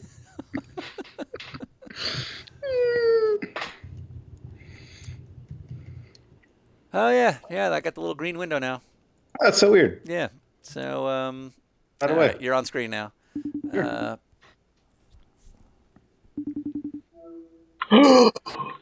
Chris? Yes, sir. This better be good. Yeah, all right, I'll seriously. try to make it good. This is on you. Are you okay being on screen? Oh, I'm always okay being on screen. Yeah, all Well, right. settle down. You're not so good at it. I'm sorry. Getting on screen is the problem. Yeah. Hold on. I'm going to need a minute to get the video queued up. Small technical issue. Fair enough. Yeah. Well, meanwhile, I'm still hitting ... in the chat room nonstop. As you should. That's just sadness in YouTube. Yeah. I feel like. So you're losing your mind over us not calling you. And then I just wanted to talk to the most famous guys in racing. I feel like. Don't kiss our ass now, pal. Too late. You were No, really it's too late. upset. That's all I know how to do these days. That shark has been jumped. Yeah, probably. So 295 apparently is Alabama. Are you in Alabama? I mean, that's what I tell people. All right. Where's what area code is 205? That's Alabama. I have no idea what 295 is. Ah, copy. All right. I think that's my daughter running around screaming and me trying to write an email. How old's your daughter? 6, going on 18. That is a lot of work. So right now she's like, "Can you come be a dad and stop playing video games?" Yeah. How do you explain Yeah, and this? I'm like, "Go away, child. I'm working on my e-racing career." It's very lucrative. That's what I've heard. Yeah. Here we go. But, you guys have matching big thanks shirts. to you That's guys cool. for putting it on. An Acura and Continental tire. It's awesome. This is great fun. It's a good way to like remember that I'm not in the basement for no good reason for the next however many days it is. So thank you guys for being awesome. Yeah. Well, we appreciate that. We appreciate you doing a good job tonight. You guys were doing burnouts in the garage area. Was that something that just happens naturally, or was that kind of like it just happened all at once? It was just kind of a spur of the moment thing, I feel like, because it was fun. It was our first race to win, P1, P2. So real happy about that. I feel like I need to get my trophy collection back here in the shot like all the other big time drivers do. Yeah. Who was the worst? Like, there was somebody that surprised me. It was like Dane Cameron or somebody. It was like, what? You're not that guy. I think it was Dane. Yeah. Yeah. So we've only got 3, so that's it. Yeah. Still okay. good. So you'll be coming back next week at Long Beach, is that right? Absolutely. I mean, I feel like we need a Pro Light 2 in that race. Now, will you and Paul Roddy be running the same class and same car and livery again, or are you guys going to mix it up? Probably, because I'm terrible with liveries. I'm just good at getting ideas, and Paul is the man who makes them happen. Okay. All right. Well, as long as you guys are running together, we'll try to make sure you're in the same race, because it's too funny to not see you guys doing burnouts in the garage area. Exactly. And we love it, and we'll do burnouts every time. Dead last, middle of the pack, first place. Guaranteed burnouts. Awesome. All right. Well, good job. Congratulations on that huge win. In theory, you're in the world final, which I know is a huge honor. Yeah. And stay safe, I guess. Is that what people are supposed to say? Like that. Stay healthy, stay safe. Do you watch Silicon Valley? I have. It's been a while, though. All right, never mind. All right. Well, thank you guys again. Appreciate it. See you guys next week. Stay awesome. Thank you. All right, brother. See Be you, good. Yep. See you. Bye. All right. Are we done? Okay. I think we're done. Remember when we signed up to do this every week for 4.5 hours? Yeah, I remember you talking me into it. Yeah. Yeah. Because why not? I remember telling our partners, and they were like, "All right, whatever." Yeah, like, right. What? Yeah. What? Like, what? No one else is doing anything. We're doing this, and it's a whatever. Oh, okay. Okay. Yeah. I'm not bitter. Do you want not more? bitter. Do you want more money? Not more bitter. Did anyone ask if we wanted more money? No, actually, I think it was like, can we not pay you for the time that we're not doing anything? Yeah. Can we ask for a refund? we saw the quality of what you were doing for the thing we didn't pay for, and I think you. We want out. Yeah. All right, let's get out of here. Thank you guys so much for watching. We still have the same amount of people in the chat room that we've had for like the last hour, so that's pretty cool. And we greatly appreciate you tagging Continental and Acura and everybody that's sponsor or partnering with us, Trading Paints. And we have a new sponsor announcement next week. Some of you already know what it is. We're pretty excited about it, but it's a real deal partnership that we hope you guys can help us with. And that's it for this week's Thursday Night Blunder. Sean?